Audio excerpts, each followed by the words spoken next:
What's going on, everybody? I hope everyone is having an amazing afternoon, evening, whatever it is in your time zone. It is Wednesday, the 17th of December, 2025. This is NCC TV coming at you live. Well, where are we at? There we go. That's where we're at. Coming at you live. Wait, can we get the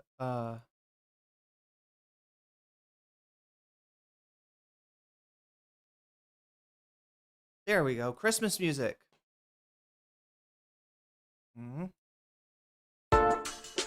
Much better. This is NCC TV coming at you live from Sumaru City. We are live and alive, or at least that's how it appears to me. Could be a brain, a brain. I could be a brain. I could be a brain in a jar somewhere. Don't know, don't care. Shouts out to all my weasels out there, all my forest creatures rocking out to the realest of the real. Synthetic lifeform streamer, trapped in a cyber brain and body, like some kind of ghost in a half shell in this late stage hyper-capitalist dystopia. Forced to exist in this twilight realm to pay off my debt to society and my student loans. I hope you're having a good day, whoever, whatever, wherever, however, and whenever you are. We're about to jump right into it here on twitch.tv, youtube.com, high risk, high reward, high on life, or whatever simulation, simulacrum, simultaneous, spontaneous singularity of consciousness this is, was, or will be sometime in the distant cyber future. Welcome, everybody. I got my cold drink. This is the hack I found, to the fact that I feel hot whenever I like sit down to stream. I don't know. Cold beverage. Oh my god, chat. I don't know if guava was ever supposed to be a soda. But anyway, I found that, yeah, another little hack. You get sparkling water. You pour it in with a little bit of juice, and it makes like a delicious beverage that's not super sweet, which is awesome. It's like soda without the pop. No, it's got the pop. It just doesn't have as much sugar. I don't know.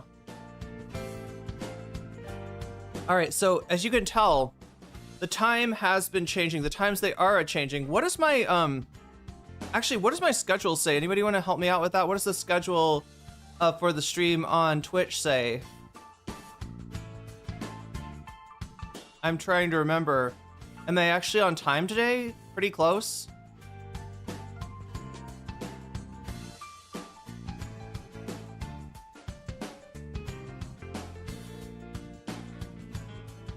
I'm early, what? Okay, maybe I gotta change the schedule again then.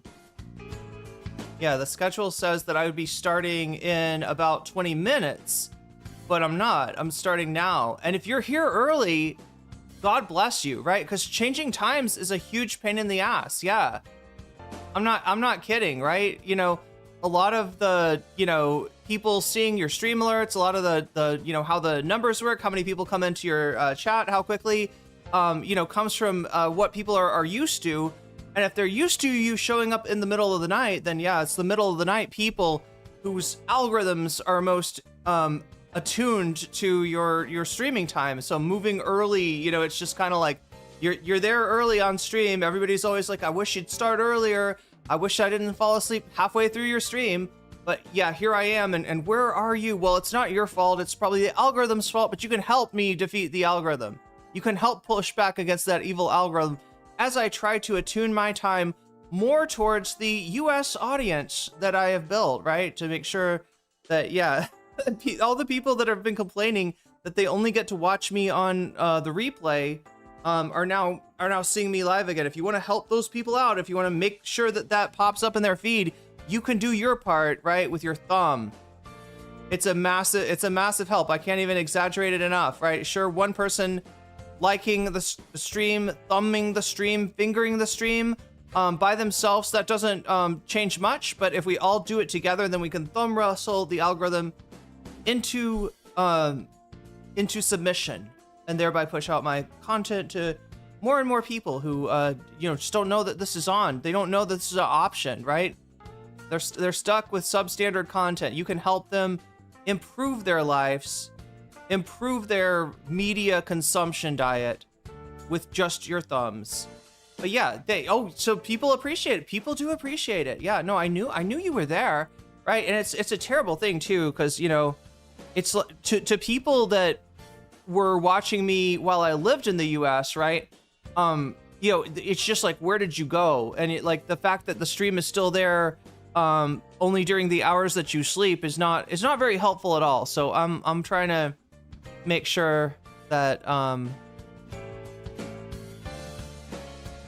we can get back on track. Ideally, chat, I'd be starting even earlier than this, but the problem is that, or the problem that I run into is that I'm waking up in Thailand after a whole day of news has occurred in the US, right? And if I pre-program, if I pre-plan what we're gonna watch, then I'm kind of giving you yesterday's news rather than today's news. I try to give you the most important story that is popping off today, and we've got it. I think the most important story is maybe finally, chat, the end of the Candace Owens TPUSA conspiracy news cycle, the conspiracy news saga that had us all scratching our heads, wondering what the fuck is what's the deal with the Egyptian planes, right? What even could Candace be hinting at? I don't know if she knows, right? But Piers Morgan is going to ask her that exact question today when she sits down with him and has a conversation. Speaking of conversations that Candace Owens has sat down to recently, she also apparently had a conversation with Erika Kirk of TPUSA. This is the person that she had all but accused of being complicit in the murder of her husband, and she's not the only one who thinks that, right? Erika Kirk, her having the spotlight put on her has not been helpful, all right? I don't know. She is obviously having a tough time grieving, and for her to be kind of grieving publicly really puts her in a confusing light, right? I know everybody deals with grief differently. Most people they don't I've yet to see someone deal with grief by holding the hand of holding the head, like putting their hand through the hair of the vice president when he gives her a hug, right? But it's stuff like that. It's stuff like randomly showing up in leather pants to one of the events, and yeah, I don't know. Like, she just, like, her real sadness, her real grieving, I think looks to a lot of people fake. I don't think that it's fake, right? I don't think that Erika Kirk is faking it, right? I think that if your husband dies, your wife dies, right, it's probably a big deal. But yeah, people have different ways of grieving, and Candace Owens has really made some money on that. Really made some, really increased her views. Like, there's been days where she was close to like 200,000. She had like almost 200,000 people ready to watch her, ready to see what the next iteration of the Egyptian planes headcanon is going to be. It is like headcanon, isn't it? Egypt uses Chinese planes. Wait, what does that mean? What does that mean, some kidda? That's what I'm asking Kansas. Kansas? We're not in Kansas anymore, chat. We're in we're in Candace, but we won't be in Candace for much longer, because I think that this conspiracy has probably run its course. Whatever it was that she got told in Turning Point. Look, she hasn't backed off of her conspiracy theories, right? She still thinks there's all kinds of nefarious shit going on in in the death of Charlie Kirk, but she's not blaming the widow anymore. She's not blaming TPUSA for being in on it. They've somehow made peace. They've somehow come to an agreement, and that's gonna be that's gonna kind of close this cycle of conspiracy madness. Yeah, in Candace. Well, no, I mean, like, in her head. Like, have you ever seen Being John Malkovich, Narwhal by Nature? Have you ever seen it's a movie where what is it? They find like a little room in between two floors that if you go inside the room, you will experience life through John Malkovich. You will find yourself living the life of John Malkovich. And it gets crazier from there.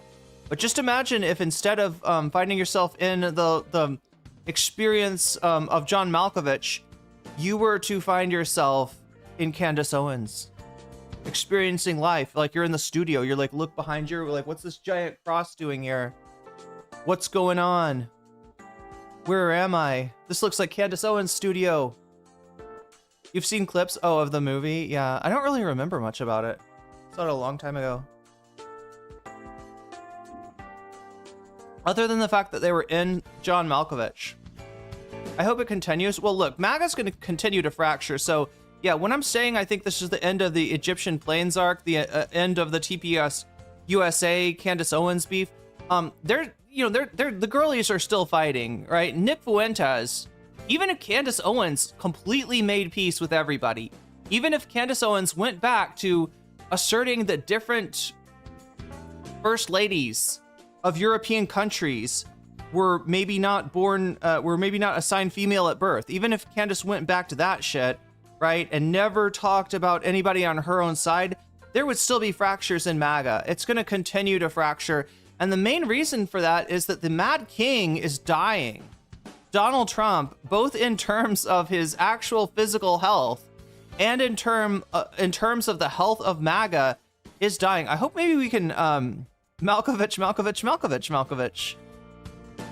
Yeah, that movie started off weird and just got weirder. I love movies like that, right? My favorite genre of anime is, I think it's called the mindfuck genre, where you kind of got to watch the anime multiple times. You watch it once and you're like, whoa, but you don't understand any of it. You got to watch it again and you're like, oh, I kind of get it. So the Laughing Man was like, and then by like your third or fourth watch through of Ghost in the Shell standalone comics, maybe you understand it better. $9.99. Malkovich. Oh my God, chat. Thank you for reminding me of the Malkovich. Yeah, one of the I don't remember how this happens, but there's this one version of Malkovich World where it's not just that they are Malkovich, but everybody in the world is also Malkovich, right? It's Malkovich, Malkovich waiter, Malkovich, like everybody's Malkovich, right? It's Malkovich encountering Malkovich. And when they talk to each other, all they can say, they're like Pokemon. It's like a Pokemon thing. But also, thank you for reminding me that I gotta type, put a butterfly in my hair into the, oh wait, let's not make that, let's give it 3 hours. All right, 3 hours to put a butterfly in my hair. There's the butterfly goal, and I'm gonna give you credit for Omega's super chat as well. But yeah, thank you so much. Look, chat is struggling. Chat is struggling to get here. They're struggling to find me. They're completely surprised and befuddled by the YouTube algorithm that is like, hey, wait a minute, you don't usually watch this show at this time. Why am I supposed to show you that she's live? Well, it would be nice, YouTube. It would be nice. But look, we just got to get through the struggle in order to get shit back to the way it was when, people, like, I don't know, I'm all over the place, right? I was streaming in the dead middle of the night, and that's just not right. I noticed it in chat too, that half of the chat is like half asleep, right? So, yeah, we want to get back on the bright side of things. Candace's viewership is half today. She will have to decide how to pivot. Oh. Well, I don't think, Coral Pal, I think that the main reason that Candace's audience, I haven't even got to this part of it, right? But thanks for reminding me. And thank you for the super chat, Omega Star. Thanks for reminding me, right? Her audience is not here for this, right? Her audience, like the people that ended up in Candace's audience are people that are, massively skeptical. They don't think that Erika Kirk is at all, sad about Charlie's death. They see her as, an opportunist, maybe like a traitor. Some of them are talking about her being a honeypot. Like, I don't know if they mean like an IDF honeypot or what they're talking about, but It was when they went into the in-between floor that everyone became Malkovich. Wait, so the regular floor just puts you in Malkovich, right? You are Malkovich. And the whole thing is like one of the guys was like he was a puppeteer that had, I guess, a passion for puppetry, but no audience. Cause like, I mean, like who's going to see a puppet show these days, right? He was doing these marionettes and stuff. And somehow he ends up like doing, when he does marionettes as Malkovich, people are like, oh my gosh, John Malkovich has made this amazing turn where he's now doing marionette shows. We must all pay attention to the. Lance was reading all the super chats for reading her to filth, including one Hasanabi Piker, right? So yeah, the reason that they're mad is that they don't believe that Erika Kirk is sincere. They think that TPUSA might have turned Candace into like a Stepford wife or something. She's like beep boop bop, and you know what I mean. She's a robot now, or she's been replaced, or she's been like mind zapped by the thing from Men in Black. Or I don't know. They're threatening her, or you know what I mean. They think that there's something really, or she gave in. Maybe they opened up a big suitcase, and it was like $1 billion. It was a really big suitcase. It was a suitcase full. What's the biggest bill, chat? There's 500 bills. Are there $1,000 bills, or is 500 the limit? Anyway, the biggest, just suitcases of billions of dollars. And like, Candace, here, have our money, please. Stop talking shit about our organization. We make lots of money, but we're gonna make less money without Charlie. And you are absolutely, I mean, she's absolutely undercutting them. This is the thing. If Candace Owens really wanted to destroy TPUSA, she probably could have. I mean, she wouldn't be the only one doing it. She wouldn't be solely responsible. But yeah, she's, got quite a big audience, and just like, keeping that audience together with their skepticism. And it's a weird kind of skepticism, chat. It's a new kind of skepticism. It's almost like a reverse skepticism. You're skeptical of reality. It's like what is that kind of Christianity, Gnosticism, right? Where you're skeptical about the world that you see before you, right?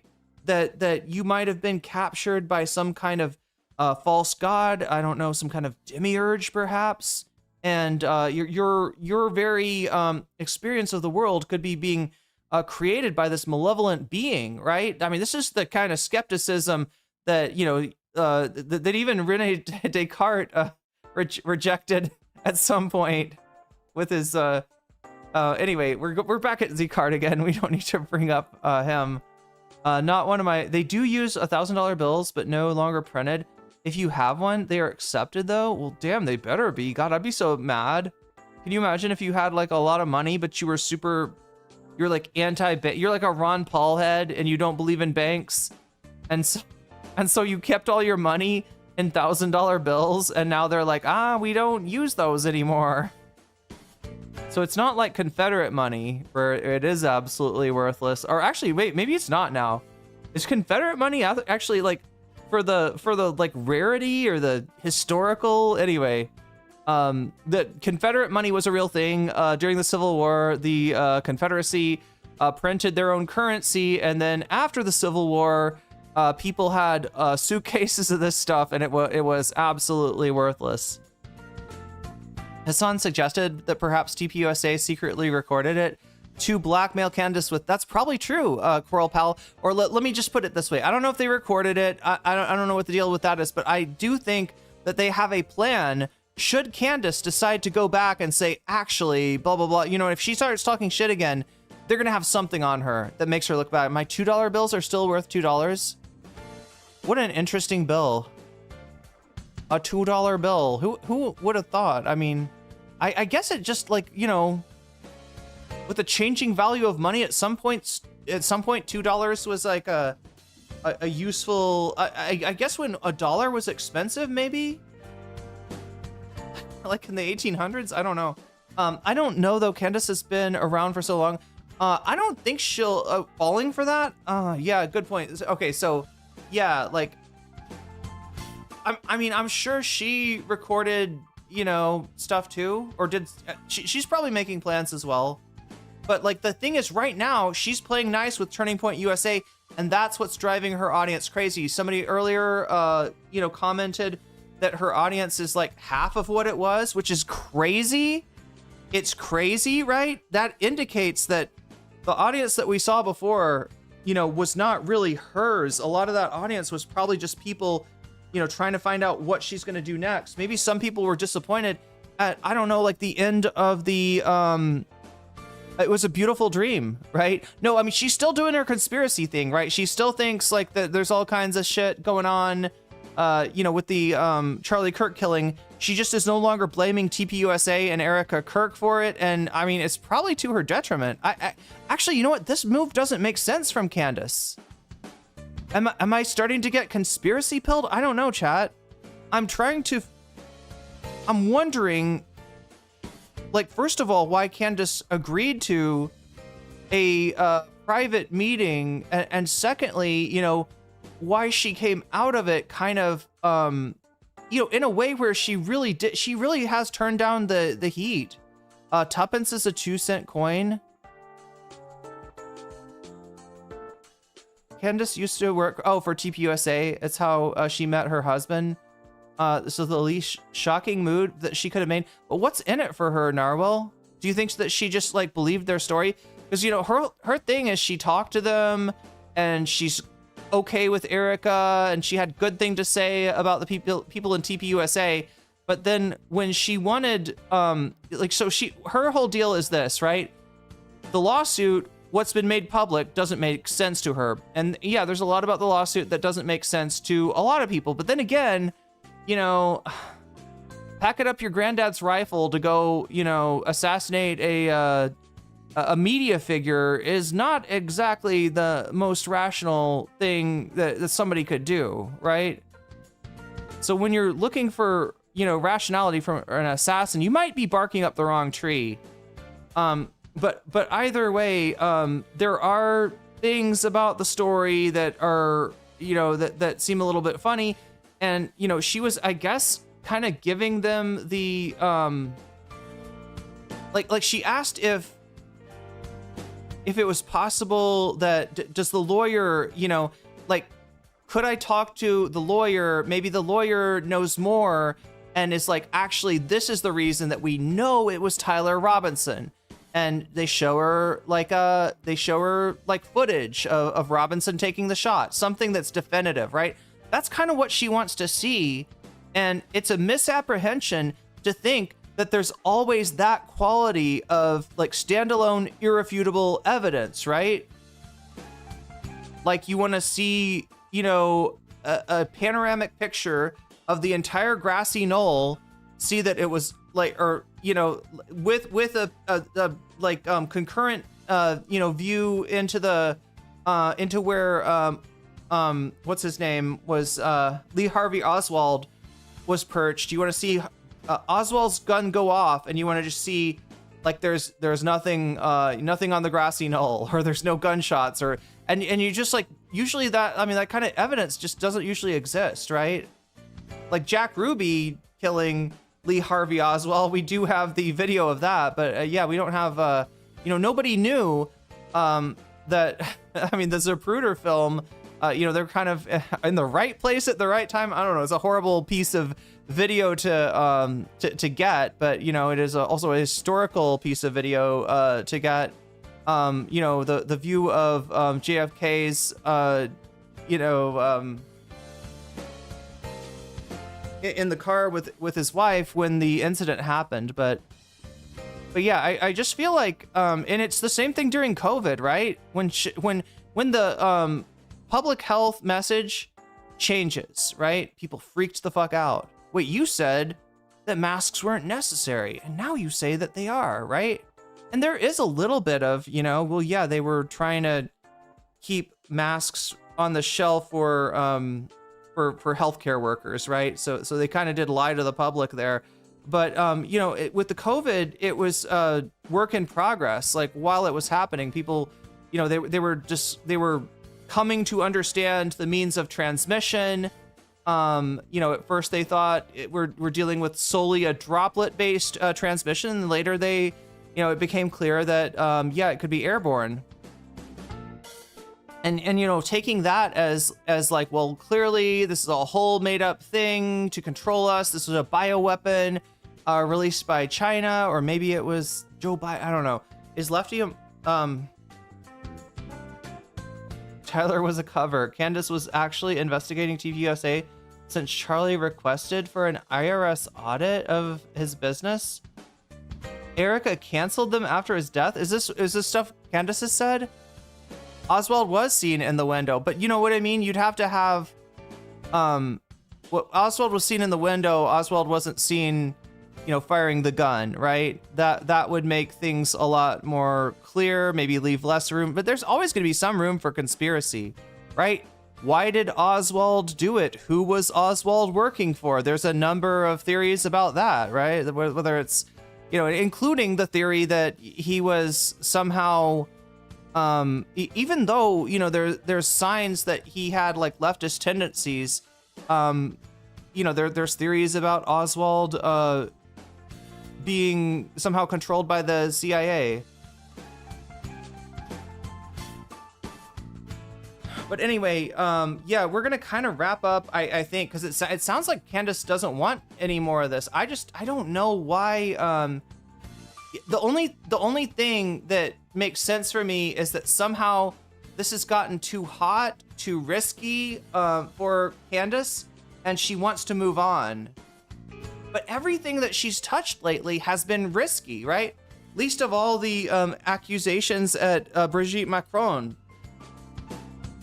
who is now publicly, suing her, and is even, making her body available for examination in the discovery process, in order to debunk the idea that she was, she was not assigned female at birth.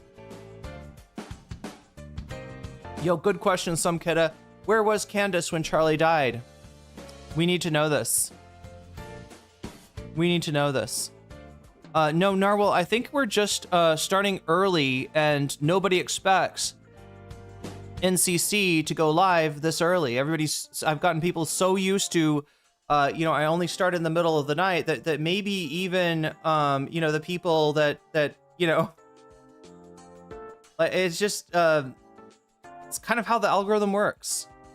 And if you want to help me out in overcoming that algorithmic uphill battle that I'm going to face, moving my stream back to a time that actually makes sense for people in my home country, which I do want to do. I talk about United States politics almost more than anything, so it's probably important to be live at some time when a decent portion of Americans are awake. We got to face this uphill battle, but you can help me in this battle, all right?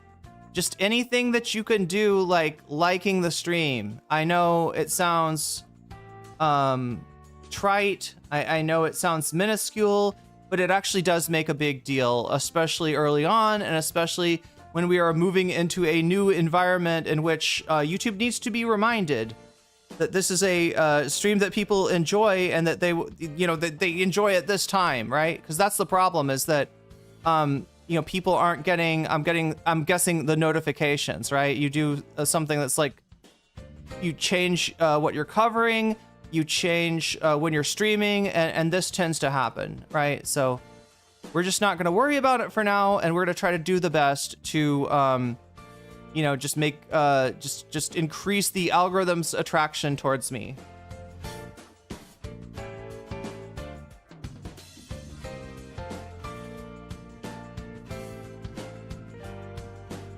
And trust me, people's habits will adjust. I've been here before.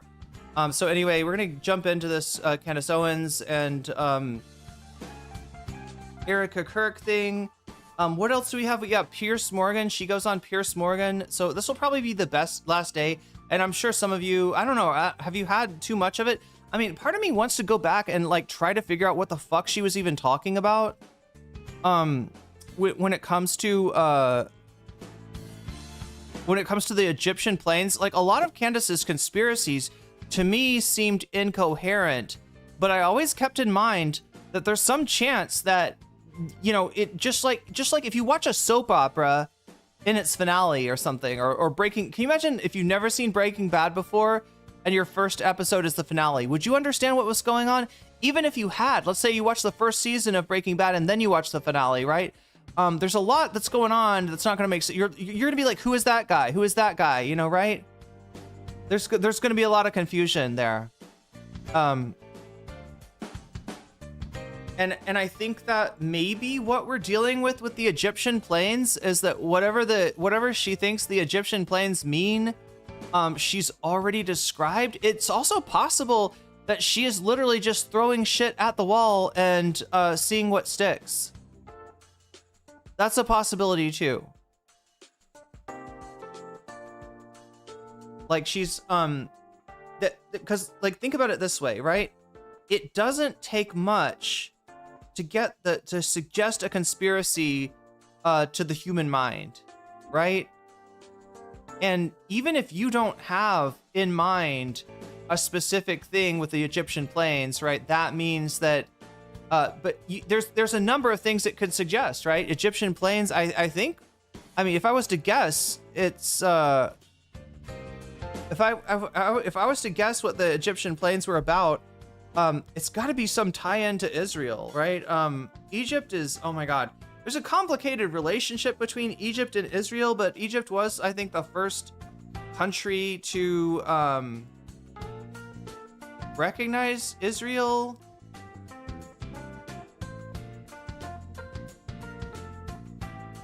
But I mean, it might be even more simple than this. Like, don't count on Candace to be like taking into consideration geopolitical, allyship and international relations, right? She may just be doing so like from a foreign country. It's from a foreign country. We don't understand the people there. They're weird. And so something bad is going, like, right? Foreigners did it. It was the foreigners, right? I don't know. It doesn't take much, like I said, to, it's like this. Like, if you draw dots on a paper, if you draw enough dots on a paper, people will connect those dots and they will start seeing stuff even if the stuff is not there. If you show somebody like a cloud in the sky and ask them to stare at it long enough, they're gonna, they're gonna see a shape in that cloud, even if that's just a cloud and it looks different from every other angle, and it's gonna look different in 5 minutes.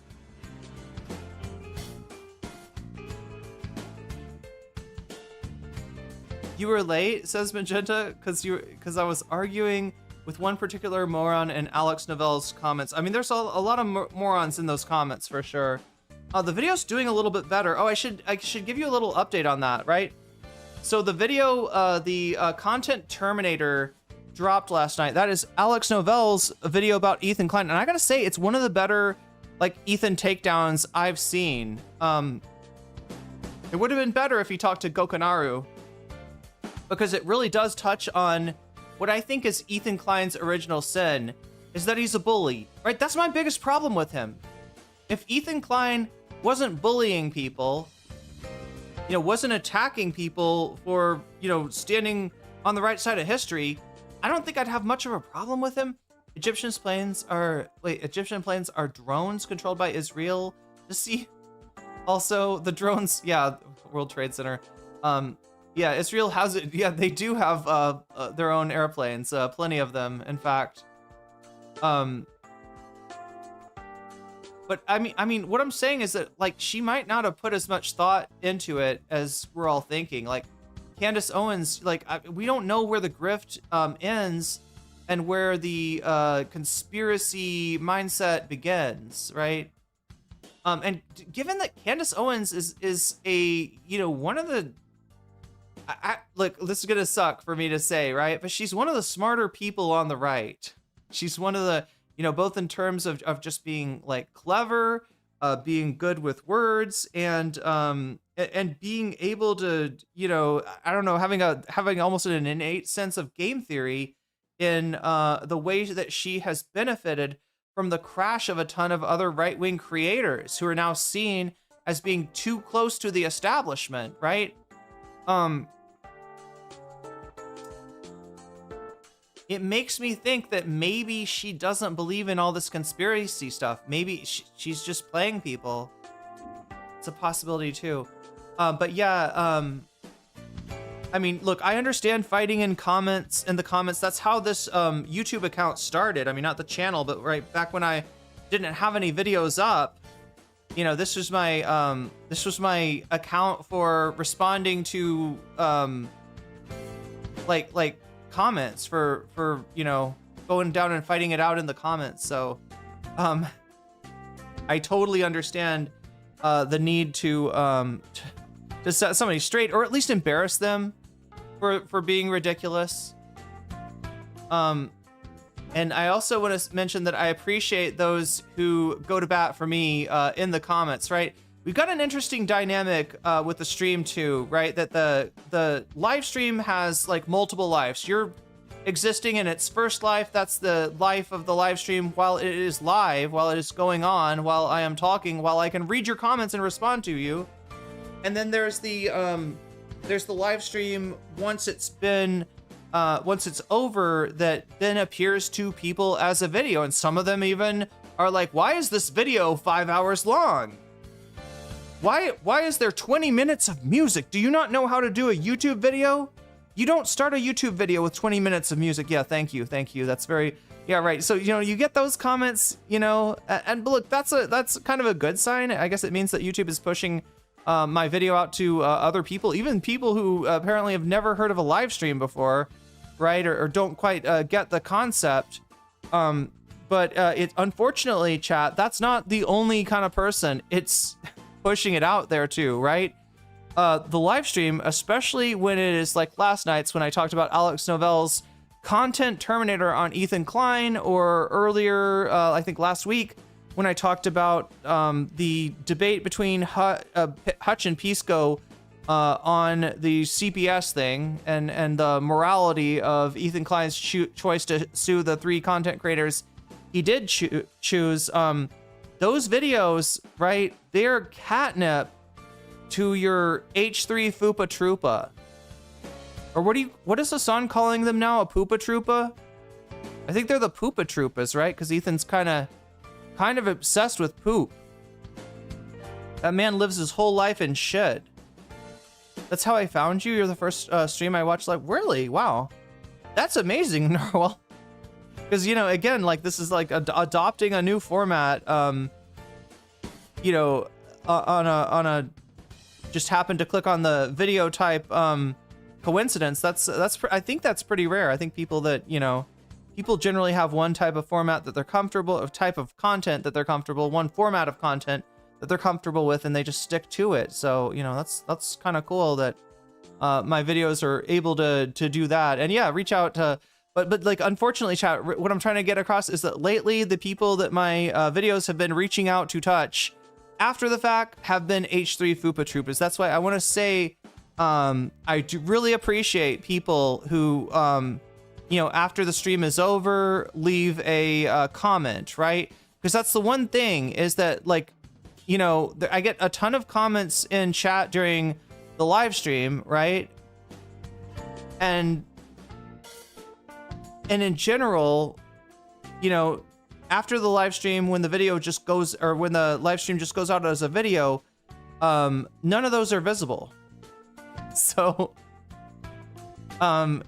yeah, for people who do comment after the fact, even if it's just to leave like a timestamp, like, actually that's really helpful. And I think a lot of people watching after the fact really appreciate that too. But yeah, I don't know. And look, if you're lucky or unlucky, I don't know which it is, depending on how you feel about getting in the mud in the comments. If you might find a Fupa Troopa making a snarky comment themselves, that you know, if you like to push back on that sort of thing, because otherwise, like, here's what happens, right? When I get comments from Ethan's community, it tells YouTube that this kind of viewer likes my content. YouTube doesn't read the like, there's no AI at YouTube being like, this is a positive comment, this is a negative comment. There's nothing on YouTube that's going through and analyzing and say, oh, these people in the comments really don't like her, right? It sees that they left a comment and it says, this viewer is engaged. Let's find other viewers like this, other viewers like the Poopa Troopa, and let's bring them in. And it's kind of like it's a vicious cycle, that ends up with maybe even like more of those people coming into chat. So if you want to help straighten YouTube out on what kind of viewers actually like my content, actually rock with my content, you can do that by liking the stream. And of course, after the fact, you can even leave a comment, right? Your comment. So what I'm saying is that your comments in the in the chat, they don't stay after the stream, right? But the comments that you leave on the video, like after the live stream, does that make sense? Is that clear? You needed a replacement for H3. Well, I'm glad I can provide that. I mean, I don't know. I'm gonna have to get a crew, Rave. Maybe. Do you think I could just like hire a crew of well, if I was Ethan Klein, I'd be hiring a crew of people that made videos defending me, or something, right? But no, like I don't know, like we need maybe a bit more banter on the program. I'll try to bring Vadim on sometime soon. It'd be nice to see what he's up to. I know he's still he's working on a long-term project that promises to be pretty cool. But yeah, like Alex Novell's content Terminator, that's what he calls his. H3's got the content nuke, iDubbbz has the content cop, and Alex Novell has the content Terminator. And we watched that yesterday. If you want to check that out, that's on yesterday's live stream.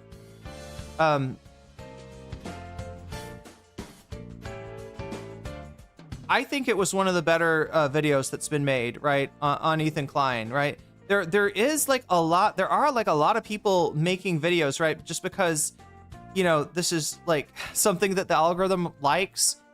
So it's attracted a lot of videos. Some of those videos aren't of great quality. Some of those videos don't have a lot of research behind them, or they just are coming from a place of somebody who maybe doesn't understand all the dynamics at play, and they become easy pickings for the H3 community, right, to push back on. But Alex's is going to be a little bit more difficult because it really concentrated on the one thing that the H3 community aren't grappling with, right, is that Ethan is a bully in decline, right? Those are that's a bad combination. It's bad to be a bully like Ethan has been ever since he started. Go watch the Gokunaru video if you don't believe me, right? Ethan's whole thing is based on bullying people. He was once the little guy who got bullied by the likes of Matt Haas and Ryan Kavanaugh. Now he what has he learned from that? To be a bully, right? That it's cool to be the bully. It's cool to harass people with your, wealth, and with litigation. And he's taken all the wrong lessons, really, from that. And the start of his show was emulating the Howard Stern show. Gokunaru pointed this out too and said that, the real commonality between like Ethan Klein and the Howard Stern show was something that he called the Whack Pack. Now, my understanding is the Whack Pack of a Howard Stern were a bunch of people that that Howard brought on, not because he thought they were cool, not because he thought they were awesome, but, kind of to make fun of. Like, right, for his audience to make fun of. I haven't seen Gokunaru making content lately. I'm not sure how Gokunaru is. I hope he's okay. I hope he's doing all right. But yeah, and then sort of recognize this in Ethan, that's what Ethan is doing. Like some of the parts of the show that I feel like the audience regards as like wholesome. I'm not sure about that, right? It feels like Ethan's making fun of people a lot. Like even people that he used to be, beefing with just a greater or lesser extent, like Rich Lux, right? The reason they're keeping Rich Lux around, the reason they're so friendly to Rich Lux now is A, because Rich Lux is defending Ethan, but B, because Rich Lux is somehow a bigger lolcow than Ethan. And the more lolcows you can keep around Ethan, the harder it is for the audience to recognize the second part of that equation. I said that Ethan is a bully, but I also said that he's in decline. And what that means is that he's got that lolcow DNA in him. He's got the same characteristics that lend themselves to internet ridicule, and that, you know, made the people, his whack pack, so easily objects of ridicule to his audience, right? He's got more than just the locale life jacket, is what I'm trying to say.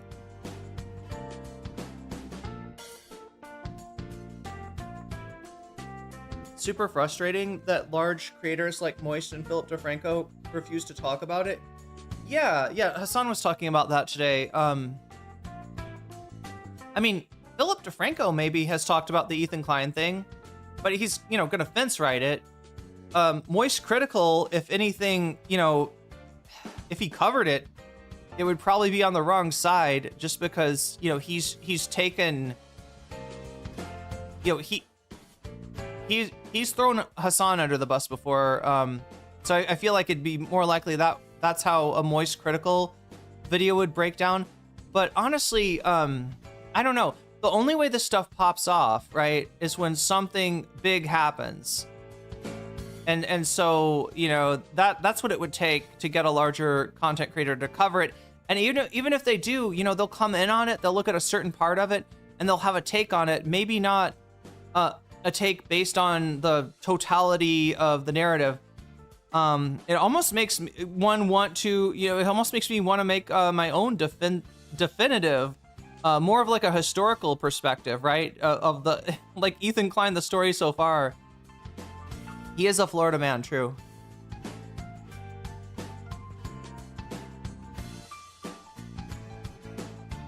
All right. So we are at 10 out of 100 on the bonus meter, right? That is the meter that decides what we get to watch after the Candace and the Piers segment. Right? Remember, I program the first half of the stream. You get to decide what we watch, what if anything we watch for the second half of the stream. And we got some banger content today. Oh my god, I left you. I feel kind of bad about this, chat. After I finished the bonus content yesterday, I randomly clicked on a Kyle Kalinske video that details an exchange between like Nick Fuentes and Roseanne Barr. And according to Kyle, Roseanne kind of got the better of Nick in this situation, which, you know, not a lot of people on the right do.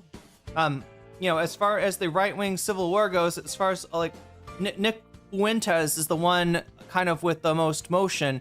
He had a little bit of an embarrassment.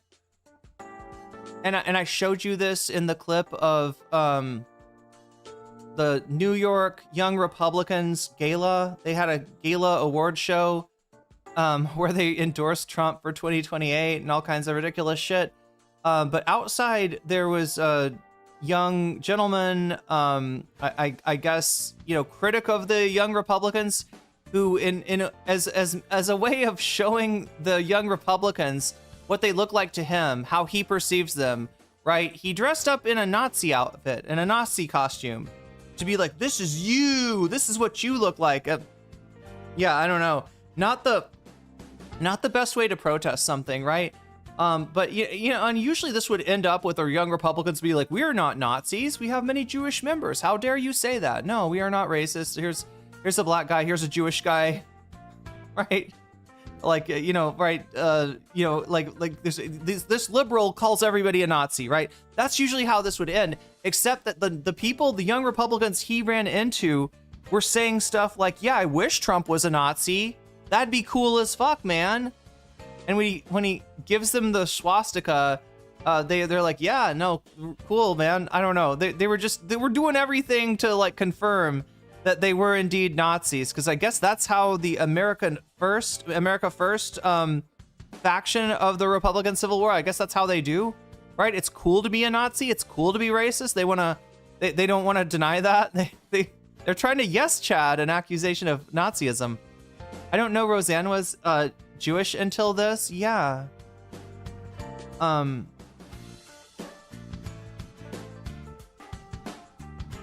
Yeah, they had a few swastikas there, didn't they? They had a, and then, but anyway, what happens is that the guy that's saying, yeah, I wish Trump was a Nazi, Nazis, you know, like all that kind of stuff, right? That guy got clocked by somebody, I think, involved in the actual, like, the event itself. Like, some guy from the event came out, saw what was going on, saw a guy in a Nazi uniform and a guy not in a Nazi uniform, and assumed that the Nazi guy was on his side, right? This is our Republican dude right here. We can tell why, because he's in a Nazi uniform and he's cool.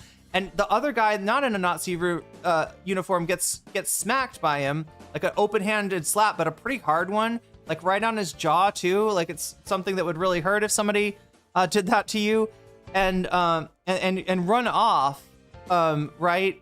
And the guy that gets run off, the guy that was like claiming that he wished that Trump was a Nazi and, kind of yes chatting the accusations, he goes and he finds another crowd of people outside the event.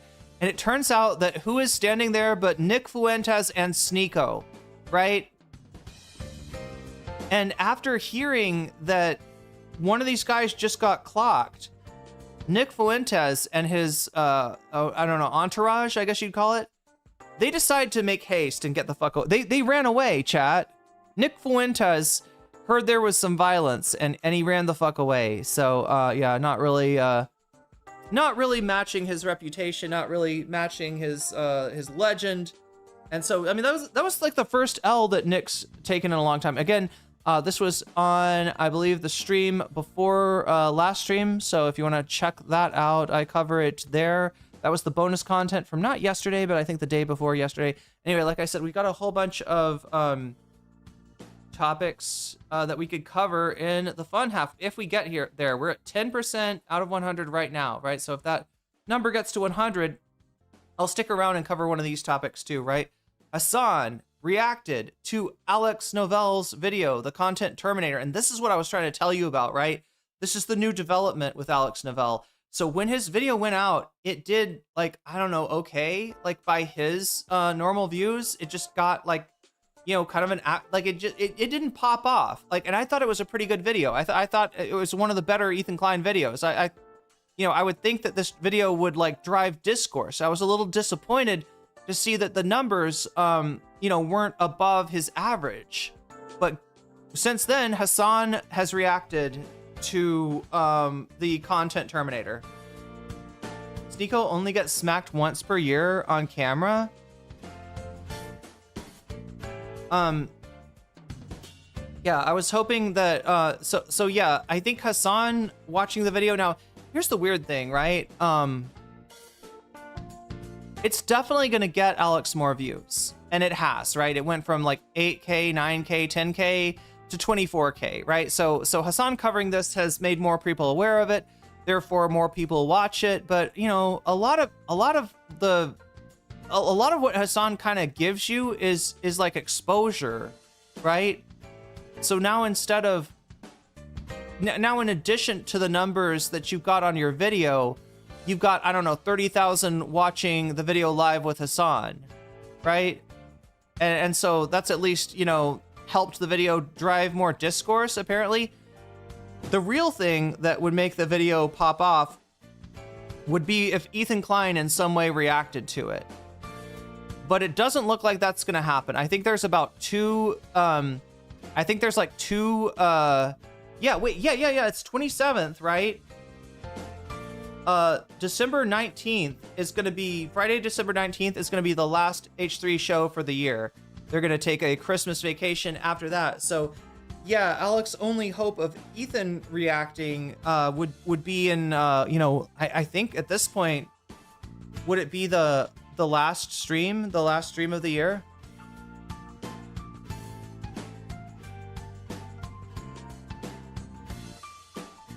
So yeah, I'm not sure if that's gonna happen, but yeah, look, Hassan watching it means that Ethan will at the very least be aware of it.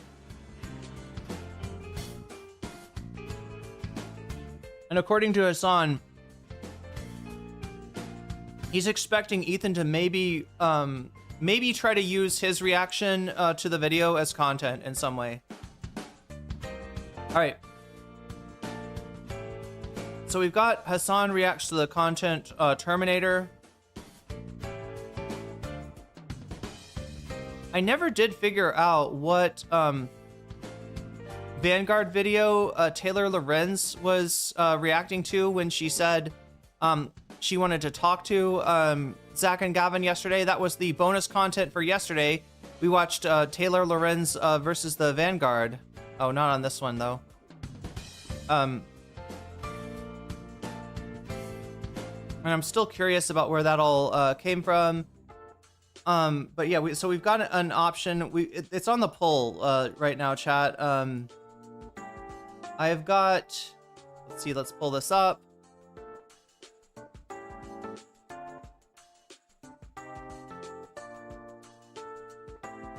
I've got 4 items on the poll for you over on YouTube. 34 of you have voted so far. Make sure to make your voice heard if you haven't already. Place your votes now. I'm curious what you want to do, because that's one of the that's one of the ways that we decide what we end up watching for bonus content, right? Again, I program the first half of the show, you program the second half of the show. The first way that you do that is by voting. And right now, Hassan Reacts to the Content Terminator is winning with 41%. But again, only 34 votes have been counted thus far. So you know, it could still change. Make sure to vote, make your voice heard over there if you can. We also have Olivia Nuzzi on Adam Friedland. Yeah, that just happened. Olivia Nuzzi of RFK Jr. fame, American Cantos fame, Ryan Lizzo making ridiculous substacks about her fame, talking about RFK Jr.'s, I don't know, sexting habits, I guess, right? That's the woman at the center of the controversy. She wrote a lot of the big articles about RFK Jr., including the expose on his Deathmobile, his car that he drives around, I don't know, bear carcasses, whale carcasses, all kinds of carcasses, right? That was her article, and you know, she was kind of revealed to be a bit of a compromised voice on this when it was revealed that she was in addition to covering RFK Jr., she was in some sort of a sexual relationship with him. It might have just been like online. It might have just been sexting. But either way, you know, they had a strange relationship. And a lot of people blame her for killing stories about RFK Jr. that might have been more damaging. Because one of the tragedies, I think, of 2024 is that somehow RFK Jr. got portrayed in a neutral enough light to, you know, give him popularity when all he really deserves is scorn and ridicule. That man is a fucking train wreck. Like, right? And a predator and all kinds of other things. But nobody covered that. Everybody just covered, well, this principled voice standing against the healthcare establishment. Right, so, you know, that was a mistake. Some people blame Olivia Nuzzi for it. Some people say that, you know, she gets too much blame, right? And especially given that her ex, Ryan Lizzo, is the major one, you know, kind of drawing attention to this, right? You know, I think Taylor Lorenz commented about this with Kat Tinbarge, and their idea was that the focus should be more on RFK Jr. and less on Olivia Nuzzi. This is a classic thing to do when there's a scandal, you know, involving an illicit affair, or in this case, maybe an affair. You know, the woman gets blamed. Hester Prynne gets blamed, and nobody's worried about Reverend Dimsdale, right? Nobody's talking about Dimsdale. Is that the guy's name? I think it was something like that. Anyway, it's been a long time, chat, since I read Scarlet Letter. But yeah, Taylor's kind of arguing that Olivia's got a bit of a scarlet letter on her, and that, you know, she's a flawed figure, she made a mistake, but she's getting maybe too much of the blame. But anyway, Adam Friedland had her on. Adam Friedland of Cumtown fame, friend of the Hasanabi, the Hassan Hasanabi Piker show, Adam Friedland,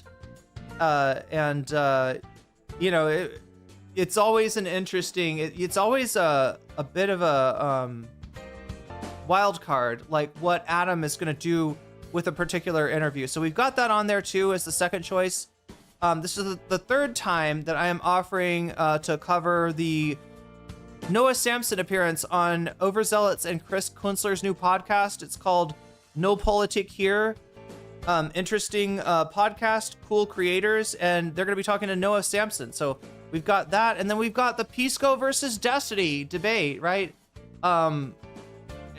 We could catch up on what's going on with that. There's apparently like a lot has been going on in the Destiny community that I'm just not aware of. And there's more. Hassan was talking about this earlier, right? He's seeing, and I've seen this too, like more and more commentary guys that are actually critical of Destiny, or that are critical of Nick Diorio, that don't appreciate the commentary guys that got on board the Ethan Klein Glaze train. It's Doug Dimsdale of the Dimsdale Dome. Okay. RFK Jr. is engaging in serial killer behavior. Oh yeah, that's true. That's one of the things from serial killer profiles is first they'll do things to animals, apparently.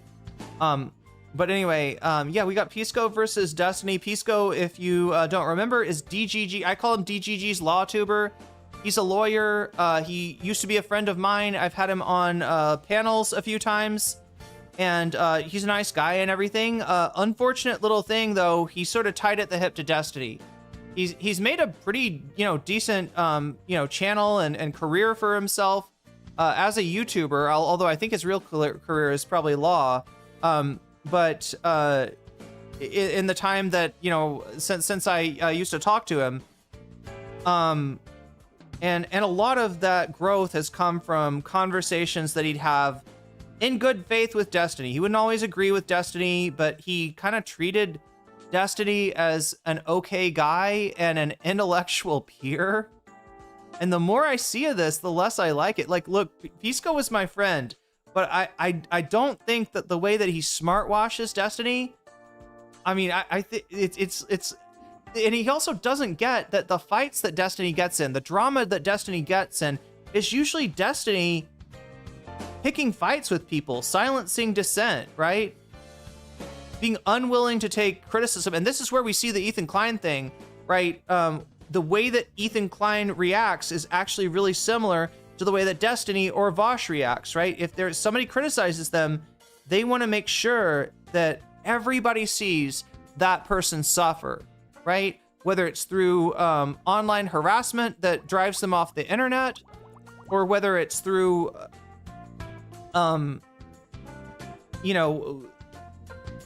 public embarrassment.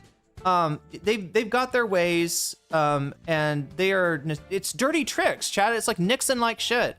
Yo, Cherry Saphira, thank you for the resubscribe. That is 2 months for you with a Twitch Prime, nonetheless, which is a very smart way. If you've got Twitch Prime, that's a very smart way to subscribe. Membership has its benefits in that you're able to rewind the VOD in real time if you are a sub on Twitch, right? And you get the emotes as well. So, and you can get it for free, no cost to you. If you got Prime, you just hook that baby up you hook up your Amazon account to your Twitch account, and it gives you a free sub to use on the channel of your choice. And if that happens to be me, then you'll get all the emotes and everything else as well. He loves animals, ironically, but only once they're dead. That's how RFK Jr. feels. Yeah, or if they can be hunted by his falcons, is that right? Oh yeah, let's change this. Okay, so we're at 13 on this, and then we're at 1 on this. It says 0, but you're actually at 1. Yeah, so let me talk about the butterfly goal for a second. I have a butterfly. Actually, I have many butterflies, right? And, I'd like to put the butterfly in my hair, but we got to use the super chat goal for something. So I've decided that I only get to put the butterfly in my hair if we get 10 super chats of the teal variety. So I think that's like $3 and some change and above gets you a teal super chat. If we can stack up 10 of them, which we've got 1 already, so 9 more of them, then we can continue this stream as a butterfly, right? We also have, like I mentioned earlier, the bonus goal. These topics are what we're picking from. There's one kind of prerequisite though to seeing any bonus content, and that's getting this number over 100. How do you do that? Well, every time you do a super chat, super sticker, if you get yourself a membership, if you gift a membership, if you support me on Throne, throne.com/nocommentchick, or if you join my Patreon, right? That makes this number go up. And if it's a super sticker or a Patreon joining, make sure to let me know, because I don't hear any alerts for that, right? Other things I do hear alerts for that. That one you kind of have to tell me, right? It also goes up whenever anybody, gets themselves a sub, whether that's for free using a Twitch Prime sub, or whether that is by, getting themselves a sub or gifting subs to other people on Twitch, which is very generous. You can make this number go up as well. If it gets to 100, I'll stick around and do one topic. If it gets to 200, I'll stick around and do 2 topics, right? 300, 3 topics, etc., etc. That's how it works. That's the game that we're playing. And then the other part of the game is that if you support the stream, if you donate, when you donate, you can let me know in the chat which of these topics you want your donation to go to. I'll turn it into a percentage and add it to the numbers on the poll, right? So at the end of the stream, I'll look at where the poll is at, and then I'll add the donations that people have said. Ooh, I want to see content terminate. I want to see Hassan react to the content terminator. I want to see Olivia Nuzzi on Adam Friedland. I want to see the overzealots thing, right? Damn, I'm doing Ethan Klein over here. Sorry. Or Pisco debates Destiny, right? I will note those up here, right? I'll note when you tell me that. And at the end of the stream, I'll add all these numbers to the numbers. We've got 35 votes so far. So yeah, make sure to vote if you haven't already. And that's how we decide what the fun half will look like, and how we decide if we get to do a fun half is that number right there. Can I justify hanging out on stream a little bit longer? Help me justify my addiction to streaming, chat. But anyway, and also being able to cover more content, because we know that's my biggest complaint is that there's so many stories, so many interesting stories, and they all happen at the same time.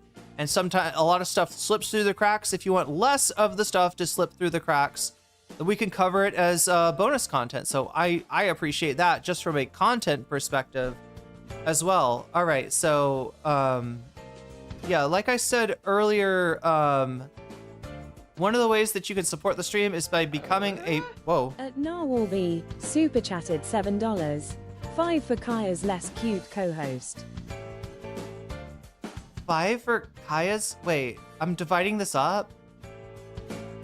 5 for Kaya's less Oh, that's Hassan. I couldn't even think of it. 7. Okay, 7 for Kaya's less host. I mean, that's this one. Okay, yeah, and Narwhal, thank you for helping me show people like how this works. Look at this right there. I've got that selected. I'm gonna change the 0 to a 5, right? So now it's +5. At the end of the stream, I'll add that 5 as well as anybody else's donation that wants me to, that has an opinion on this topic, on this on the bonus content. I'll add these bonuses, right, to the overall vote, and it might change the outcome. Who knows? So you could also say Vox Populi if you don't want to change the outcome. If you're like looking over at the vote and you're saying, I'll have what they're having, right? If you want to re-emphasize the vote and de-emphasize the donos, you can also say Vox Populi. So that's how we do, that's how we play, and we are now at 1/5 of the way towards bonus content. So kind of working our way towards there. I'm gonna shout out my Patreons right now. Let me reload this.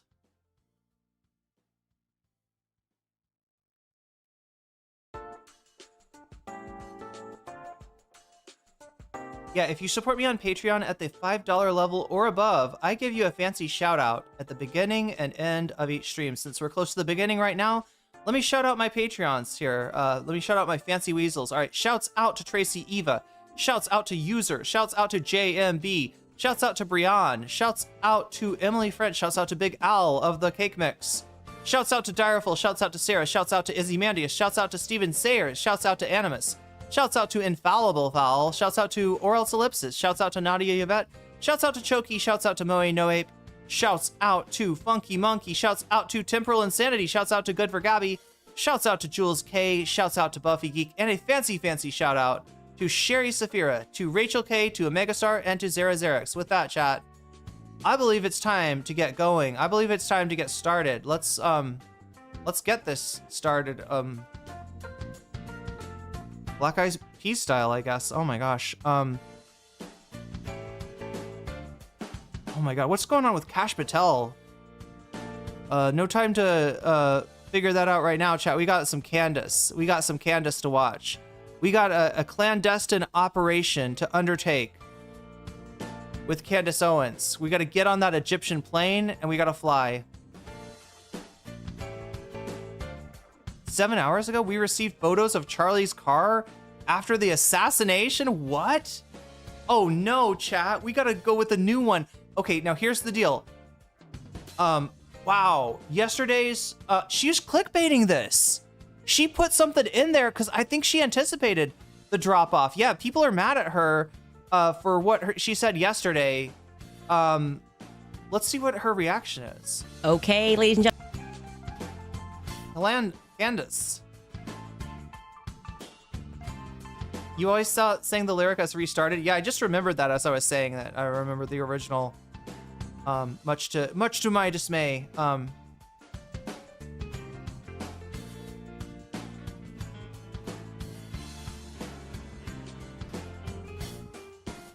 There she is, Candace. Now, so yeah, she's done 2 streams since she's been back. The first one is just explaining what happened, the update on Erika Kirk, and this one is like her trying to, I guess, kind of come back from the fact that pissed people off. She quashed the beef. She squashed the beef with Turning Point USA, and a lot of her viewers were not super happy about that. Looks like Trump made an address too. I'm guessing, is this like it's a Venezuela thing that he's talking about? Maybe he's gone into like a full embargo of Venezuela, which is an act of war, and war is supposed to be declared by the Congress. So yeah, he's out of pocket, and you know, probably beyond what a president is supposed to be able to do. However, our system is so fucked up and corrupt that they're just letting him do whatever. Anyway, let's see what's up with Candace. Gentlemen, get ready. I am telling you, get ready. We have an explosive episode today. Actually, I should say it's a non-explosive episode, and you'll see why. We're going to jump right into this because after yesterday's episode, we were contacted by a variety of people with information, and it's time to state unequivocally that the steel neck quotation did not come from the surgeon. Okay, not only that, but it's odd that federal agents were, I would say, too involved at the hospital. When I tell you this story, your jaw is going to hit the floor. We also have never before seen photos of the vehicle. I know I sound like a Fed here, that Charlie was transported. You sound like a Fed for saying vehicle. Anyway, let me see if I can explain. The steel neck theory is, I guess, has to do with the fact that they didn't recover the bullet. Is that right? Or the bullet was destroyed or something like that. Anyway, it's something about like there not being an exit wound on Charlie. So like, you know, the idea is that like, like, you know, the bullet didn't go all the way through. The guy must have a steel neck, or so, which obviously he doesn't, which is another, you know, spot that the conspiracy theorists like Candace here, the clandestine operators here are looking at and you know, taking as a red flag, as you know, a reason to deny the official story and substitute their conspiracy theory headcanon for it. What is the other thing that she just said? Jaw is going to hit the floor. We also have never before seen photos of were, I would say, too involved at the hospital. When I tell you this story, your jaw is going to hit the floor. We also have that federal agents were, I would say, too involved at the hospital. When I tell you this did not come from the surgeon. Okay, not only that, but also they were trying to save his life. I'm telling you, my perspective is that all of these leads are ramping up. The reason for that is because the general was transported fuck, there was one more thing that she said that I wanted to explain really quick. That's kind of like it's something that if you haven't been following her, coverage of this case. I was going to hit the floor. We also have never before seen photos of the vehicle. I know I sound like a Fed here. Okay, sound like a Fed when she says vehicle, right? The note that they found from, I think, Tyler Robinson, the back and forth, was it the note that was left on the desk, or the maybe some of the Discord conversations. Tyler Robinson in talking to his roommate, the words that they were using were kind of like not normal conversational speech, right? Stuff like saying vehicle instead of car, right? I guess, is that cop speak maybe? Fed speak, I don't know. It's vehicle's a pretty normal word, but people have latched on to that as a reason to doubt the story. That's why she's like, I don't mean to sound like a Fed, but vehicle, ha ha ha. Anyway, I have to. If you have to explain a joke, it's very funny, a very funny joke. That Charlie was transported in to the hospital when they were trying to save his life. I'm telling you, my perspective is that all of these leads are ramping up. The reason for that is because the general public is actually not receptive to what is very clearly a military-grade psychological operation, complete with influencers and botted activity on social media. We're so let down. It's over. I'm never. Oh yeah. No, so she's responding to what I don't think was actually bot activity, right? People in her audience were disappointed. Now, look, I mean, maybe it was bot activity, but also maybe the 200,000 viewers on your channel were, had something to do with bots too. I don't know. What I do know is that there are Candace diehards that were disappointed by the fact that she squashed the beef with Erika Kirk. The fact that she didn't demand to have this content shown to her following. She didn't demand to meet with Turning Point USA and Erika Kirk in person, and thus is kind of, seen as like holding out on them. And also, yeah, some people are seeing her as having caved, right, to Big Con, as Steven Crowder would say, that she caved to, TPUSA in some way. So yeah, that shit's real. She's making fun of it and say, oh, it's all bots. Clearly, no, it's not. It's not. There's people that are disappointed. However, there's probably people that, people that are here for Candace, right? If you're ride or die, Candace Owens, you're probably not going anywhere. So I don't think her show's gonna crash and become irrelevant or anything like that. But I do think that she has lost a lot of people's faith. A lot of the conspiracy theorists would be Alex Jones viewers. Remember, Alex Jones lost credibility by supporting Trump in terms of the Epstein thing. So, some of those people probably jumped to Candace. Now they're looking for somebody else to jump to. So the question is, will another right-wing influencer come in, pick up where Candace Owens left off, or is this going to be, the last of the, will TPUSA and Erika Kirk have a bit of reprise? And I only mean a bit, right? But yeah, no, this is interesting that she's trying to make fun of it. Grade psychological operation, complete with influencers and botted activity on social media. We're so let down. It's over. I'm never watching the show ever again. Candace took money. The people can see what you're doing, Feds. They can see it. I can see it.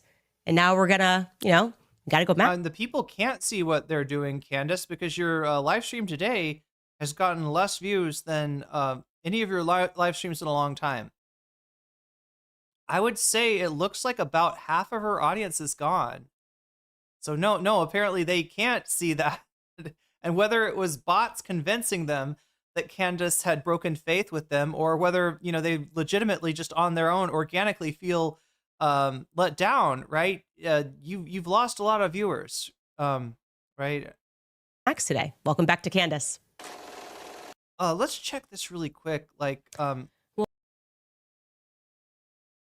Oh, wow. Oh, that's from the non-smoking gun. Wait, okay. Okay. So this is yesterday's stream. Now I'm kind of curious if I can bring back I don't know if I can, chat. Is there any way to watch the no, there's not. There's not. I was hoping I'd be able to look at the look, okay, so yesterday's stream, look at that. 4 million views. It's probably a record for her as far as a 1 hour. She does 1 hour live streams, right? 4 million views for comparison, chat. Ethan Klein, what does he get? Like a really good banger show, like, you know, for Ethan Klein, right, is gonna get like 200,000 views at this point, or 200,500 or something like that, right? This is 8 Ethan Kleins, right? Eight times the viewership of an Ethan Klein live stream. An Ethan Klein live stream that lasts, may I remind you, for over 3 hours. Candace is only on 1 hour. So you could even kind of multiply that 8 by 3 and come up with, her concurrence, therefore, would be 24 times as many. Anyway, it's a record for her. People were wondering what this would be about. But anything short of like her secretly recording it and broadcasting it, I think was gonna let people down, right? She would have had to like fucking turn the flamethrower on TPUSA for her to for her to not disappoint some people. But they were disappointed, but they were also here to see what she said yesterday. Look at this. Less than half of the views that she got on yesterday's, or on yesterday's live stream. Everybody, Shabbat Shalom. I just want to say Shabbat Shalom to everybody back at home. Happy Hanukkah to our greatest friends and allies. And, this is a good time to mention that Israel does have a right to defend itself. Tucker Carlson is Adolf Hitler. And TikTok does need to be purchased by the Mossad. It's just how I'm feeling today. I am not. Okay, so she's trying to make a joke about it, right off right from the start. She was trying to make this into a joke and kind of like an anti-Semitic dog whistle. I think that this is maybe like the only thing that she thinks it will protect her. Now, look, did she say anything anti-Semitic? No, she said Shabbat Shalom and Happy Hanukkah. But you're kind of like, when you direct that shit at Israel, it's like you're fully merging the idea of Israel with the idea of the Jewish people. And, she's not maybe as overt as Nick Fuentes and some other people. She's pretty fucking overt. So in a way to kind of establish credit on the right, Hassan's talked about this, right? On the right, the way that you establish credibility is by being anti-Semitic. If you will, at the very least, like dog whistle is anti-Semitic. A lot of the edgier conservatives out there, a lot of the American First people, they see you as a real one, right? Now that's not the majority. Don't get that confused with like, this is like a substantial portion of the voting base or anything like that, right? These are online, a very online group of people, like Groypers and stuff, right? But in an effort to try to show herself to be one of the real ones after having broken bread with the enemy, after having broken bread with TPUSA, and what she's going to say later in the show, kind of squashing the beef with Erika at least a little bit. She's got to do something to signal that she's a real one, and people, like half of her audience apparently, do not believe that. Not different. Maybe you are different. Welcome back to Candace. Good, I'm alive. We had a. Oh my God! Really, Candace? Really? Okay, you guys are crazy. You guys are absolutely crazy. The amount of people who attacked me for sending out a tweet being like, "Hey, I'm good. I'm alive. We had a very productive conversation," and they were like, "She got the call." They were already on her ass. She got the call. She got the boss call from TPUSA, not from BB. Betrayed us. She's doing something else. I can't believe it. This has all just been a show. Calm down, okay? What do you think happened? Erika said, stop, and then I was frozen. for 4 hours and 30 minutes, just like as they just put all of these talking points into my head. That is not what happened. I keep telling you guys, I think they replaced her with a robot, right? She went in there. They knocked her unconscious. They put like what do you call the chloroform on her, right? Got her unconscious. Threw her into a tank and like cast a mold of her body in order to make a robot replica. This is this is replica Candace, right? That's clearly she's been replaced by a TPUSA approved robotic clone of herself. So anyway, let's go back to the breaking news today. I'm sorry for jumping around, chat. I just wanted to see really quickly what I didn't expect that. I didn't expect Shabbat Shalom and dancing for the for her intro yesterday. I don't know, chat. Like I'm what do we want to do? Do we want to watch the? I guess this is the thing. This is the more interesting piece of content, so we'll watch it first.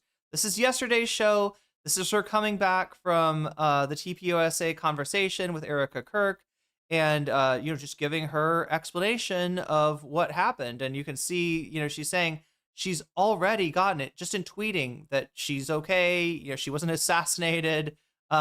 She didn't mysteriously, kill herself or anything, right? In under suspicious circumstances. They replied already to be like, "You traitor, you fucking traitor! How dare you? How dare you have a nice conversation with Erika Kirk?" I am not governable. I am basically akin to Kanye West. I never felt more seen than when he tweeted a lot of years ago, "Just fired my manager because I realized I can't be managed." That is me. That tweet right there. I was like, Bmoid says, she's so uncharismatic. How does she have such an audience? Look, she is about, I would say she's the apex grifter, right? She is what evolution has created in the griftosphere. She's clever in her grifting, and she's good at her game. She's refined her meta. And she knows what people want to hear, right? There's a gap in that, TPUSA, look, the Kash Patel, TPUSA, and Donald Trump to some extent got people ginned up. They got them ready to be like, this is an Antifa guy that killed Charlie Kirk. This is a trans Antifa person, right? And I mean, they tried to kind of make Tyler's roommate a thing. And imply like some connection to Trantifa that way, but it kind of like died out, and that's a juicy story. So when you say it's a fucked up guy from Utah that grew up in a MAGA family with gun culture, and in reality, yeah, the words of Charlie Kirk saying that deaths on at school in school shootings is the price we pay for the Second Amendment, and then becoming one of those statistics, it's even more spooky than it was before. Because all we got is like this fucked up guy, and we don't have any. There's not a deeper conspiracy. He's not connected to anybody. There's nowhere you can go for this. People were ready to go somewhere. People were ready for a story, and the story that the FBI told them was not interesting enough. So in comes Candace. She sees the content gap, right? She sees that people want a story, and she starts looking and just like to any little detail. And, ooh, look at the note that he left. That's weird. That's not the language that average people would use. This has got to be written by the feds. Ooh, this is look at the way that there wasn't an exit wound, or his neck seems to be made of steel, right? That's weird too. And then she just like crowdsources. She even had a hotline where you could call in and be like, "Hey, Candace, I think you really got to look into these Egyptian planes. They're like, they take off and they leave around the same time as Charlie Kirk and Erika Kirk are doing things, right?" And so she just spun this narrative that I think is kind of incoherent, but I got to admit, I haven't watched the whole thing. It's either incoherent or it's like a daytime soap opera kind of thing, where if you don't watch it from the beginning to the end, you don't really understand like the implication, and it's not for you. It's for that audience that's been there just soaking in this stuff. Tears in the rain. That's right. That's Candace now. Like, oh gosh, yes, Kanye, that I get this. Okay. Nobody is changing their mind anything. How ridiculous would it have been if I'm doing all of this, investigating, asking all of these questions, and then Erika Kirk offers to answer some of these questions, and I'm like, no, I'm not going to go. I can't betray the people. I don't want any answers to the questions. I just want to ask them. No, this is the entire reason we are doing this. We've been looking at the situation going, why can't Turning Point USA just answer basic questions? And I can tell you guys that yesterday, for 4 hours and 30 minutes, there were no rules. They said you can ask us any question that you want, anything that's on your mind, which I appreciated. And some of you guys are thinking, who is they? Who is they? It's the Jews, obviously. Just kidding. It's Justin Strife. Justin Strife was in the room. It was just Justin Strife. So anyway, all the dog whistles that she's doing, all the references to Jews, her dancing, to the music in the beginning. This is all to try to maintain her credibility. To be like, hey guys, I'm still racist. It's okay. I'm still anti-Semitic. They didn't hit me with a magic wand that made me say, I'm Israel high. And Erika. George joined me just for the beginning portion of the conversation because he had that thing going on that I told you on the 15th all day. He was in a conference. And then I brought my cousin Mia, the one that has a really bad attitude. I just bring her there for vibes. I think it just confuses people. They're like, I don't understand what's she doing here? And she's just here to stare you down. Person doing here. And the reality is she's like always just listening to Cardi B music. But she's my cousin and I always have her around. And so that was it. But you're saying she had like headphones in the whole time? He was kind of sitting a little bit away, but at the table it was really just the four of us until George left. And she's there to look hard as fuck. I will be honest, I did not know what to expect going into the room. I did not know if they were going to be open. I didn't know what Erika's energy was going to be like, if it was going to be more of an argument, if there was going to be legal threats. You guys were telling me not to drink water, so I didn't drink water. Well, I brought my own water, but I didn't drink that water too. It was a lot. There's a lot going on, okay? And the conversation... Yeah, they can hit your water with the Havana syndrome machine, and then you drink the water, you get Havana syndrome. Yeah, definitely don't. Not even your own water. The conversation started with Justin Strife very sensibly saying, what are we looking to accomplish here? Like, what is the actual aim of this conversation? And he was pretty clear, and Erika was very clear, that they were sort of most upset with obviously a bit of a fever pitch, when I tweeted that it was a God-forsaken company and people should not give money to it. And I have to own that. That's aggressive. That is actually aggressive in the retrospect. I was very frustrated. And I don't know. I felt like we weren't getting any answers and there were so many lies. I think we're starting to see why people were upset, right? And I'm talking about her viewers, right? She's trying to sell this squashing of the beef with TPUSA, but a lot of her people maybe are not having this. Sasha G, thank you for the gifted memberships, 5 gifted memberships there. We're up to 35. Oh, wait, are we? Yeah, we are. We're up to 35. Yo. Cyan Mike Trival, you just got weaseled. Missy, you just got weaseled. Elizabella Rosa, you just got weaseled. Danker, Dankus. That's probably your family is all dank themed, but yeah, you just got weaseled. A dank weaseling. Who else? Garbage person. You just got weaseled, and that's a good thing. Feeling the Christmas spirit, indeed. Yeah, thank you for the generous gifted memberships, Sasha G. And then I was getting attacked for asking all meaningful questions that was within their capacity to answer. And I told you, I definitely, my problem in life is that I can rise to anger very quickly.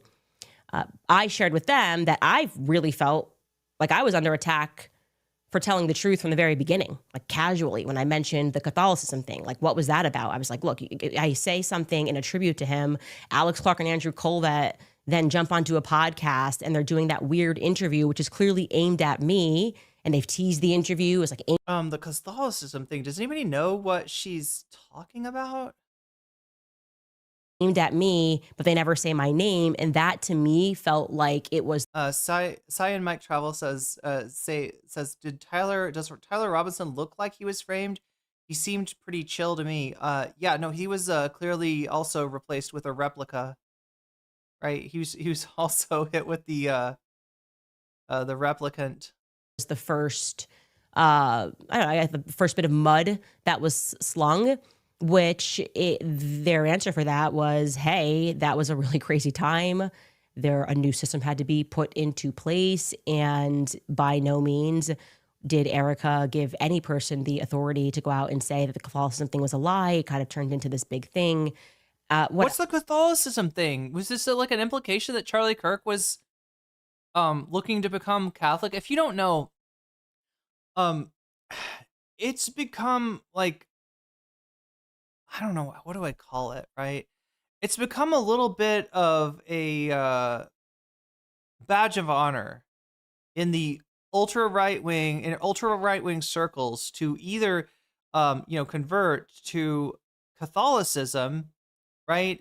Being that I guess it's like the oldest church, or Orthodox, right? Which is wild because this right wing Christian nationalist movement that has populated the new right is very much based on evangelical Protestant belief, right? So, but yeah, to be a real one, you got to be a Catholic. You got to go to a church that does the Mass in Latin. And like, don't get this confused, right? I'm not saying that the Catholic Church is right wing. Churches have a bunch of people. There's plenty of like left wing, Catholics, or priests that are adherents to liberation theology, like the former Pope, right? I'm not. It's not like better or worse than any other group, but there has been a lot of right wing. It's like the adult converts to Catholicism tend to be right wingers trying to show some kind of traditionalism, I guess, right? And they do that by and they're joining like the kind of Catholicism that they adhere to, the kind that they're attracted to, is actually a Catholicism that left the official church in Vatican II when they disavowed some of the they had some of their some of their principles, some of their doctrines, historically had been anti-Semitic. They had a thing about, Jewish people having blood guilt for having killed Jesus, right? And at that point, they Vatican II, they decided to get rid of that, right? So, but the new Catholic converts, right? They're more in the line of the Catholic Church prior to that. Yeah, they tend to be anti-Semitic, not all of them, but yeah, it's either that or it's Orthodox, right? That these people are converting to. So, I mean, that I'm guessing,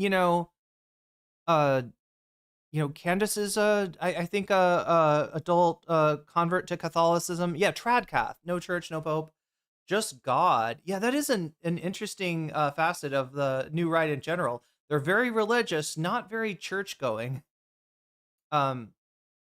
But I don't know what she's talking about with Charlie. Does anybody know?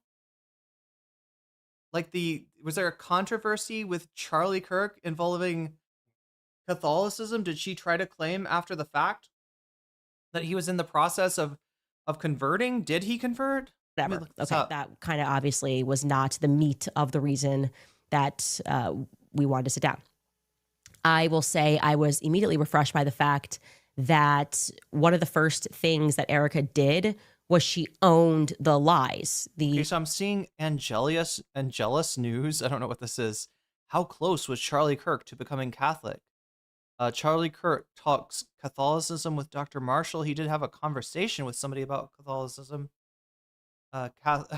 Catholic answers, Charlie Kirk, friend to the Catholics. I don't know. So there is some. I'm not seeing anything definitive either way. Yeah,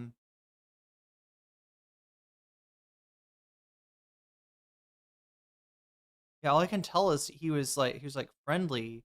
And it makes sense because like if you're a right wing thought leader, you're gonna be at least friendly to the sort of new spiritual center, if you will, for the religious right.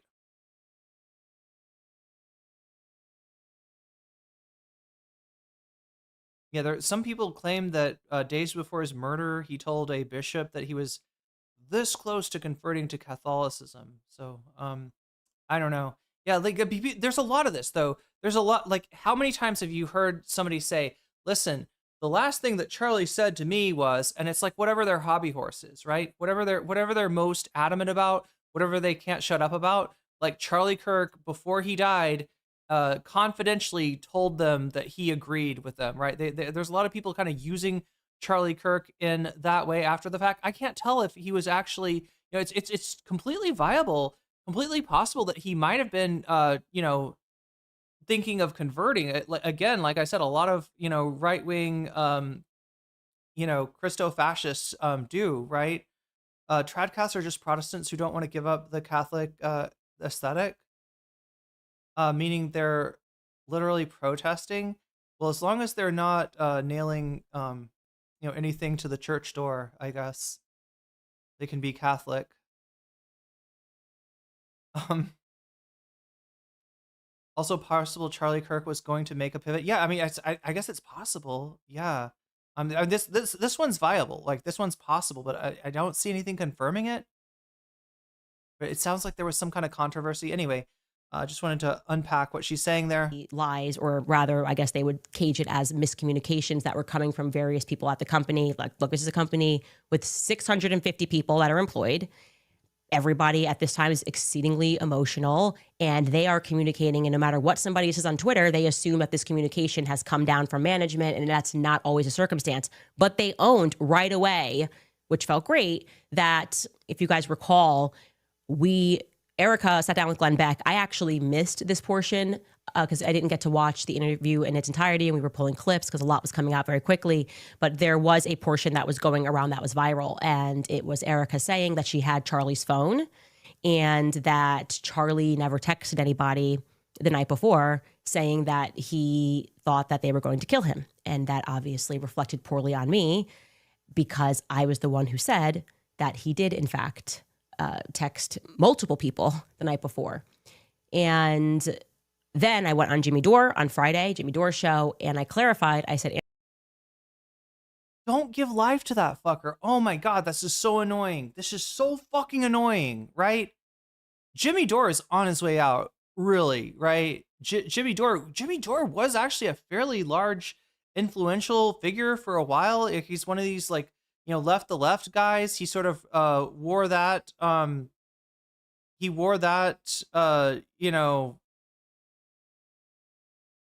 trope into obscurity. At Narwhalby, super chatted $5. To bolster her conspiracy about the land of Jacob, she said Charlie was converting to a trad cath since they don't believe in the rapture. What? Okay, I didn't know they don't believe in the rapture. Then again, like I guess a lot of what we get presented as the rapture is the fever dream of evangelicals. Also, thank you for the super chat. That gets us to 3 out of 10 for the butterfly goal. And what are we at? We're at 40 on the other goal. If I can find it. There it is. Should say 40. Yeah, this is definitely a rabbit hole. Yeah, I didn't know that they didn't believe in the rapture. A lot of the Revelations explanation, right? Revelations is a fever dream. It's a crazy fucking, I don't know, story, right? About the end of times. It's and really what it's about is like, it's apocalyptic literature, which is generally done from a perspective of lack of power. At the time, Christians were a minority in Rome, and I think in the region didn't have a lot of power. Rome is the major power. So what Revelations is actually about is imagining a time where it all comes crashing down, and like somehow like vindication takes place, right? Because they were experiencing um what felt like a loss, right? A lot of time, well, Omega Star says Revelations is dope, and I agree because after reading the Bible as a kid, that was the most interesting book. But it's dope, but it's also cope, right? Apocalyptic literature is kind of defined by that, by imagining a time way in the future where all the injustices will be made right, where the mighty will be brought low, and the fulfillment of the I don't know, the prophecy or something like that, right? Um, but a lot of like what in pop culture, what you hear about Revelations and the rapture and all this stuff, it's not like in the Bible. It's not in Paul's revelations. It is how people interpret the figurative language of that fever dream, right? That you got to kind of take the leap and assume that the beast represents this, and the horror represents this, and the like all the weird imagery in there represents something else, right? It's how certain Protestant evangelical preachers have interpreted that. So I guess it makes sense on some level, maybe, that they wouldn't believe in the rapture. That rapture is not Catholic. Do they have another one? I'm learning all about the Bible today, chat. No, let's listen to Candace some more. I'm actually gonna. Wow, I paused her on a great place. Sorry, Candace. I always freeze frame people weird. I'm gonna let this play, and I gotta pee, so I'll be right back. Andrew Colvett told me specifically that he was one of the people that received this text message. So I got that first person. I didn't get that from a source. I got that directly from Andrew Colvett. And then somebody who had access to Dan Flood's communications said that Dan Flood similarly received a text message. They owned that right away and explained. Erika said that she has Charlie's phone. She's looking at his iMessages, and it turns out that he, like everybody else, communicates on Signal. He communicates on Telegram, and that when she heard me say that, they then went and looked, and yes, that what I said was true. Andrew Colvett received a message the night before, and Dan Flood received a message the night before. Now, they asked me if I had actually like a concrete a copy of what Dan Flood got the night before, and I said no. If somebody told me what it said, which was almost exactly what Andrew said, which is they're going to kill me. Andrew did not know who they were, that he was referring to were, but they clarified that the message that Dan Flood received said the left is going to kill me. So I can't confirm that one way or the other. I have to trust them on that because I did not see that concrete message. I was told that it said they. Now, obviously, we discussed the moment, and I'm laughing here because you TikTokers are actually out of control. You guys are going to be the reason that Israel gets TikTok, because you guys are acting a fool all the time. And the videos were so hilarious of you guys mocking the Barry Weiss interview. It's great. It's good to laugh at ourselves. And Barry Weiss is always worth laughing at. But I was sort of like, hey, I felt name checked by the podcaster, Candace Owens, this obvious setup, and then asking me to stop. And it's interesting to hear Erika say that the reason she didn't ask me to stop in the beginning, because she was actually learning things from the show. She was actually learning things, and that I think she similarly felt that Barry Weiss was trying to create a moment. Obviously, it's who Barry Weiss is. It's the Zionist lobby. She's trying to right perceived wrongs because I'm against her side. That does not surprise me. That's kind of why Barry Weiss exists. That's the reason they put her at CBS, is because she's just committed to stacking the audience with people that are going to present the pro-Israel cause and talk about anti-Semitism and talk about like crime being on the rise. It's kind of an embarrassment, but I actually do accept that. And I should also clarify that Barry Weiss obviously picked those questions. They were not random, like I told you.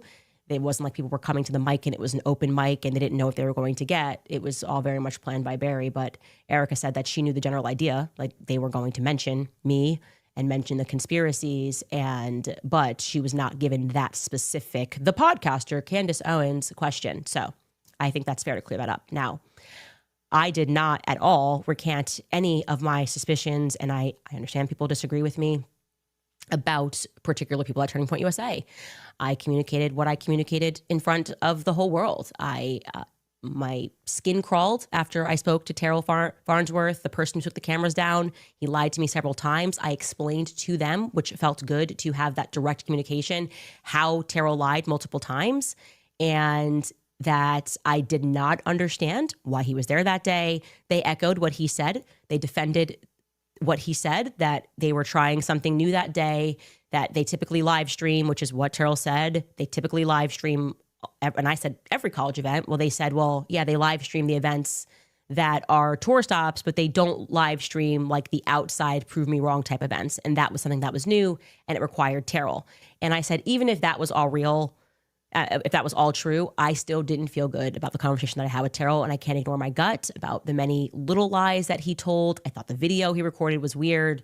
I know he comes from a very powerful family. I personally do not trust him. And I obviously do not like the fact that I said, Tyler Boyer lied about this thing and came up with an excuse and said, well, Terrell was asked to take the camera down. That's the reason, he said on Twitter, because the police wanted him to take it down and secure the footage. And I said, I know that's not true. And they said, well, after all of that, after he took the cameras down, there was a police officer or Fed, whoever it was, that spoke to him and asked him to secure the footage. Well, that makes sense, but it's not a reason for why he took it down immediately. It makes sense that as you're investigating, you're going to say, who's got the footage? Let's lock it down. But it didn't make sense to me that Tyler Boyer lied about it. And I don't trust Tyler Boyer. And that is never going to change. Similarly with Rob McCoy. He makes my skin crawl. I can't explain it. I look at him and he's a bad person, and nobody can make me feel one way or the other about that. I mean, look,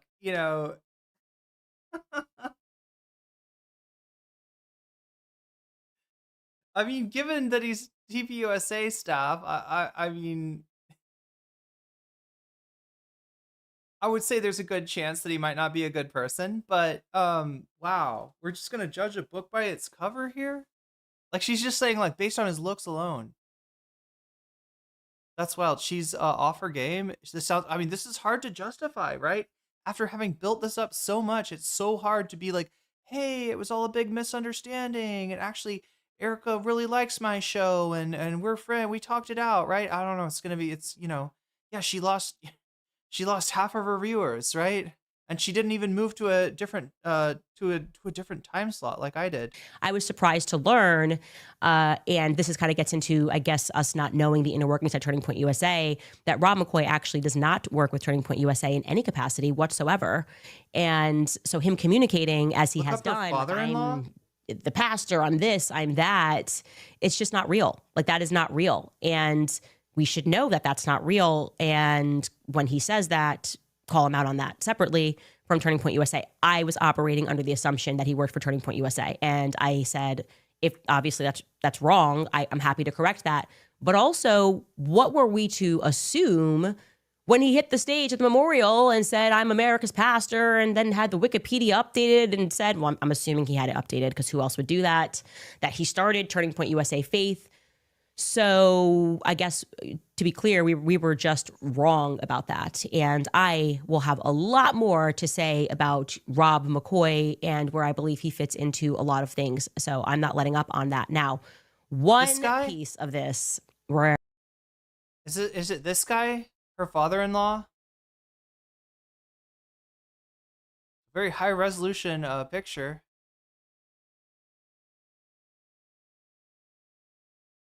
I still don't understand it. And the magic bullet. Okay. Now, we all recall what happened. I casually say on the show, hey, I saw the footage. There was no blood. And honestly, when I said it, I didn't process how big of a deal that was with the 30-06. Very quickly, what happens is Andrew Colvett whips up this tweet about what happened with the bullet. And he said he wanted to address all of the discussion that was being had about the online chatter. I'm obviously paraphrasing here. He says, I apologize, it's going to get graphic, but he spoke with the surgeon. The bullet should have gone through. The surgeon then explained that what he's typically seen on these wounds, and basically this was all a miracle. Charlie saved lives, even in death. And the internet clocked it, this miracle, the healthy bone. His bone was so healthy, and the density was so impressive. Like, this is a quote, by the way. His bone was so healthy. I want to read it. This is allegedly from a surgeon. Quote, his bone was so healthy and the density was so impressive that he's like the man of steel. It should have gone through and through. It likely would have killed those standing behind him too. And just supporting the crypto bros Terminator Charlie theory, right? If his neck is made of steel, maybe he's a T-1000. Or wait, what is the deal? Chat. Oh my gosh, I need to talk to Alex Novell about Terminator lore. You know, I had a chance this morning, but yeah, unfortunately my stream was at the same time as Alex and one of the subjects that he interviewed for the Ethan Klein video. We're doing a talk on Twitter. It was like right as they go to questions was when I had to go live. So unfortunately I didn't get a chance to talk to Alex. We were just like, yeah, Charlie is Superman or a Terminator. That kind of was like, remember the Terminator Charlie memes? Like the beginning of the WTF, right? I feel like that was kind of the beginning of it. And immediately people in the comments responded to Andrew, and this individual said, this post is so fake as it would violate HIPAA. Like, there's patient privacy. You can't just call up the surgeon. And then Andrew Colbert replies and says, rest assured, I would not have posted without full permission. Now, he said he spoke to the surgeon, and they confirmed that Andrew spoke to the surgeon, but that they did not know that he was going to write that tweet. They did not know that he called up. So Arnold's Terminator was a T-800 metal endoskeleton covered with organic flesh, and then the T-1000 is the one that melts into any shape it wants. Up the surgeon. So like it very much came across to be like Andrew was just flying by the seat of his pants. I don't know. Like he was just flying dark on it. And I was like, that seems very strange to me, because why would a surgeon do that? Like the first thing the surgeon should say is, I can't speak to you. I don't even know, in theory, Andrew wasn't even there when Charlie died. I don't even know why the surgeon even knows this guy, actually. Maybe he hung around after, but you know, Andrew was not one of the people that got into the hospital or anything like that. So this is quite literally the PR guy who's calling the surgeon, and so that just seems very inappropriate for a person to do. Period. And I would say it was kind of the beginning, but that was what I got from that. Now, obviously, we discussed the security. I brought up Brian Harpole, this interview with Sean Ryan, and I think we can believe Turning Point when they say that they did not approve of this. They had no idea he was going on Sean Ryan. I think that's pretty clear. I don't believe he works there anymore. So that was kind of him just getting out there and perhaps trying to rescue his own reputation. And I think that only made his reputation worse, actually, because people rightfully sensed that he wasn't telling the truth in that interview, that he was being cagey, that he was saying things that didn't make any sense. Again, you constantly have these people that believe, like Brian Harpole, that with enough performance, he can sit down and you're just going to convince people that this is real. And this is just a different time. Like I said, these TikTokers are out of control. They will check you in 4 seconds. Okay. Things that the biggest piece of this that I want to communicate, and that I did communicate to them, and I hope that they took me seriously on this, or rather that they take my strong advice on this. I said, one of the reasons why I really want to sit down is because I want to walk out of here and feel confident saying to my audience, hey, like, there's stuff going on behind the scenes, but Tyler Robinson shot Charlie Kirk. Like, that more will come out, but you can take it from me that this is what happened. I was looking to achieve that because there's been a lot of signaling from various people, some people who are experts, some people who have been involved in cases, that there's obviously going to be stuff that the public does not have access to. And so it is at least plausible that they have seen very clear footage that we've been asking for of Tyler Robinson getting up there and taking the shot. Like, they have access to UVU cameras. So I was hoping to hear that. And I said that I want to hear why people feel so confident at Turning Point USA that Tyler Robinson is the guy. And at this point, they elected to call the lawyer, like, you know, their lawyer who is involved in this case, one of the lawyers that's involved in this case. There's always a team of lawyers, especially for something like this. And what I got from the lawyer did not make me feel that Tyler Robinson shot Charlie Kirk. It did not make me feel confident that he didn't or did shoot Charlie Kirk. I was very surprised by this. He spoke a very long time. I asked, can you share with me what it is? And I said, when you share this with me, I will not say what that thing is. If we want to protect the integrity of the case, I'm not gonna. If you say we've got the footage of him taking a shot, I promise I won't say that to the audience, but I will communicate to them that you have something that is solid. And no, to the exact contrary, this guy effectively said, not effectively, he said that they have nothing but the affidavit. Okay, so what we have seen is what they have. What is being discussed publicly, this whole non-expert problem with well, you don't know. It's what you read, his messages that don't have any dates on it, Tyler Robinson writing out everything and the clean alibi. That's what they have. And what he explained to me was that that's the affidavit stage. That's where it's at. And then what takes place now is the investigation is ongoing, right? So right now they're looking for more information. And once investigators, they could very well have obviously footage. And that is why they might feel that, we're definitely gonna get this prosecution. But the reality is they don't actually share that information with the victim. They don't share that information with Erika. They don't, in this part of the process, they will not know what investigators have discovered. This is what the lawyer told me until May. Okay. They have not seen anything that you have not seen is what I want you to know. So with that in mind, I'm sitting here going, why are you signaling? Why do I feel like the public's being gaslit on this? There's been nothing that's convincing. There are so many commentators who AI created Tyler Robinson. Did they make him maybe he's a Terminator? Maybe he's the T-800 sent back in time to prevent a greater tragedy. I don't know. Snack, what is this? Yeah, it's cabbage and chili paste, right? This is a thing in Thailand. Chili paste is it's like the super condiment that it makes everything, including big plates of raw vegetables, edible because it's so good. No, there's no mochi in here. It's just it's a super hot, super spicy chili paste, and then you just dip vegetables into here, and something that can you imagine just eating I don't know, cabbage is all right, but it's just it's almost like a salad, I guess.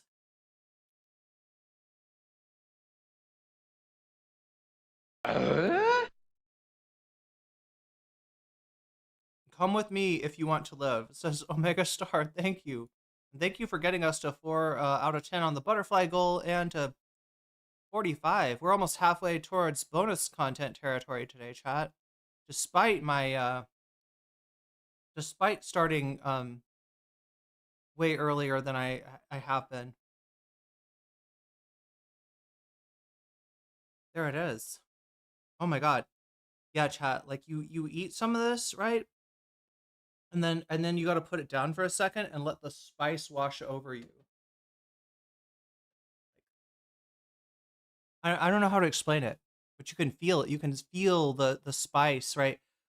Kimchi, before it's kimchi, there's something in what is it called, chat? Anybody know Korean cuisine? And what the red stuff they put in kimchi is called?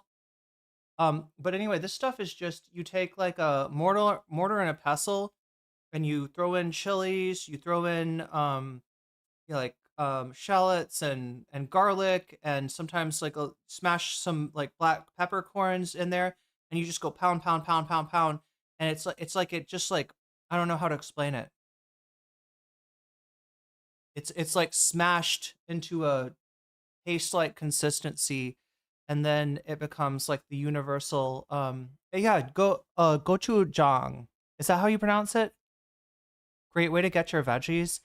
Yeah, definitely. I can feel it.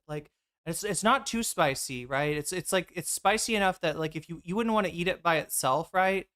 But if you eat it with a vegetable, that there's a spice saturation point, right? If you eat more, you'll be uncomfortable. You'll be your tongue will burn, and you'll you'll feel it the next day, right? When you go poop.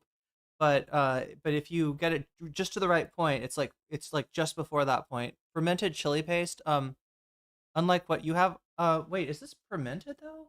Oh, wait, I forgot. Yeah, one of the ingredients in this is fermented. I think they usually take, uh, like, it's hard to explain. There's like this soy wafer. There's this fermented soy thing, that people will like, um, will dry it out as a wafer, right? So it looks like a toast. It looks like a tortilla. It looks like a tostada, right? Or a burnt tostada even because it's kind of brown. Um, and you just break it up and you smash it in with the chili paste. And I think that's where the fermentation comes from in the chili paste. Yeah, I don't think they ferment chili paste itself. I don't know if it's the one that they put in kimchi. Gochu garu is the chili powder. Gochujang is the chili paste. I've seen people make kimchi that way, but I don't know if it's the traditional way. To have gone out and said to you, There's no American yeah, ranch dip. I guess people do this with ranch dip too. overwhelming. The evidence is overwhelming. The text messages that don't have a date, that don't even sound real, that's overwhelming. That to me feels really fake and gay. I really do want to say that to every commentator. Excuse me? It sounds like what? That don't have a date, that don't even sound real. That's overwhelming. That to me feels really fake and gay. I really do want to. Fake and gay.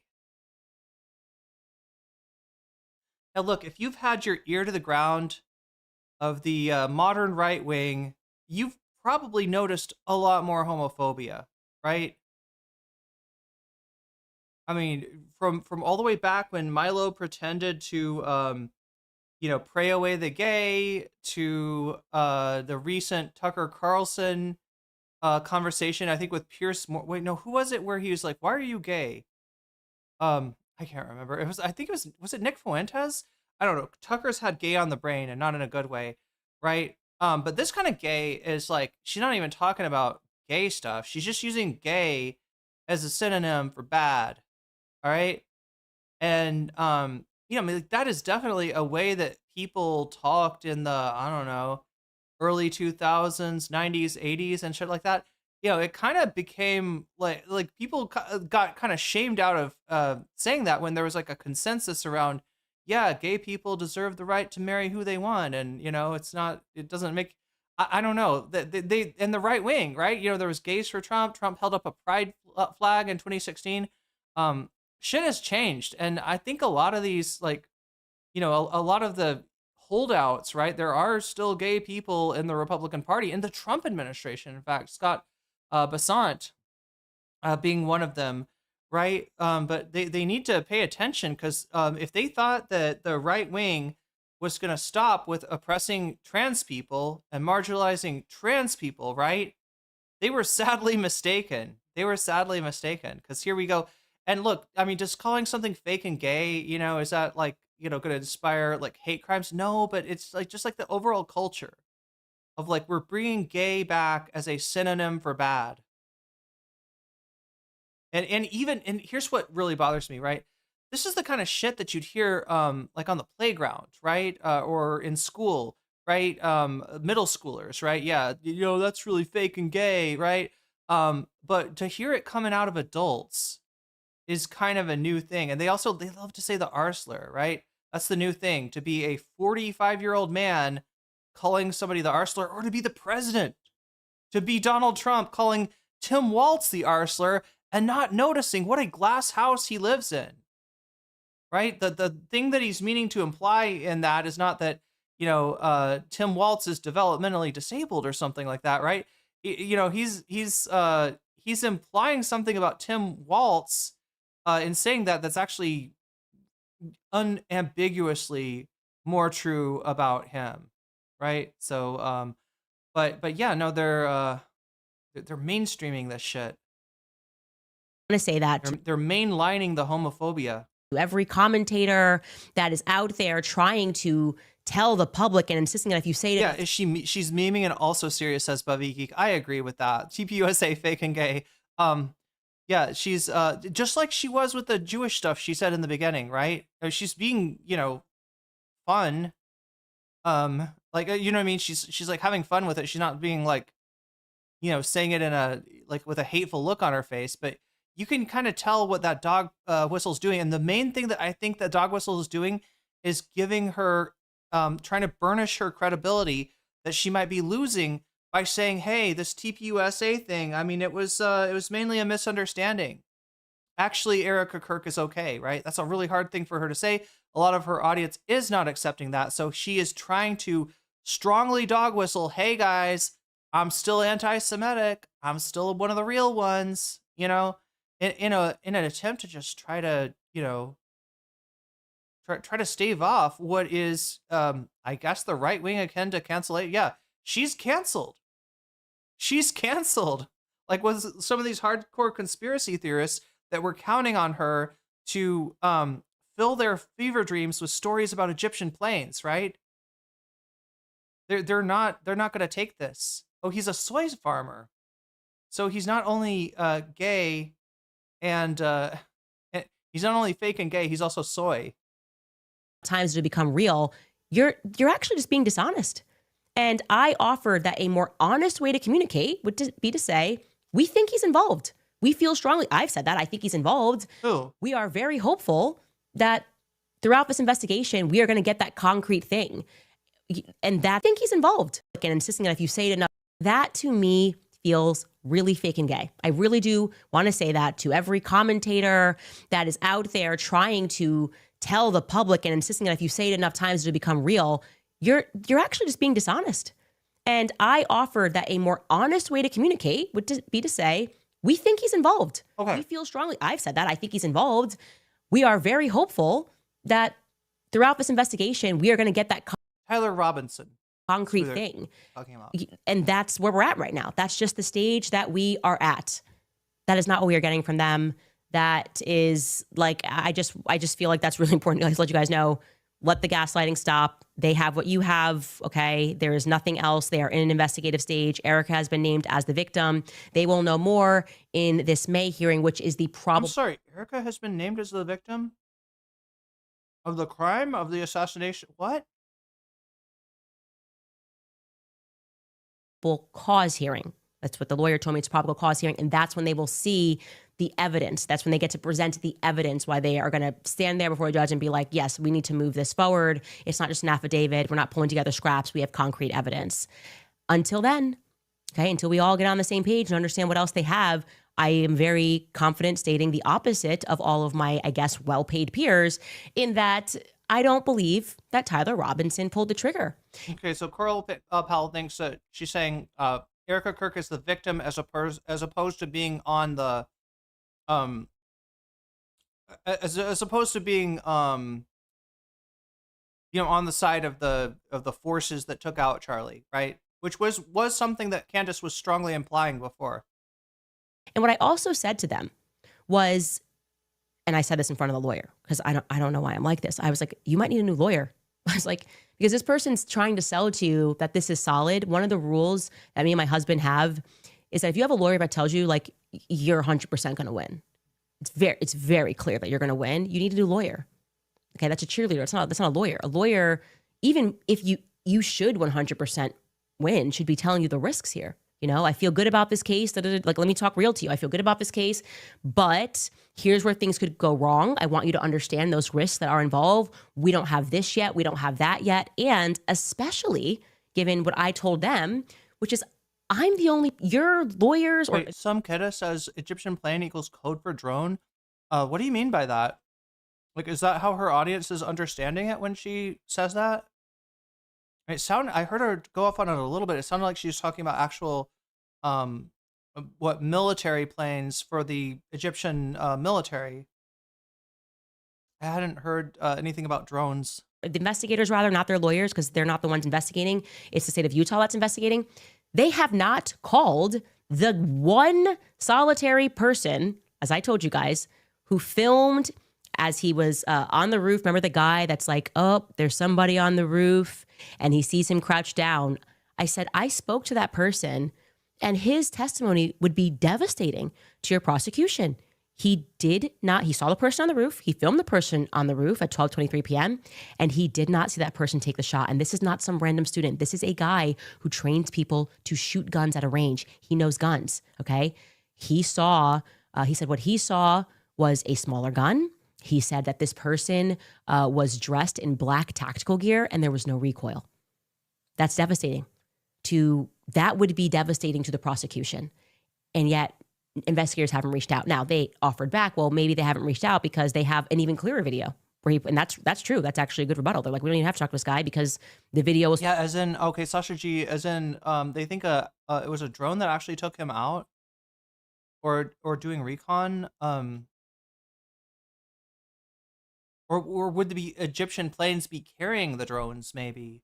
Because I mean, like that, again, I haven't been privy to a lot of this right-wing conspiracy talk about where this whole Egyptian because you got to understand with Candace Owens, she's kind of crowdfunding this conspiracy. Like, yeah, I mean, she's definitely like embellishing it and adding things to it, and she's like the the one with a platform, right? So the one bringing these things forward. But she's got, like I said, she's got like a hotline that people can call and be like, hey, Candace, I think you got to check this out. And so yeah, the the audience is kind of involved in crafting this, parallel universe as well.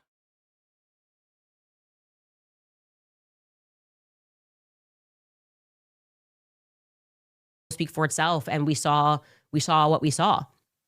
Okay, but wouldn't you still want to speak to the other guy so you could prepare? I don't know, to question him something. I don't like if this investigation is going on and I feel as though I spoke to more people than they have. Both of the people who filmed videos that day told me that they weren't reached out to. So I don't understand what's happening here. I don't understand the confidence, I guess, is the best way to say this. I told them I do not... Drones painted to look like Egyptian warplanes? Okay. Understand the confidence.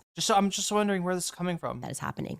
Now, another really big thing that happened was they brought me Mikey's call logs, okay? They brought me Mikey's call logs, and that is why I said this was... Mikey's call logs. Anybody know what this means? Was a productive meeting. There is no other way to say it. I asked every question, and they came with paperwork to show and to answer and to explain certain things. Also, which was, I thought, actually kind of sweet, that I guess I did on the previous show. I was like kind of looking at things into Mikey and I couldn't find him. And someone said, I think Mikey's not his like real name. Like they thought it was his middle name actually. And I just assumed, okay, well, maybe he's using his middle name and that's why I can't find him. But Mikey really wants you guys to know that is his real name. And it is his real name. I found out shortly thereafter that they were confusing his middle name with, they thought it was switched. That Michael is his real name, just to clarify that, because I realized I actually didn't go back and clarify that. But Mikey's call logs, big piece of this, okay?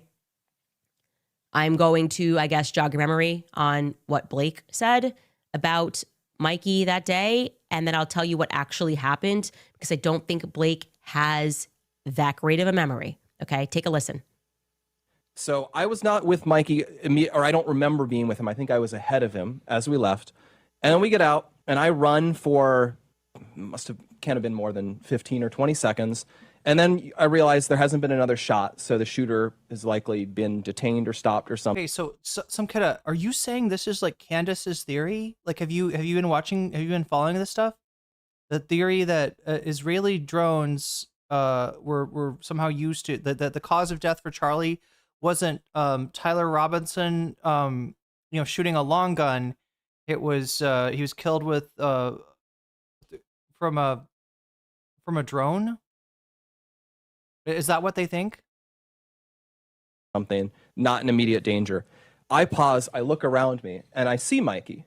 And I see Mikey there. And I will never forget what I saw, because I've seen Mikey almost every day for the past 2 years.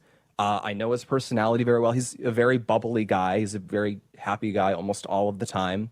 Yeah, this is Blake Neff, chat. No relation to Will. And I'll never forget what I saw, because it was clear in the moment that he was profoundly freaked out. What I'll always remember is the way his lip was quivering, which I'd never seen before. And you very rarely see from someone that he was freaking out. And then I think he literally said to me, I might be imagining this, but I think what he literally said was, he was looking around, and then he says, I need to call Erika. And then he takes his phone and he begins calling Erika. And I don't want to disclose how that call unfolded, but he did that. Your mind extends all of this, but that is happening within a minute of all of this occurring. I remember he calls Erika. Around the same time, I pull out my phone and I call my mom just to say, Mom, there's been a shooting. You're going to see it on the news. I'm okay.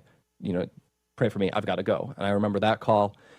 And around the time I put that phone away, and then he immediately calls his dad. He calls Rob McCoy, and he says, Dad, someone shot Charlie. You need to call all of your pastor friends. Charlie was hit.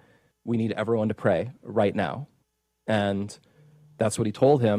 Something that's always confused me about Christianity is this idea that God controls the universe. God is ultimately powerful. He's in charge. Like, everything that happens for a reason.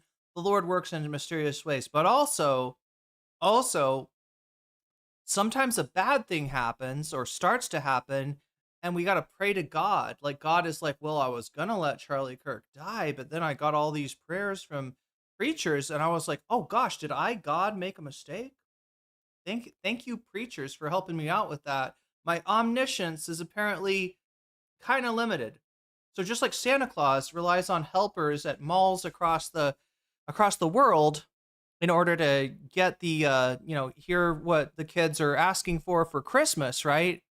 God is relying on preachers to pray when a guy is about to die that they don't want. God was going to kill this guy. God had it written it down. Yeah. And then Charlie Kirk dies of, blood loss at Utah State University.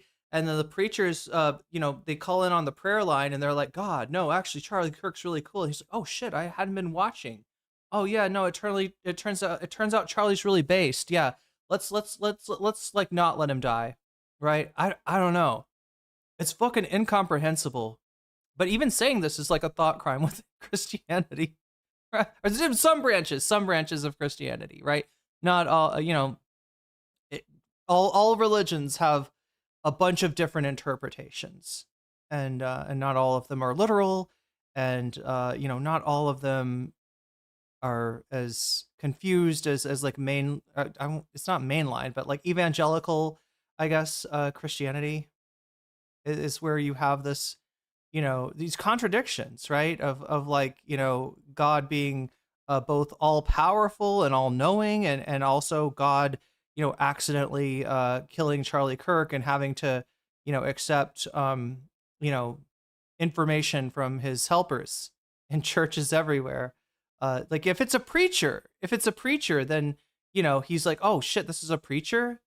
Yeah. I'm going to listen to him. Okay, so that's just not right. And so when he says, I might be imagining this, for I'll never forget, followed by I might be imagining this, probably means that maybe you forgot and like you really could be imagining. Now, for me personally, I think the normal physiological response in these high adrenaline situations for most people is you lock in. Like, they're literally your body, when it goes through something, when it's terrified and is going through like sort of like you are really paying attention to details. We've learned about this many times over in health class growing up. This is why they talk about that fight or flight response, and quite literally there's stuff happening to your body. And so there's a lot of details here that are just not accurate. And the one that surprised me the most about what? She thinks that people are more likely to pick up on details when they're in a flight or fight, when they feel like their life is threatened? What this seems backwards. Right? I mean, look, people have been known to be capable of maybe some feats of strength that seem kind of amazing in a crucial moment like that. People lift objects that are, have fallen on other people that, seem like, that's a lot of weight to lift, right? I mean, there's things there, the fight or flight response is, to maximize like your ability to survive, so a crisis, like a predator appears, right? And you're either gonna take out the predator somehow, or you're gonna run run to safety, right? So what you do better in fight or flight is things like running and maybe things like fighting. Um,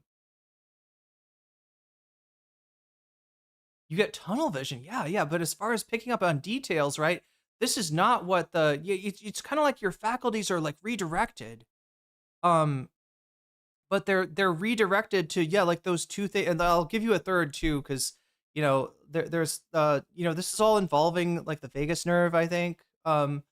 These kind of responses, the sympathetic nervous system is what gets engaged, right? That's the name of the apparatus that is turning on when you get in one of these fight or flight moments. But the other thing that you can get in this situation, the other thing that can happen to you is that you get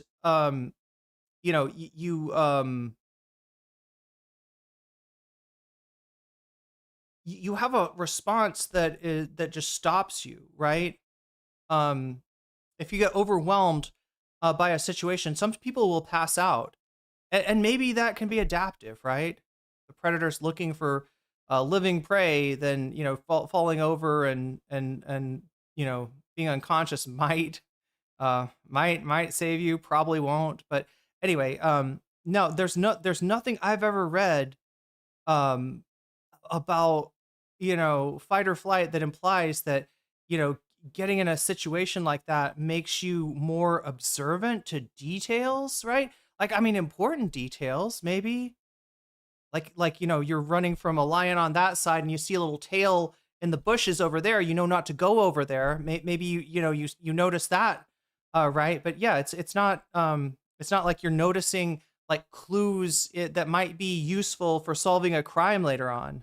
These call logs is I certainly feel that we were given the impression over and over and over again that the first person Mikey called was Erika, right? He called Erika. We were told this by many people also, that he trained, like he almost like went to a camp and trained, and Charlie was like, 1, 2, 3, go, and like fast, 1, 2, 3, go. That's why he walked away. 1, 2, 3, go, and just told him, this is what the first thing you do is. Almost like person Mikey called was Erika, right? He called Erika.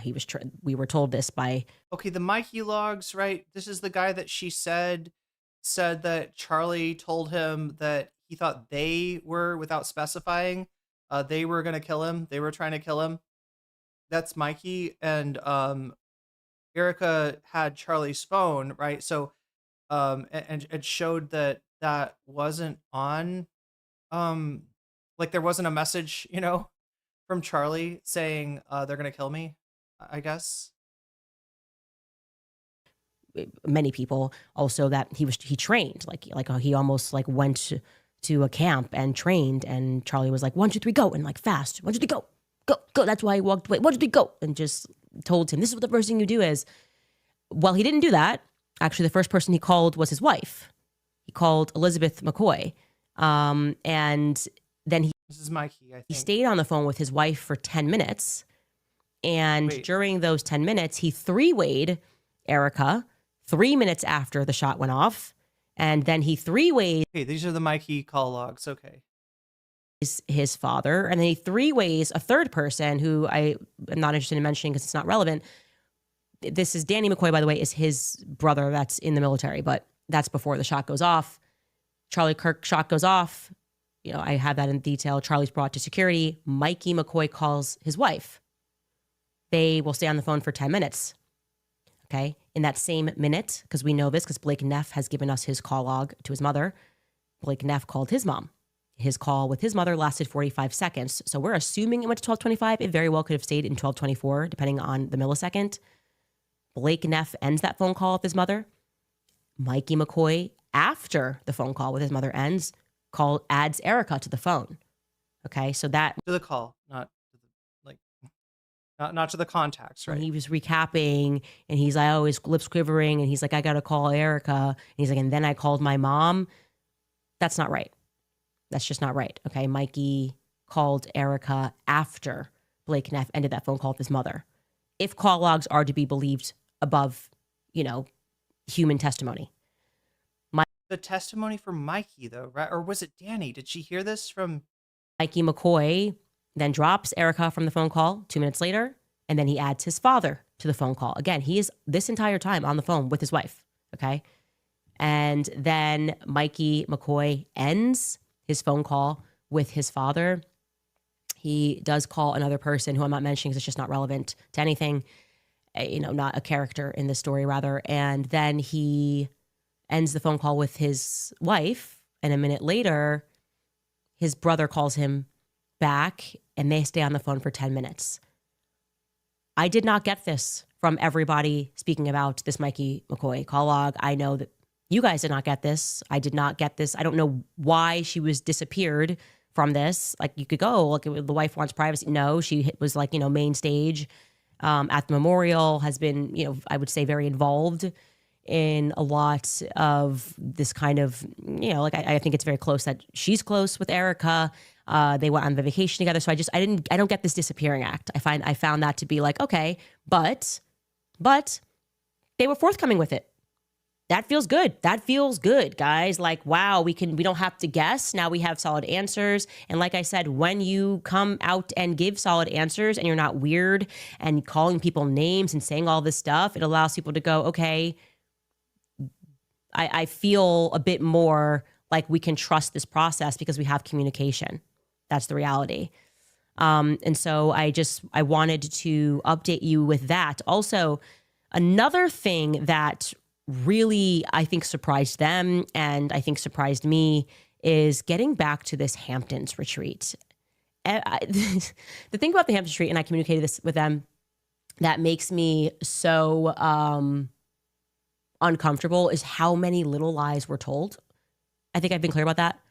Like, Seth Dillon definitively pressed Charlie at this event. Stop saying three-weighing Erika, says Biva. That sounds gross. Look, I don't know. I guess the thumbnail for today kind of signifies that maybe Pierce is getting, I don't know. Does this look like Pierce is getting a little excited over here? That he thinks that, I said kiss and make up. I didn't say kiss and make out. Okay, Pierce, don't get too excited. No, there's no three-way going on. There's no two-way. They're just quashing the beef. And, it's anybody's theory as to why Candace chose to do this. She had a pretty good thing going. And again, like I said, her views from one day to the next day chopped in half, right? Her podcast literally just got chopped. It's not what it used to be, right? So but why did she make this decision? Right? First of all, to agree to talk to them in private. And secondly, it sounds like to quash the beef. They must have I've got to come back to the carrot and the stick, right?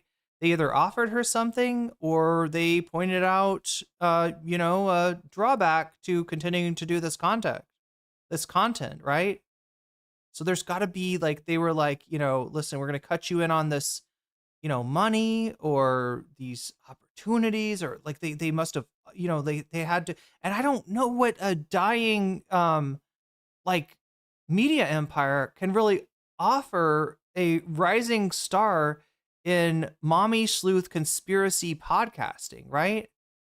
Like, Candace Owens really has the world is her oyster at this point. So I'm not understanding the carrot, the stick. Also, when I imagine what the stick would be, it sounds a little bit conspiratorial. It's a little I don't know, pictures outside of her house that indicate she's under surveillance. I don't know. Whether it was in a hypothetical, which it was in a hypothetical, but he got fired up in the hypothetical of Charlie discussing potentially tweeting something against Bibi Netanyahu, it did lead to this firecracker moment. Again, this is one of those things where I go, why am I always being held out to dry, hung out to dry for telling people the truth? Especially when I wasn't going, oh, well, Seth Dillon killed Charlie Kirk. I just, this happened. It factually happened. And yet everybody's kind of putting out these weird statements and they're not being honest in them. And I was saying to them, that made me feel really weird. And I would love to know more and about this. I mean, a lawsuit, right? Is that a possibility? She talked to their lawyer and they said, I don't know. Has she said anything about Turning Point that is um again, I think we're talking about public figures here, right? Defamation standards are certainly higher for public figures. It's harder to get somebody on defamation when you're talking about a public figure than just a private citizen. Did she cause? Can they prove that she caused them to lose money? Like, what would it be? What would it be? What would be the?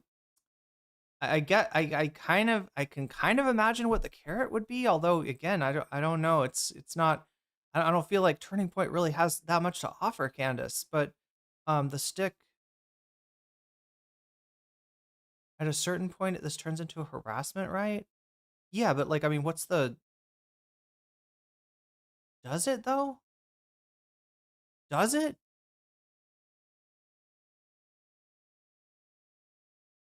Bibi Netanyahu offer to fund Turning Point to the next level. At which point, Erika said she was not aware of that happening. Oh, you're talking about the Macron's lawsuit. Yeah, that is definitely looming, and she's gonna. The smart thing, I guess, would be for her to try to settle that.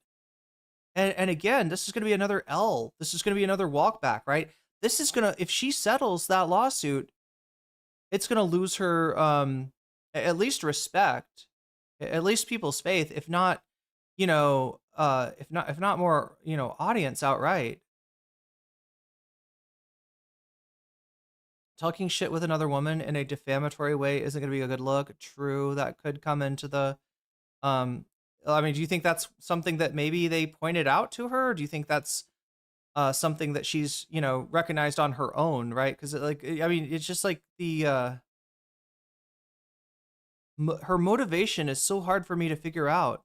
It is obviously totally possible that that was kept in the business lane of Turning Point USA.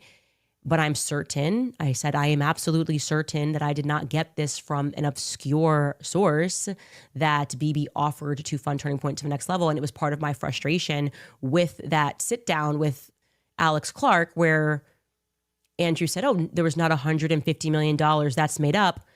I told them, Andrew Kovet was my source. Andrew Kovet told me verbatim that Bibi Netanyahu offered to take Turning Point to the next level and that Charlie turned that money down. So I said, there's a bit of a predicament when I'm being like lambasted by all of these voices and people that are attacking me and these paid campaigns. And when I say paid, yes, okay, actually have the names of people. Different ways they're being paid. Some are being paid by PR firms.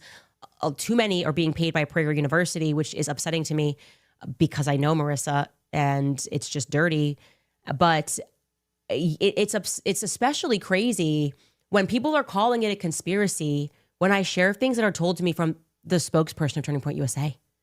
Okay, that's weird. And yes, they were forthcoming. Nobody's ever denied this. So this was not on our list of lies about the fact that Bibi Netanyahu did call him. Okay, that did happen. Bibi shared that, by the way. Our source for that could have just as well been Bibi Netanyahu.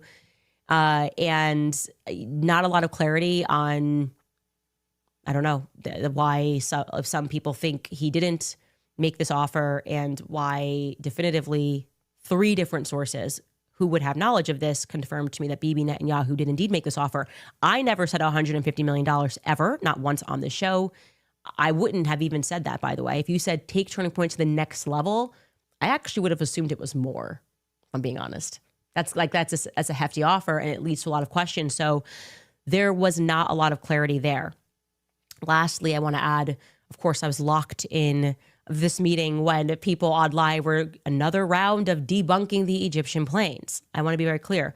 We discussed the Egyptian planes, and I have since worked on an incredible document about the Egyptian planes, which we are going to put up on our website, because I realized that when we shared that spreadsheet, people assumed that one of the columns, which was actually saying where the planes landed on that day, because it was plus or minus 3 days, was exactly where Erika had been on that day, and that was inaccurate. And so for clarity, I had been working on the last week on turning it into an interactive timeline that we can put up on our website, because I'm certain that these Egyptian planes are incredibly shady and that they were, in fact, tracking Turning Point USA faith, broader events. Of course, Erika was at some of them, Charlie was at some of them, but it is the pattern here is undeniable. So let the naysayers and people make videos trying to what are we, 5th round debunk these planes.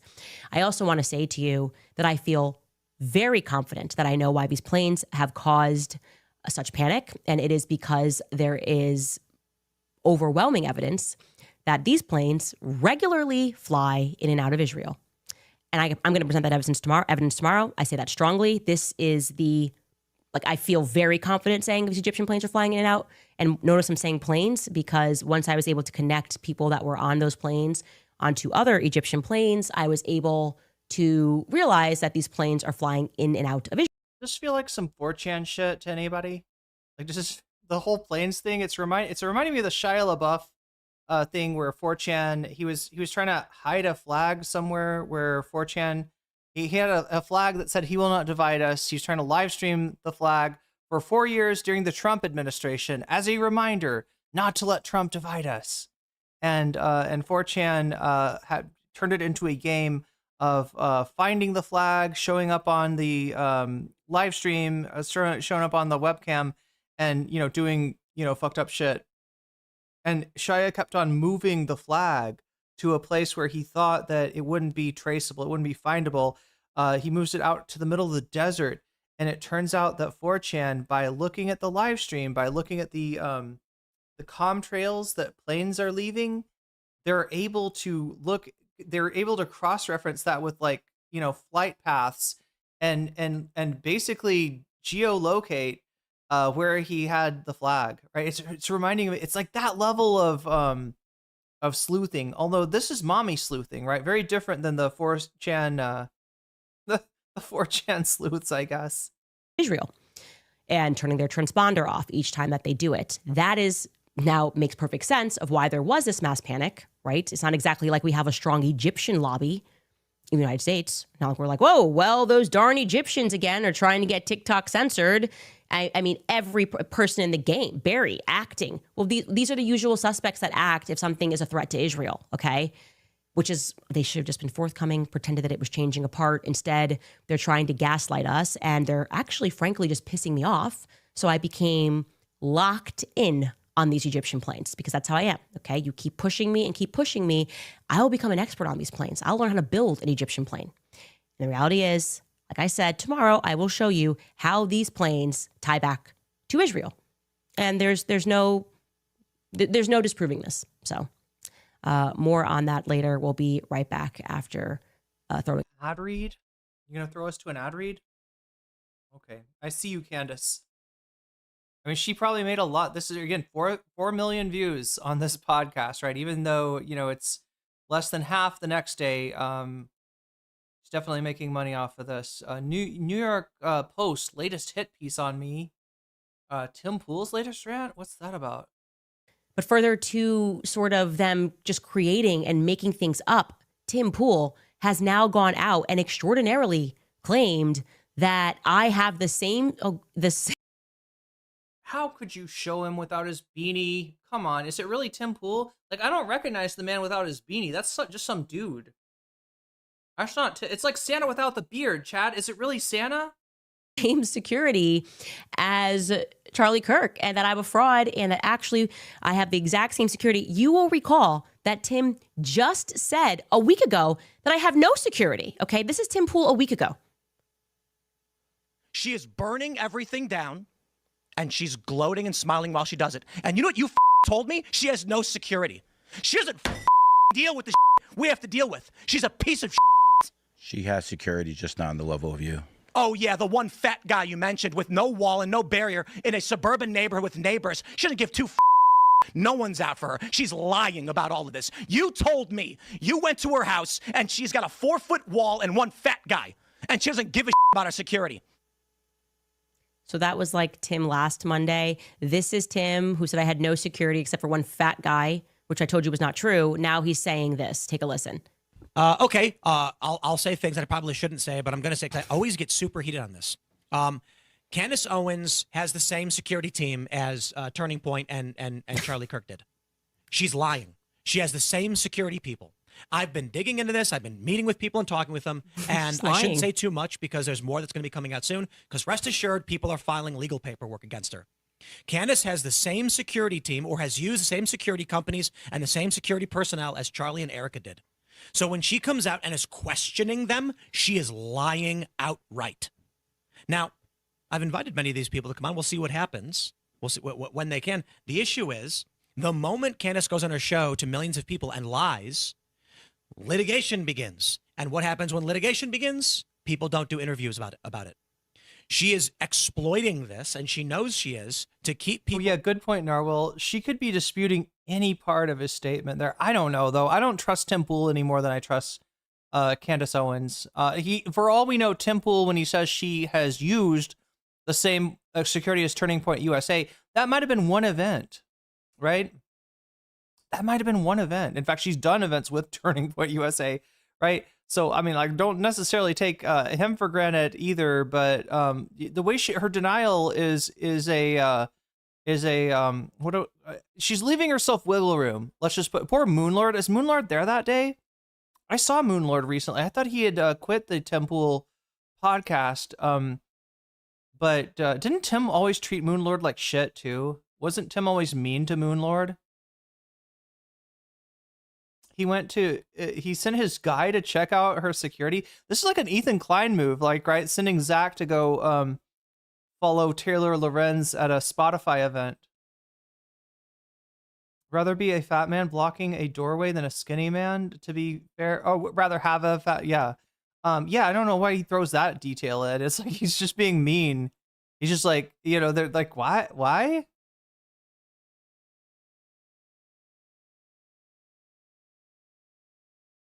Wrapped up in this insanity.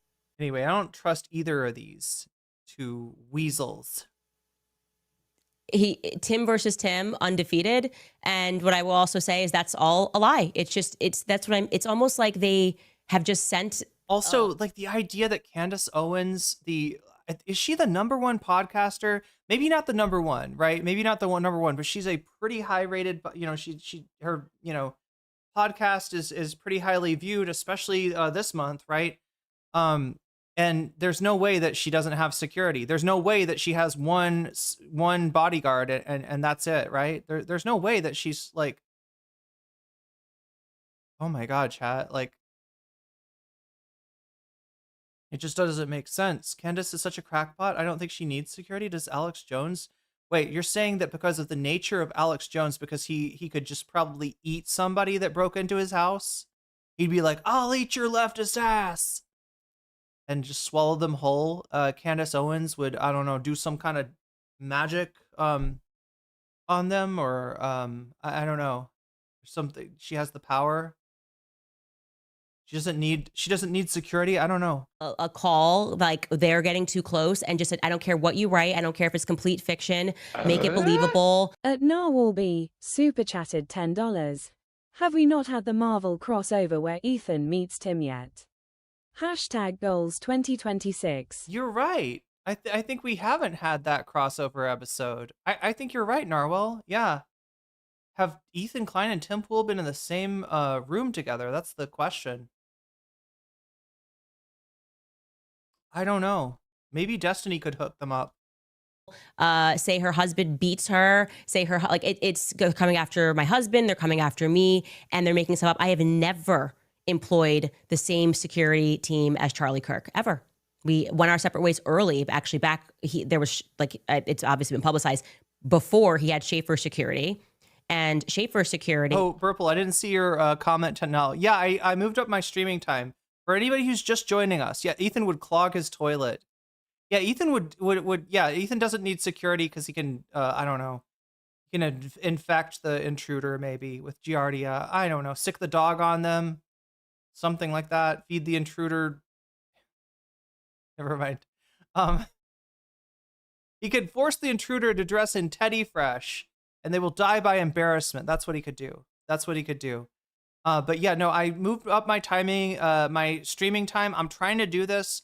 I realized that it doesn't make a lot of sense to be streaming to my main audience in the United States at a time when most people in the United States are not even awake. So I'm trying to, we kind of got, I kind of got, I just got in a habit of, and there's a reason for this, right? It's that, when I wake up, I try to check the news. I try to make sure that I'm covering the latest thing.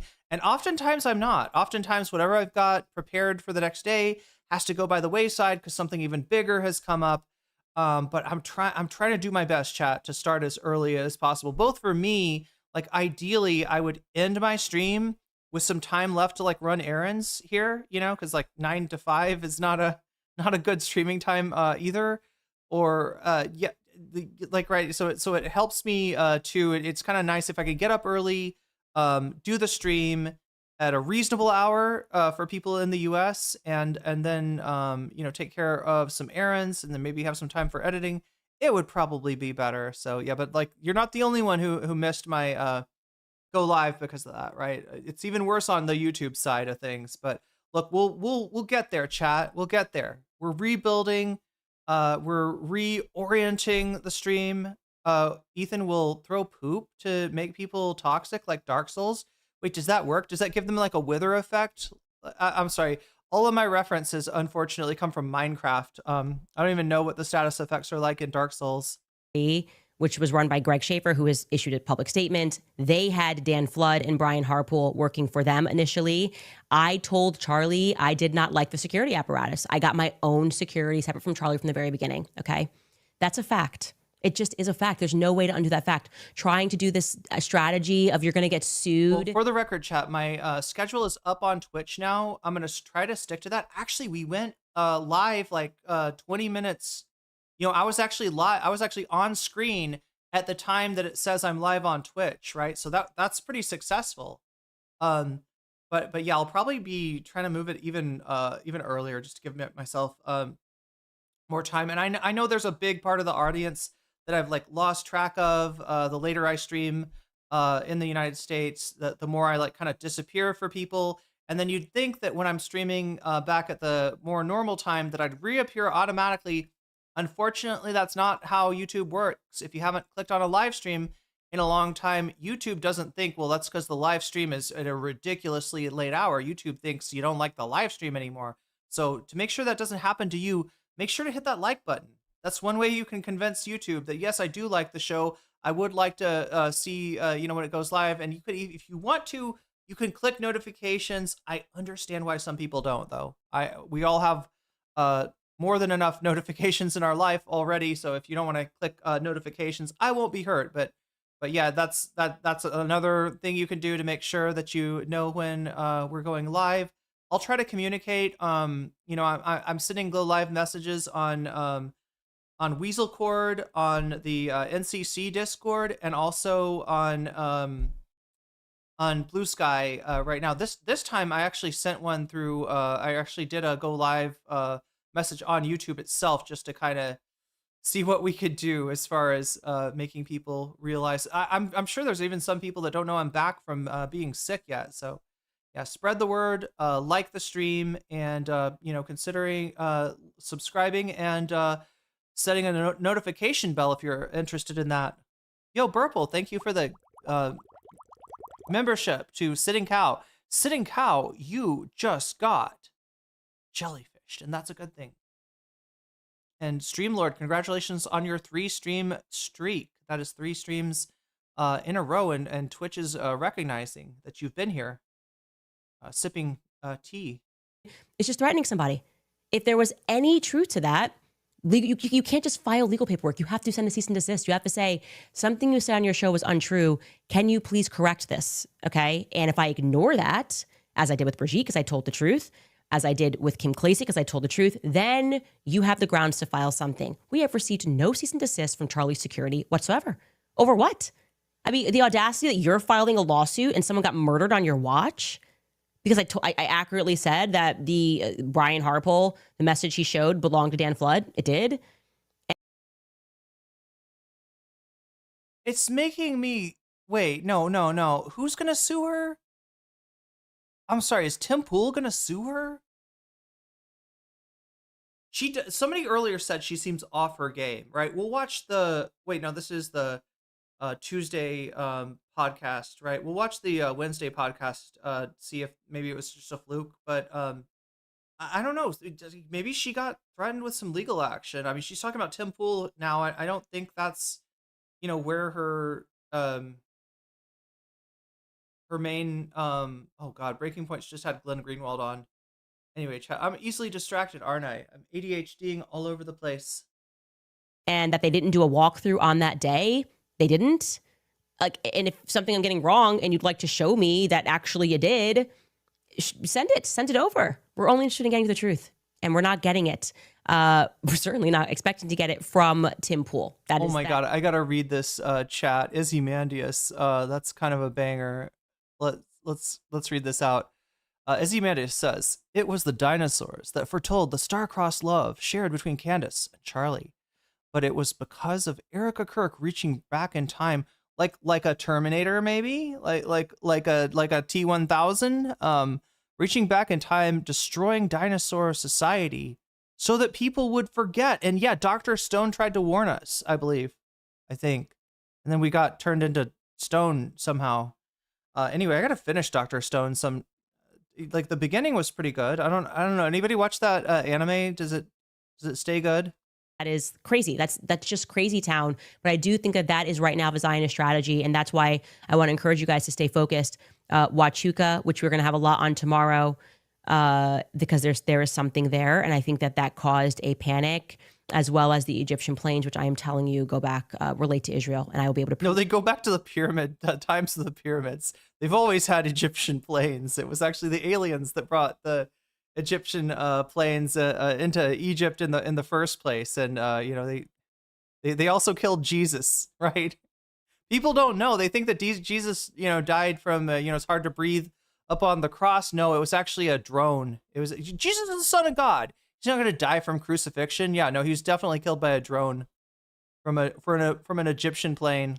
Prove that tomorrow for all of the naysayers. And again, it's only because this is how they act. If they always overreact, and then it lets us know that we are close. They are like an alarm. Tim Pool. Tim Pool knows the secrets. He knows how Charlie Kirk was killed. He knows where all the evidence was hidden.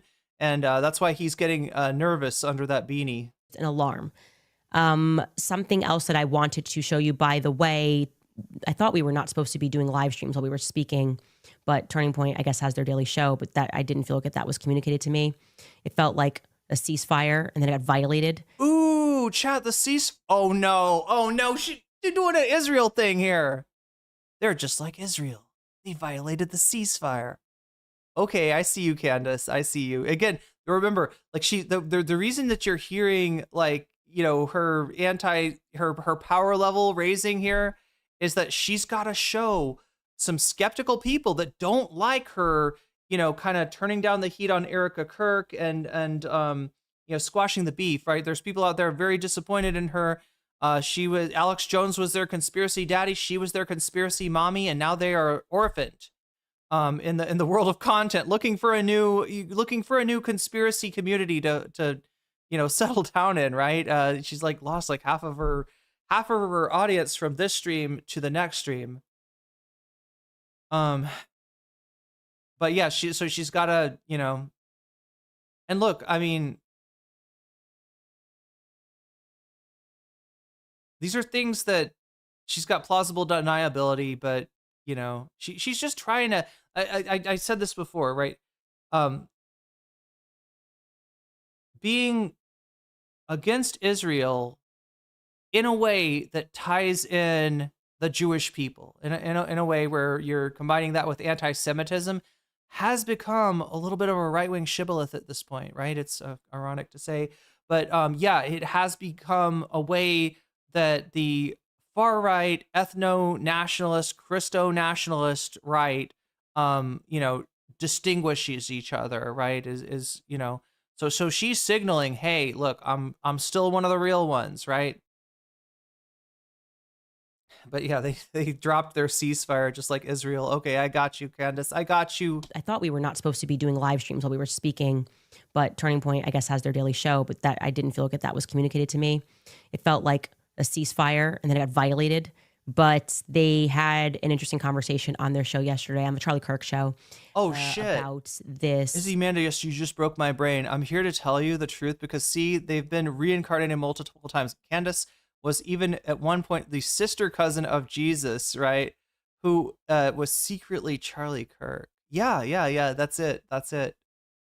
Trial, the upcoming trial about Tyler Robinson, and here is what they had to say. Take a listen. So this is straight from the charging document. It says Robinson's mother explained that over the last years, Yo, Joel, thank you for resubscribing on Twitch. so Robinson had become more political and started to lean more to the left, becoming more pro-gay and trans rights oriented. She stated that Robinson began to date his roommate, a biological male who was transitioning genders. This resulted in several discussions with family members, but especially between Robinson and... Look, I've noticed like a lot more people on the left adopting the language of the right when it comes to talking about trans people, right? Or like, I don't know, cis people in general just have this need to like put a put a little marker on. They don't want to get fooled in the shell game and accidentally not realize somebody's trans or something, right? Or so they're this whole biological male, biological female, right? No, it's a you're talking about a trans woman, right? You're talking about a trans guy. You're talking like, this is like, if you want to say, or sorry, if you want to say like the biological thing, you're talking about cis people, right? What's the opposite of trans? It's cis. If you do chemistry, you know this, right? If things, if substituents are on the same side of a molecule, they are cis. If they're on the opposite side, they're trans, right? If it changes, it's trans. If it's on the same side, it's cis, right? Anyway, and look, I'm not committed to any specific nomenclature. Language is just language. Words are just words, but sometimes they're politicized. And yeah, this whole like biological it's essentially a way of denying that trans people are real. If you talk about a biological male, you're not exactly not exactly connecting that you're talking about a trans woman. So anyway, language, it's important. And his father, who have very different political views. In one conversation before the shooting, Robinson mentioned that Charlie Kirk would be holding an event at UVU, which Robinson said... When you're on estrogen for HRT, aren't you biologically female? Well, you're definitely, yeah, physiologically, from an endocrinologic... oh my God, I'm going to mispronounce this word. From a standpoint of endocrinology, yeah, that's... was a quote. Well, and really, like, what it is that, like, estrogen and testosterone, these are steroid hormones. Steroid means that they're made of a backbone that comes from cholesterol, and thus they're able to permeate the cell membrane and actually, yeah, even get into where the DNA is held in the cell. And what they do is they turn on and off different parts of your DNA. So, that's what testosterone, if you're a trans guy and use as exogenous testosterone, that's what it's doing, turning off parts of your DNA, turning on other parts, same thing, right? So it's deeper than, than a lot of, certainly a lot of transphobes think. But I just wanted to point that out. Candace isn't the only one doing it. I wouldn't be worried if it was Candace doing it. She's a fucking bigot. I expect that from her. What I don't expect is to see trans allies or people that use that as a selling point for their content to start adopting this like this language. Sex is complicated, gender is even more complicated, and it's something that a lot of people just aren't ready to hear. Stupid venue for the event. Robinson accused Kirk of spreading hate. And when you see how easy that rooftop access is, you start to kind of put one and one together, and you realize that Robinson had a plan that he was going to ultimately... So she said that this is the backstab, right? That they had, she thought that they had an agreement that neither would stream. Now, obviously, she's not going to be able to stream during the conversation, but the TPUSA show, the podcast, the former, this is a Charlie Kirk show. This is Charlie Kirk's old podcast. That they are riding it into the grave right now because the viewership that was there for Charlie, not necessarily there for these three guys, but yeah, they ran the show. She thought they had an agreement that they wouldn't, and she's reading this as well. She said they broke the ceasefire. Take advantage of, and he obviously knew how easy it was to get up to that rooftop, which is terrifying. It really is. And look, one of the other things that's being pushed around for a long time was that Omega Star with the super chat. Let me read this one out. Omega Star says 10 minutes left for the butterflies. That is true. That is true, unfortunately. We're at 6, though. All right, I know it says 5 up there, right? But somebody got a super chat in before I could get the butterfly goal up. So we're actually at 6. We actually only need 4 more super chats of the teal variety or higher in order to get that butterfly. That you TPUSA, both the local chapter and you guys didn't advertise this event till a couple days prior to. Now the insinuation there is that doesn't give Tyler enough time to plan for this. And what we found out with a little bit of 20 not even 5 minutes of Googling and looking. Yeah. Look, you guys had already put out on your website as early as August 27th. So we have at least almost a full 2 weeks prior to this, that not only the time of the event, but the location, the exact location of the UVU courtyard. So when you have over 10 days of planning, and it sounds like that Tyler already was familiar with the campus to begin with, like a lot of the mystery of this starts to go out the window, and it starts to really conform with what is exactly being proposed by the state of Utah and the FBI in the charging documents. Yeah, and we can attest, Andrew Cipher, who's our head of field, Charlie sometimes throw the events out, 7-10 days in advance. If something opened up in his schedule, he would be able to do these outdoor events a pretty quick turn. And so those whole that whole theory kind of goes out the window. So unless I am mistaken, and I am not perfect, but I do feel like we worked really hard to see when this location was first revealed. The first time that we found that the courtyard was mentioned, because Charlie's speaking at events, so your assumption would be they're inside, right? You have no idea where it is. So it's not like you can see whether you have a shot to the courtyard unless you know Charlie's speaking in the courtyard. The earliest that we found that was on September 2nd.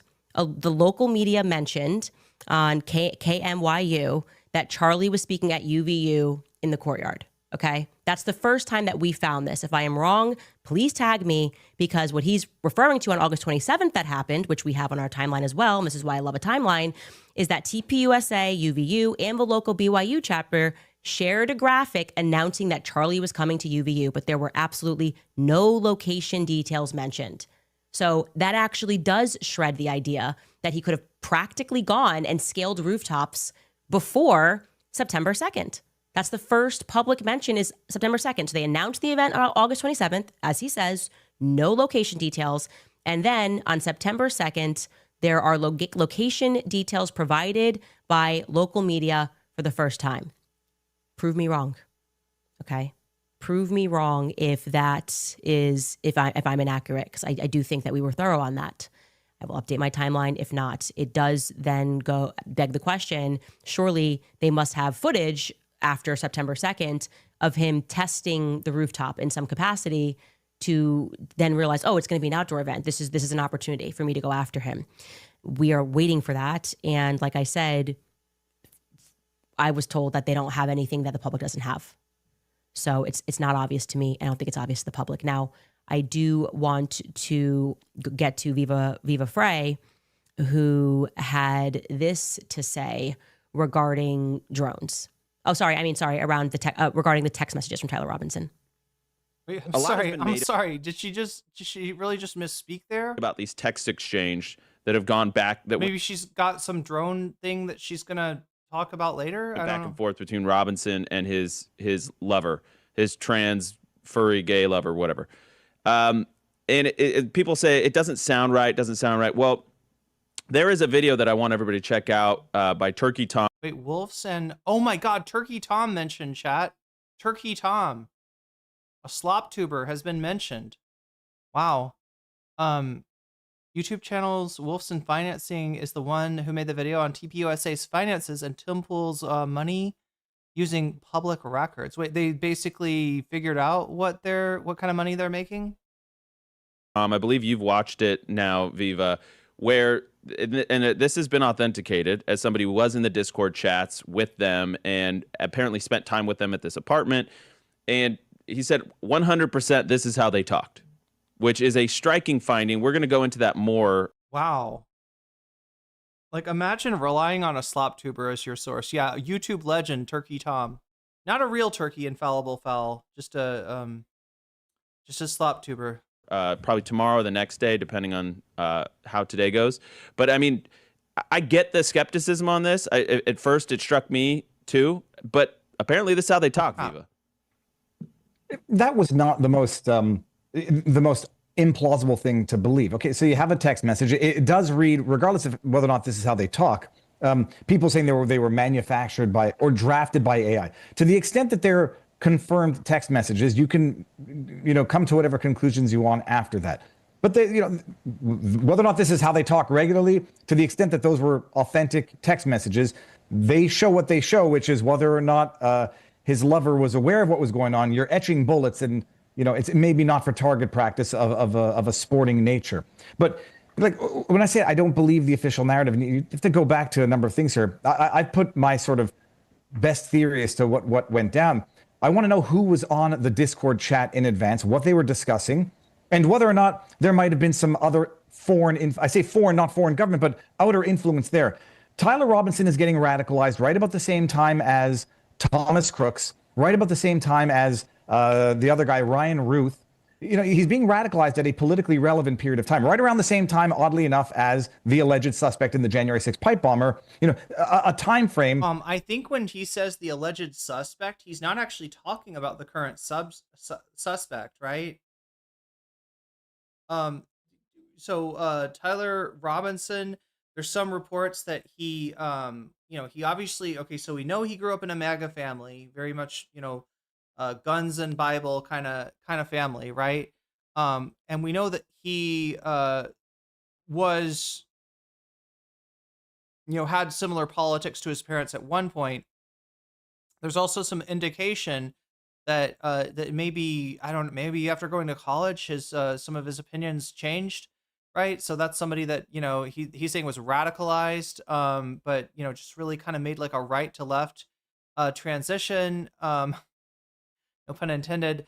Then we got Ryan Ruth, who was a Trump voter, I think in 2016, and then I think was it the Ukraine issue that changed Ryan Ruth's mind. This was the shooter that was waiting for Trump at the golf course, never got a shot out on him. And then we have, oh my God, what's the other guy's name, chat?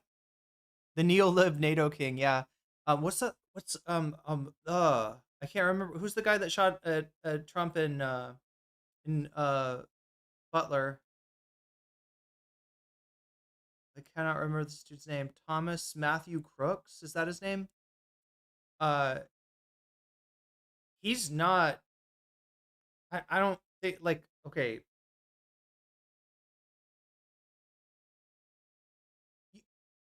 You hear stories from his friends saying that he was a debate lord.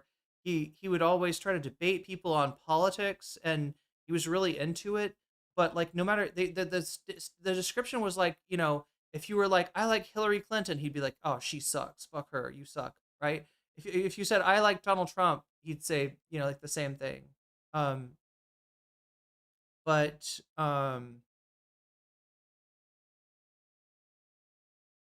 who is the, oh my God, who is the other one that they brought up?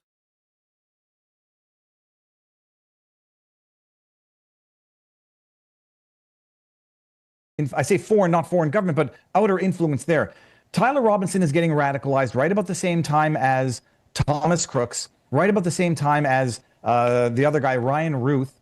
He's being radicalized at a politically relevant period of time, right around the same time, oddly enough, as the alleged suspect in the January 6th pipe bomber. Okay, so that's the one I wanted to, like, so right-wingers, not all of them, but a lot of them, believe that the current suspect that Kash Patel and the DOJ have in custody, the person that's about to, go on trial for the pipe bomb, isn't the real one, isn't the real person. They honed in on this one woman who was working for the Capitol Police on January 6th. I think there may be footage of her, like, deploying like tear gas or something, right? But anyway, the right wing has been trying to frame her for the pipe bomb, right? Based on claims that the Blaze made. In fact, the Blaze apparently contact the DOJ, and the DOJ looking into that, trying to find something on this woman, right, is what caused them to, I think, look at what caused them to eventually figure out it was who it was. And this person didn't change his political views. This guy was MAGA the full time. He was a Donald Trump supporter, and he was a Stop the Steal supporter. He was a guy that has said that he did what he did because he thought the election was stolen by Joe Biden, right? So that's not if that's what he's talking about, he's talking out of his ass. Also, that's not the culprit. Although there's a lot of right wingers that still hang on to this because it preserves the idea. They want to what they want to do more than anything with this narrative around the pipe bomb is suggest or show that somehow this was not MAGA, that this was like the deep state. And this woman, I think, did go to work in national security after being a Capitol police officer after January 6th. So that's their big tie-in, to be like, yeah, it was the deep state. She she planted this pipe bomb for the feds, and then she got rewarded with a job in national security, right? That's what they're trying to claim. Anyway, I don't know if this guy's on that conspiracy train. The Blaze is probably going to get sued for that, honestly, because when you go 10 toes down on somebody's guilt, and then it turns out that another person gets charged and most likely convicted for that crime, that's a pretty clear shot for the person you accused of doing the crime to say they lied about me, they defamed me, and really go after the Blaze. So anyway, a time frame where political violence is potentially very useful in for the upcoming election. So the time frame of the radicalization is very interesting. To see whether or not he was on anybody's radar beforehand, we don't yet know that, and why there would not be confirmation on that can lead to suspicion. You remember the old man, George Zinn, arrested for claiming to be the shooter the day of, and then gets busted for CP on his phone. Like, in my mind, if I'm making a plausible theory here, George Zinn was probably on some Discord chat with a bunch of young perverts, and he's an old pervert, and they were in that Discord chat as perverts do, and they were talking about furry sex, and they were talking about trans stuff, and they were getting their rocks off. Like, they were like, yeah come. At Narwhalby, super chatted $10. Wired has a good article about that crime. Oh, do they? Everything that happened was strange, TBH. Even after police had been called, they didn't preserve the scene or keep civilians away. What a mess. And who was the president on January 6th of 2021? Because a lot of people get this question wrong, especially right-wingers. Right? They think that somehow Biden took over in 2020. But yeah, no, this was the Trump administration. This was the Trump Department of Justice that would have done the immediate investigation. And it's not surprising that they just were falling over themselves in failure. But yeah, like, did you hear what he's doing? He's like, yeah, this old guy was in the Discord with them, right? A bunch of 20-somethings. My understanding of the Discord is it wasn't like a content creator related Discord. It's not like, it's not like, right. It was and it wasn't a large Discord. It was a group of friends, right?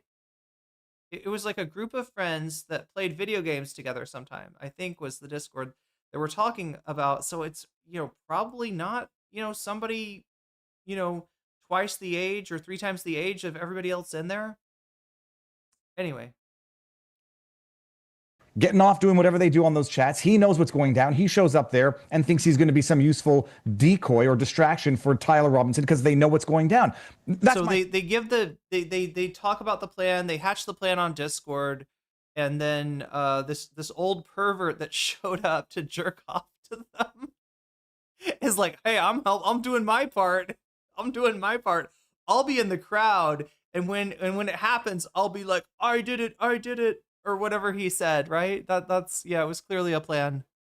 Theory, but it is the absence of total disclosure, the total lack of faith that anybody has, not just in the FBI per se, but in any state law enforcement. Nobody has any faith in our institutions anymore, and it leads people to go from, But thank you for the super chat, Narwhal. healthy I'll skepticism check to that just out. not believing it, to concocting the most outlandish conspiracy theories imaginable. But then those text messages, you can understand how they will cause people to come to those types of conclusions. And allegedly, the rumors are Kash Patel, getting mad at Tulsi Gabbard and Joe Kent for trying to look into a potential terrorist angle to this, also does nothing to foment faith in the system. Look, I think it's what he's saying there is perfectly valid, and we can all surmise about what we think happened that day. We can also ignore the fact that I broke the story that the nurses were told at Utah Valley, which treated George Zinn. Everyone's just ignoring the things that I broke. She has no evidence, but he told the nurses that he was paid to do that. So whatever, we can all theorize, which we're going to do in the absence of any concrete facts. But I will say it's good that Turning Point is at least giving that air, right? I feel before, I think that might even be the first time Andrew Colbert has expressed that he thought that those messages were weird initially. That's good. That's what people want. They want fresh air at Turning Point USA. They want different perspectives. They want to feel like you're willing to have a conversation, and that at least you're going to defend people when they're being called liars when they're telling the truth about something. That would feel more authentic, I think. And so I am, just to say this, very happy that we are on much better feet and that we have opened the lines of communication. I do genuinely think that Justin Strife did a great job reffing that conversation yesterday. And I also do want to shout out Megyn Kelly, because we were trying to make this happen in the background really since Blake Neff fumbled the first invite. And thank you. That's in large part because of you guys at home that were like, what the F was that? And I think that they got enough flack that they were like, okay, we got to fix this. But I want to commend him for making that happen, for being the person that, kind of rolled up his sleeves and was like, okay, let's actually make a conversation happen and start answering some questions, which I think was done well. And Megyn Kelly, who was initially going to, when we were going to live stream the conversation before the Barry Weiss moment, Megyn. So even with this thing, I thought she was going to take a turn and say, they said that we had a ceasefire. They promised not to stream while the conversation was going on, but they lied to me. They stabbed me in the back. And this is why you can't trust TPUSA, which, her audience would love. This would have saved, the momentum that she had built up. But no, it's all to say that, well, now they're acknowledging some things. Now they're doing good. They were mean to me before, but now they're nice to me. And like, right. So it's okay for us to like Turning Point USA today. Right. It's okay for us to be friends with them again, right? She's got to sell this after she's built them up as being, complicit with whatever evil plot that she thinks killed Charlie, right? She's got to go from there to somehow say, well, now they're doing right. The pressure worked. Congratulations, everybody. Great success. We've moved TPUSA onto the good side in order to avoid what she got, which was, kind of abandoned by her audience. Does she show Megan's oh no, we're just doing some ads here. Here, let's take a really quick look at what Kyle Kalinske is going over the audience revulsion at this. All right, to give you some idea. Candace Owens has created what's basically like a political soap opera on her YouTube channel. That's what she's been doing. And, she was close with Charlie Kirk for a while, and, obviously Charlie got killed, and she was talking about that a lot, and it sort of appeared like she's the only one who actually gave a shit about Charlie, right? Like, Erika Kirk was posting these weird videos of Charlie in his casket, and she's crying over him. It was very performative. It was very theatrical. Everybody kind of saw through it. She's been doing this horrible tour where, making everybody hate her, and she, yells at the country and shit. It's very weird, but, Candace Owens was sharing stuff with Charlie that seemed like it was actually sort of genuine and they actually liked each other. And it's videos of them singing to a song together in a car. And she shared some text messages, which is questionable ethically, but you get the point. People got the sense Candace was the only one who actually cared about Charlie. That was the optics of it, right? So she's been on top of this case in Utah where, they say, oh, Tyler Robinson killed Charlie. He's the lone gunman and all that stuff. But look, people have been analyzing this since day one, and I'll tell you one thing for sure from my perspective. I don't trust fucking Kash Patel. I don't trust Dan Bongino. I think these guys are a bunch of idiots. I don't think they know their ass from their elbow. I don't think they have any clue what the fuck they're doing. And so I do not trust the official narrative. I don't. I really don't. Now, having said that, I also don't believe Candace when she has this maximalist conspiratorial narrative saying that people at TPUSA were in on it. She was saying, like, oh, Charlie talked to me in a dream, and so that's how I know X, Y, and Z happened. I forgot about the dream. I forgot about the... yeah, I mean, like, look, Charlie Kirk is, like, one with our Lord. As Ozymandias pointed out, he was, he was Jesus in another life. I don't know. He is the magical spirit that still lives in Hollow Earth now, though. He had to turn into the Terminator and fly to the Arctic Circle, fly over the ice wall, and then he was allowed to fly into Agartha, where he became Aryan Charlie Kirk, and that's what the meme magic people are talking about, right? That's what the 4chaner like world builders are into now. She made some basic mistakes about, like, not understanding time zones and saying there were Egyptian planes involved when there weren't, right? So there's all this stuff. Like, she has this maximalist conspiracy version, which is just not true. But also, the official narrative is not true. But also, what she's doing is helpful to the left because the right was out for blood and they were going to, like, crack down on the entire left over the murder of Charlie Kirk. But Candace took a lot of air out of that tire because she was leading the charge on the right and getting a lot of right-wingers to believe, like, this really has nothing to do with the left. There's, like, a conspiracy going on here. There's a cover-up going on here. And I'm trying to get to the bottom of it, right? And there's a chat, oh, maybe Israel was behind it. Maybe this other thing happened or whatever. But this is where the energy was going, right? And so a lot of other right-wingers were furious about this because you're like, well, hold on. We had a golden opportunity to use this to, like, crack down on the left and end them once and for all. And Candace is coming in here and, sucking all the oxygen out of it. Yeah, Burple, I think Erika might have given Candace a white monster. She said she didn't drink any water. She didn't say anything about energy drinks. Maybe Candace thought it would be safe because it's in a can, right? How could they tamper with the drink in a can? But she didn't realize this was a Garthan white monster. The room and diverting all that energy to conspiracy type stuff. So here's what happened though. The other day, Candace agreed, I'll meet with Erika Kirk on December 15th. We're going to have a private meeting and we're going to try to get to the bottom of this thing. And all of Candace's people were like, oh, fucking hell yeah, yummy in my tummy. This is going to be crazy. She's going to have some more dirt. She's going to come out on her show and spill all the tea. She's going to add to the conspiracy. She kept raising the stakes, raising the stakes. And it got juicier and juicier. Again, like a soap opera type shit. And, well, guess what? After this meeting, Candace de-escalated. But her audience was not fucking happy with that.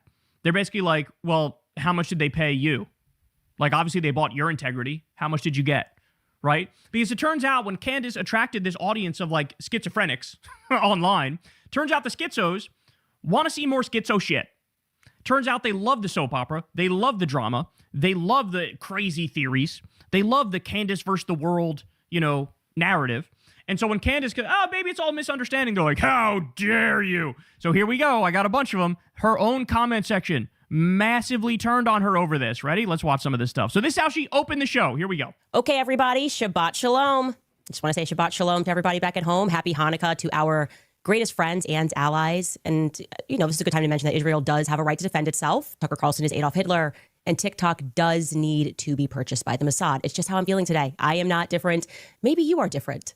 Welcome back to Candace. You guys are absolutely crazy. The amount of people who attacked me for sending out a tweet being like, hey, I'm good, I'm alive. We had a very productive conversation. And they were like, she got the call. She got the call. She's betrayed us.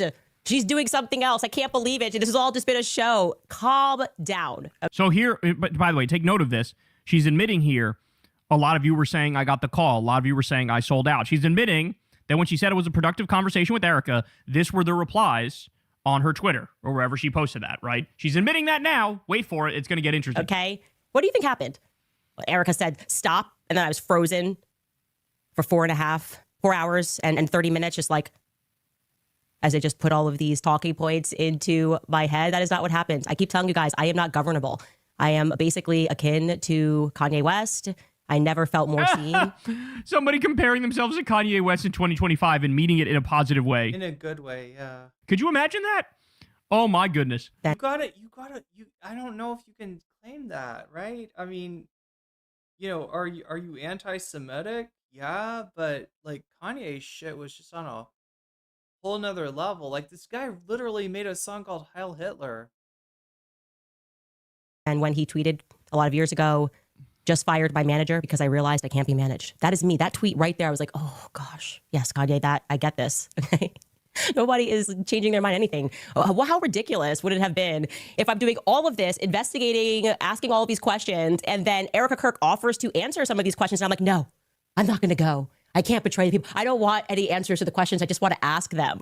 No, this is the entire reason we are doing this. We've been looking at a situation going, why can't Turning Point USA just answer basic questions? But okay, hold on. If you are insinuating they're in on it, then for you to go and talk to them, like, your people going to look at it as like, why would you talk to the people who are the... It's AI Candace, says Emily French. Chief villains in the story, right? Like the audience of schizos you've attracted, that's what they're going to think. They're going to be like, wait, these are the chief villains. Why would you go talk to the chief villains? They're just going to spin and lie and make shit up and divert and all this stuff. This is what they're going to think because you primed them to think this. We've been looking at the situation going, why can't Turning Point USA just answer basic questions? And I can tell you guys that yesterday for 4 hours and 30 minutes, there were no rules. They said you can ask us any question that you want, anything that's on your mind, which I appreciated. And some of you guys are thinking, who is they? Who is they? It's the Jews, obviously. Just kidding. It's Justin Strife. Justin Strife was in the room. So the conspiracies of the right are now eating the right. The like conspiracy-minded approach to stuff is eating the right. All right, here we go. More. They were sort of most upset with what obviously a bit of a fever pitch. But I don't know why there's this music in the background. Somebody edited it with this music, but tweeted that it was a godforsaken company and people should not give money to it. And I have to own that. That's aggressive. That is actually aggressive in the retrospect. See if you read the comments. Sold out. It's over. Backpedaling. So yeah, he's got the live feed here. Hassan's in here too with like a super chat. Or two. Does Erika believe it was a miracle? Bots in the chat. Whack. Candace, you are talking around the issues. The convo with Erika, you were had. What the F is happening? Sell out. Candace is wearing white because she surrendered. Knew it. She's now pro-Israel. Is anyone else's screen black? I was very frustrated. And I don't know, I felt like we weren't getting any answers. And there were so many... Yeah, whoever put that music on, gulag. Lies, and then I was getting attacked for asking all meaningful questions that was within the... Oh, is it Dom Luker? That right-wing weirdo. Wait, isn't this the guy that posted CSAM? I think this is the guy, chat. You remember this guy? Like I don't know where he got it or whatever, or where he found it, but he found some CSAM, some images of inappropriate, horrible images of children, right?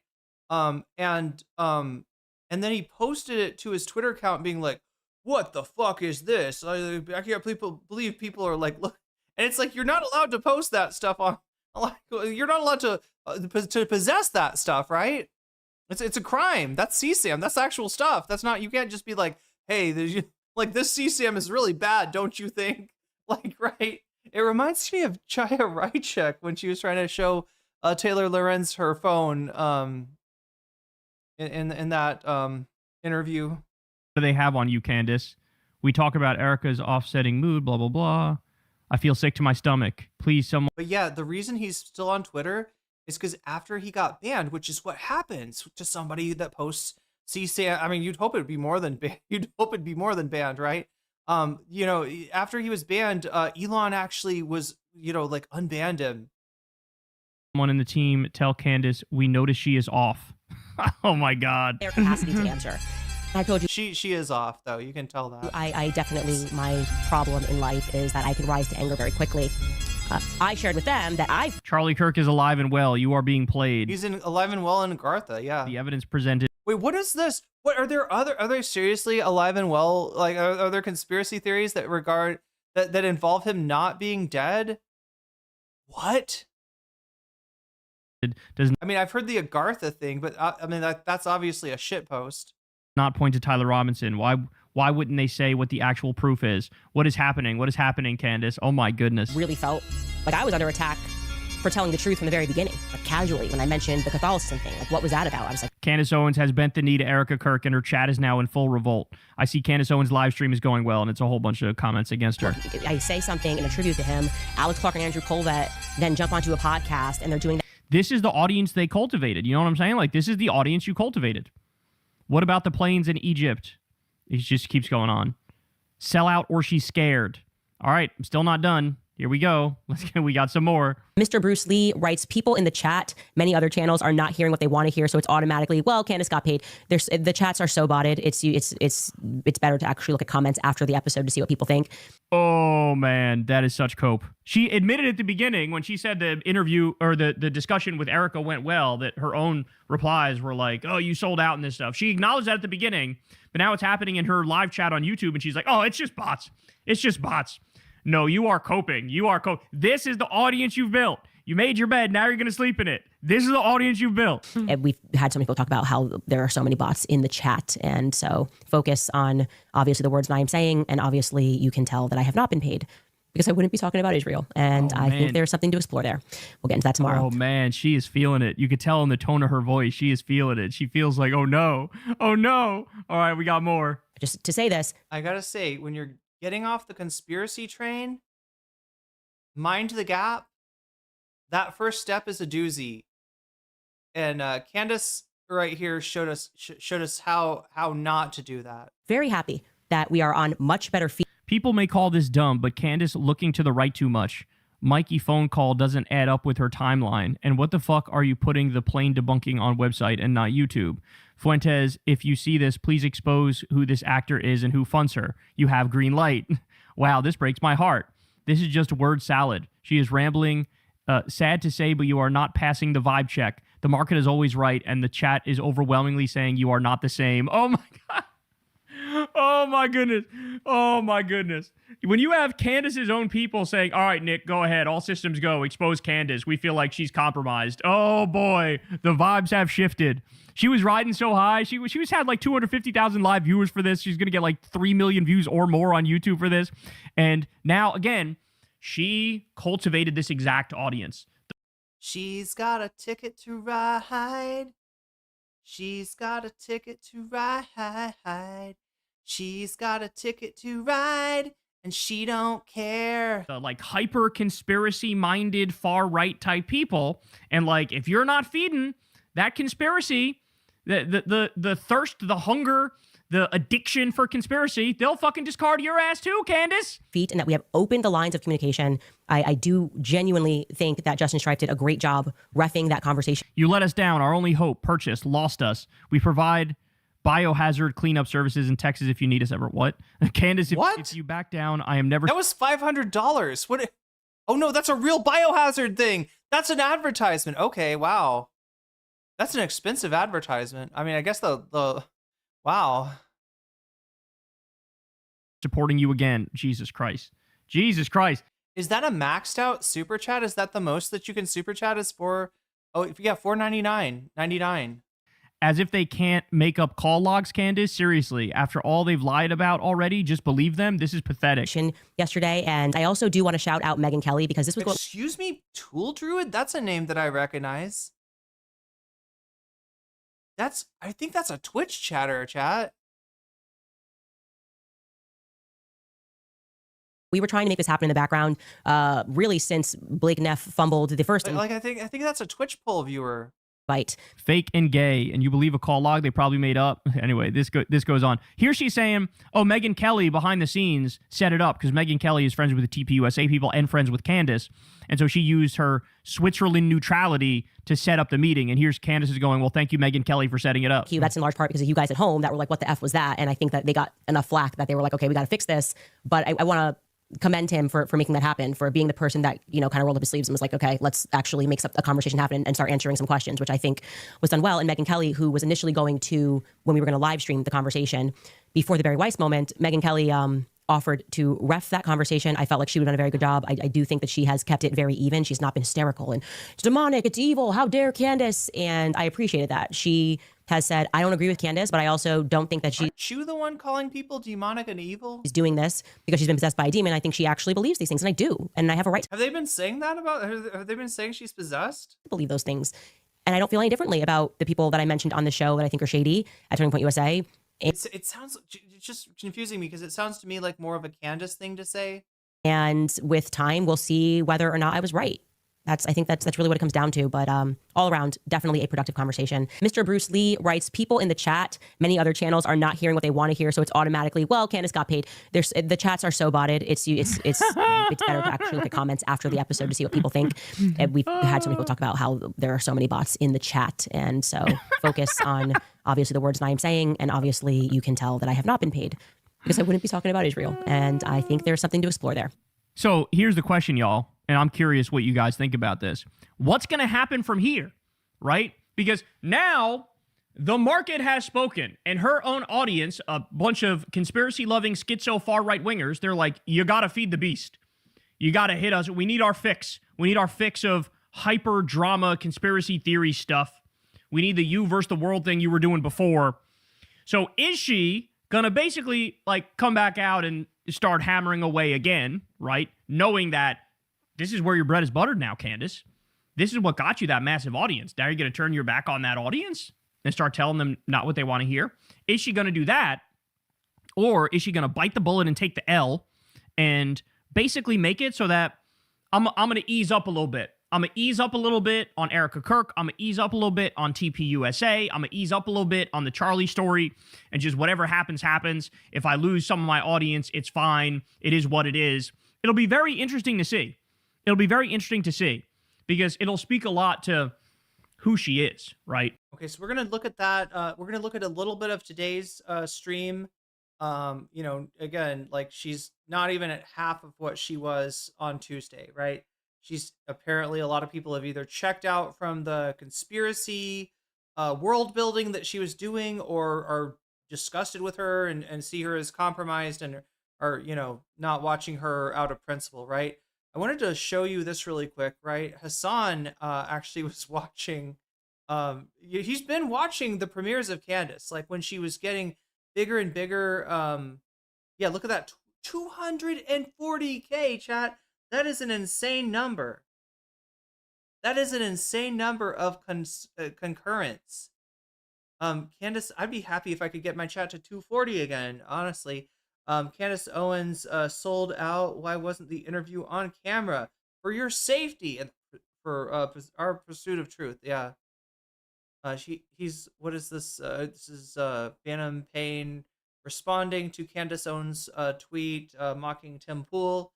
But yeah, there's Hassan's, and I think he left some other super chats too. But I just thought that was funny. He's her strongest soldier. He was her strongest soldier until she disappointed him on Tuesday. He was the the first class clandestine operator for Team Candace. But no more chat.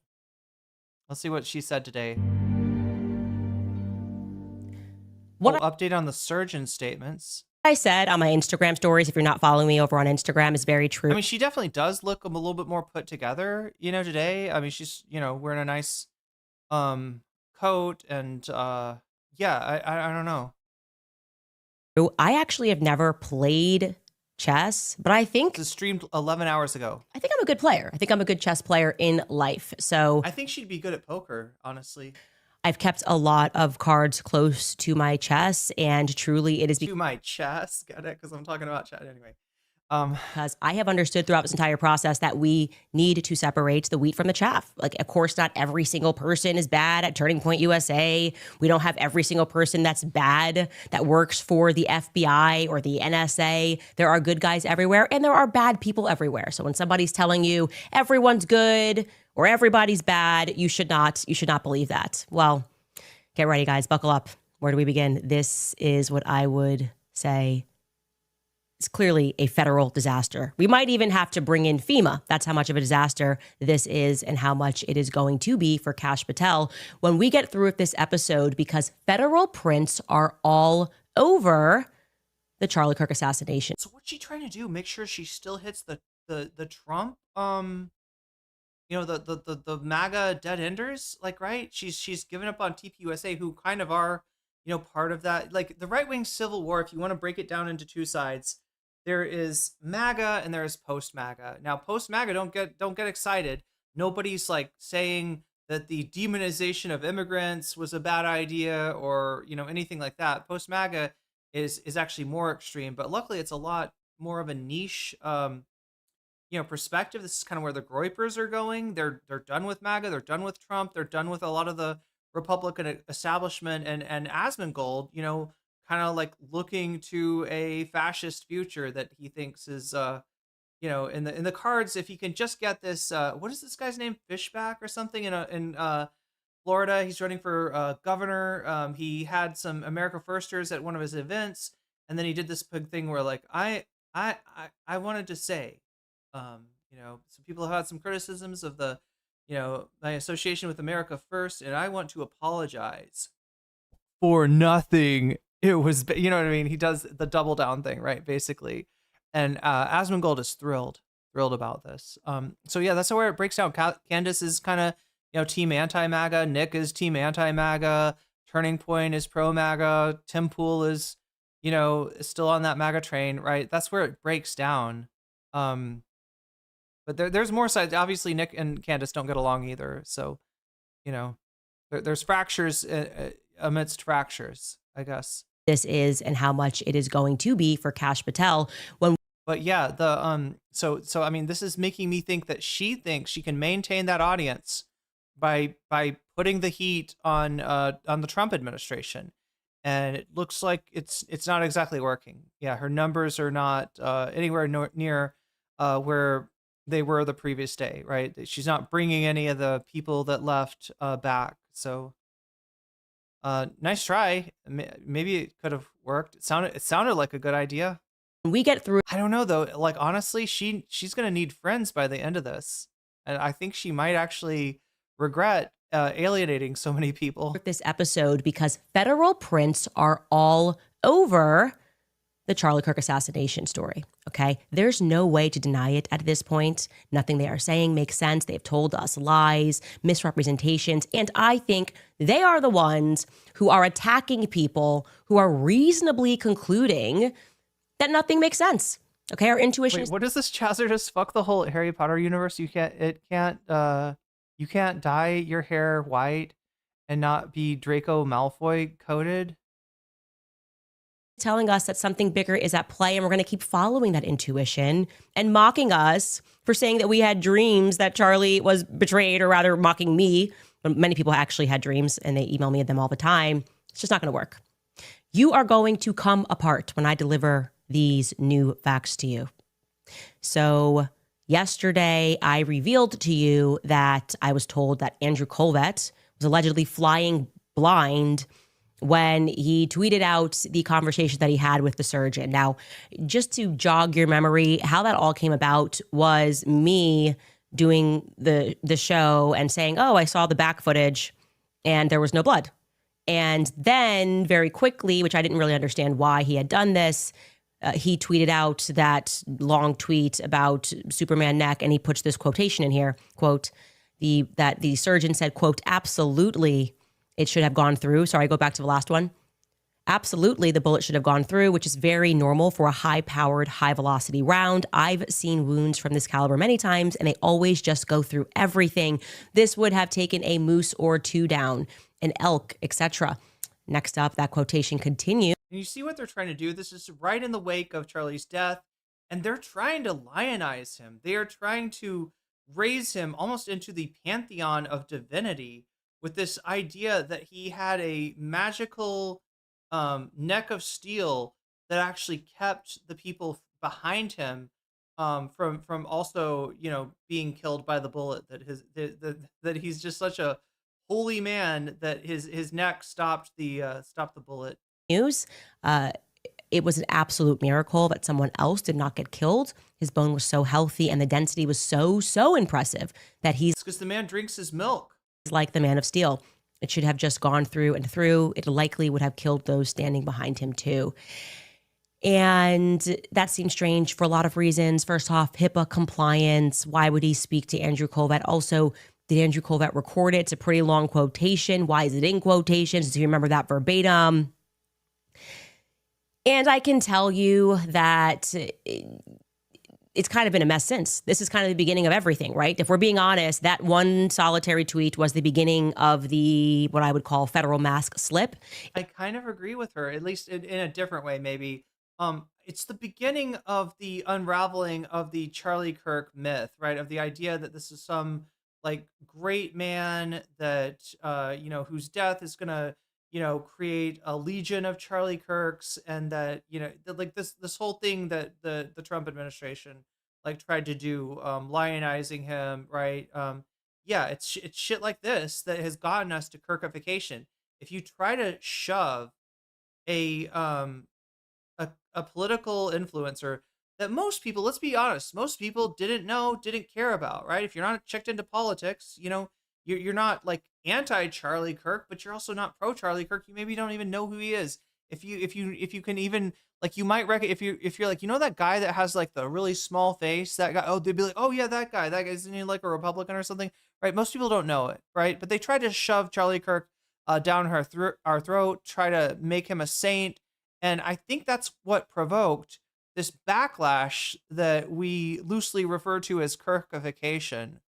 And it's not just from the left, right? Some of the people, Kirkifying Charlie's image are far right weirdos as well, right? Like it turns out not only does not all the world love Charlie, low key, everybody hates Charlie. Everybody hated Charlie, especially the Groypers, right?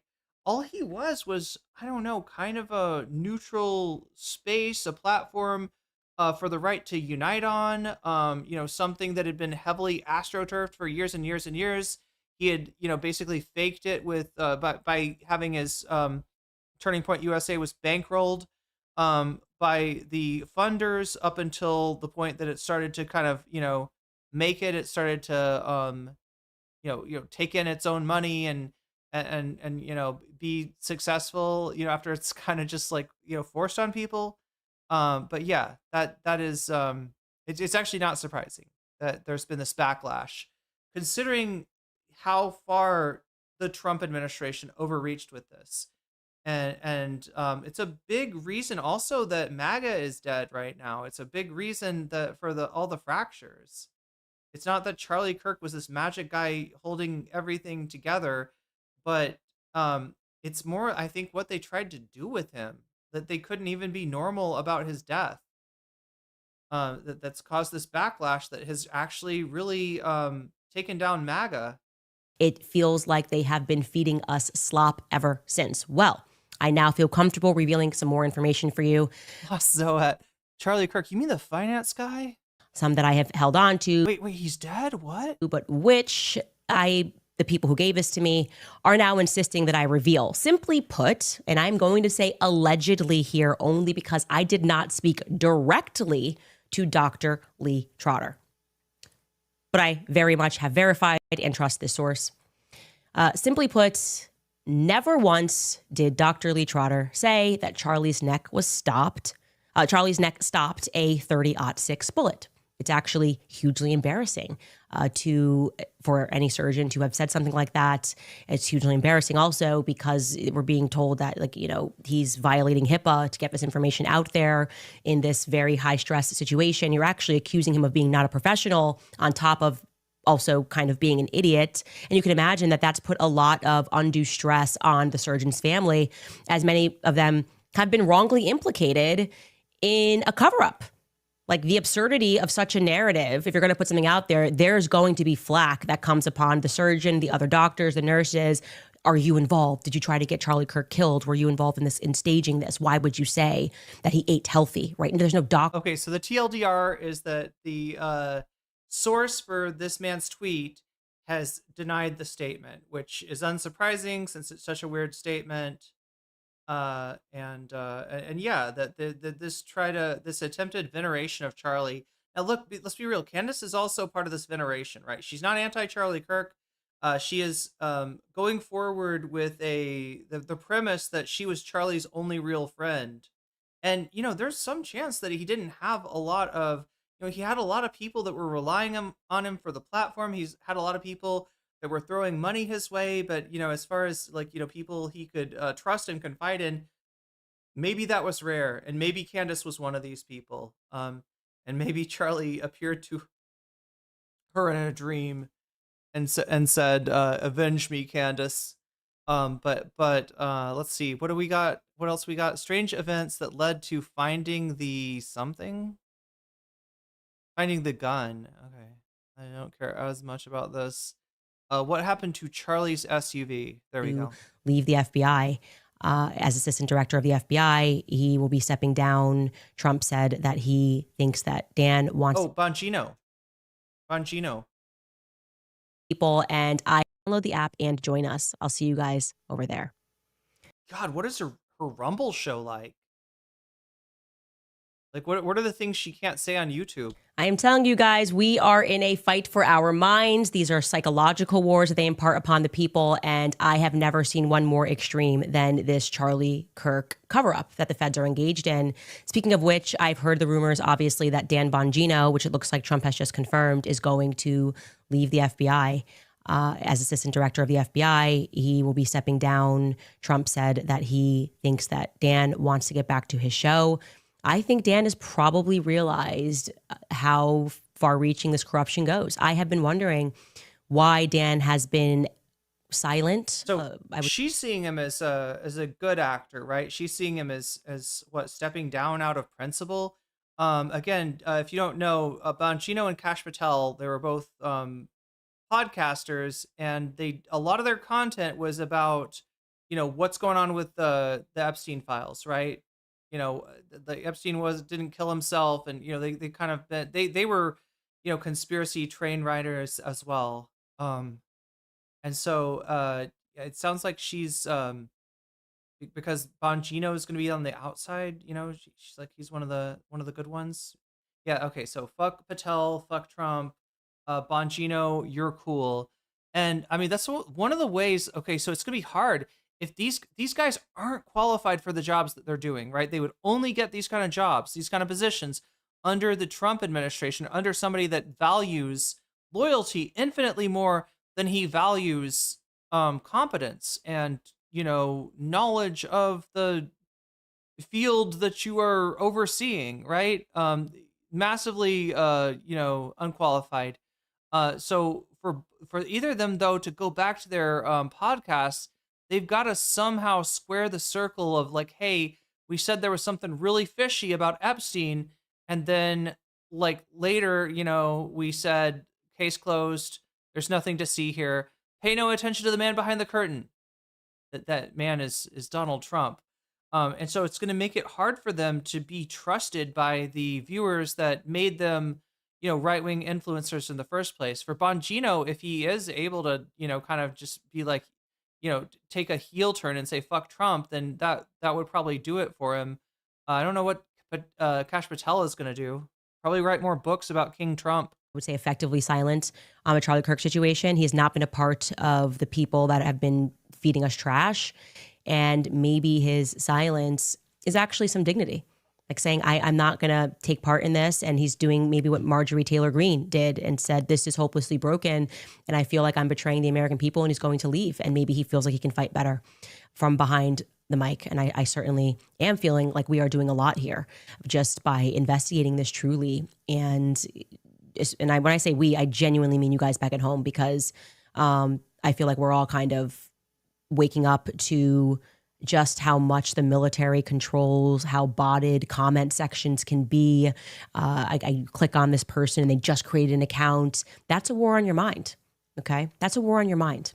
So sticking with this theme of federal corruption that transpired on that day, a major question, and I need to do more research on this, that in terms of like who was driving and what everybody said on the day, but what happened to the car that Charlie was driven into the hospital while he was still alive? Or better yet, what do you think should have happened? He was driven in with a car in his car? I would have assumed it would have been an ambulance. Happened to that car, or what is required to happen to a car after someone is assassinated in a car, or like is bleeding in a car and there's evidence. I would have assumed that the feds impounded the vehicle. Do we agree? That seems like every show that you watch. I used to watch 48 Hours.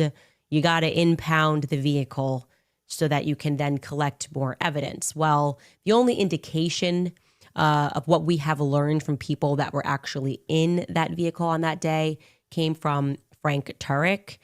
And he does discuss with Megyn Kelly him getting his bag at the hospital after the FBI cleared the vehicle. I don't want to put words into his mouth. Let's take a listen to what Frank Turek had to say.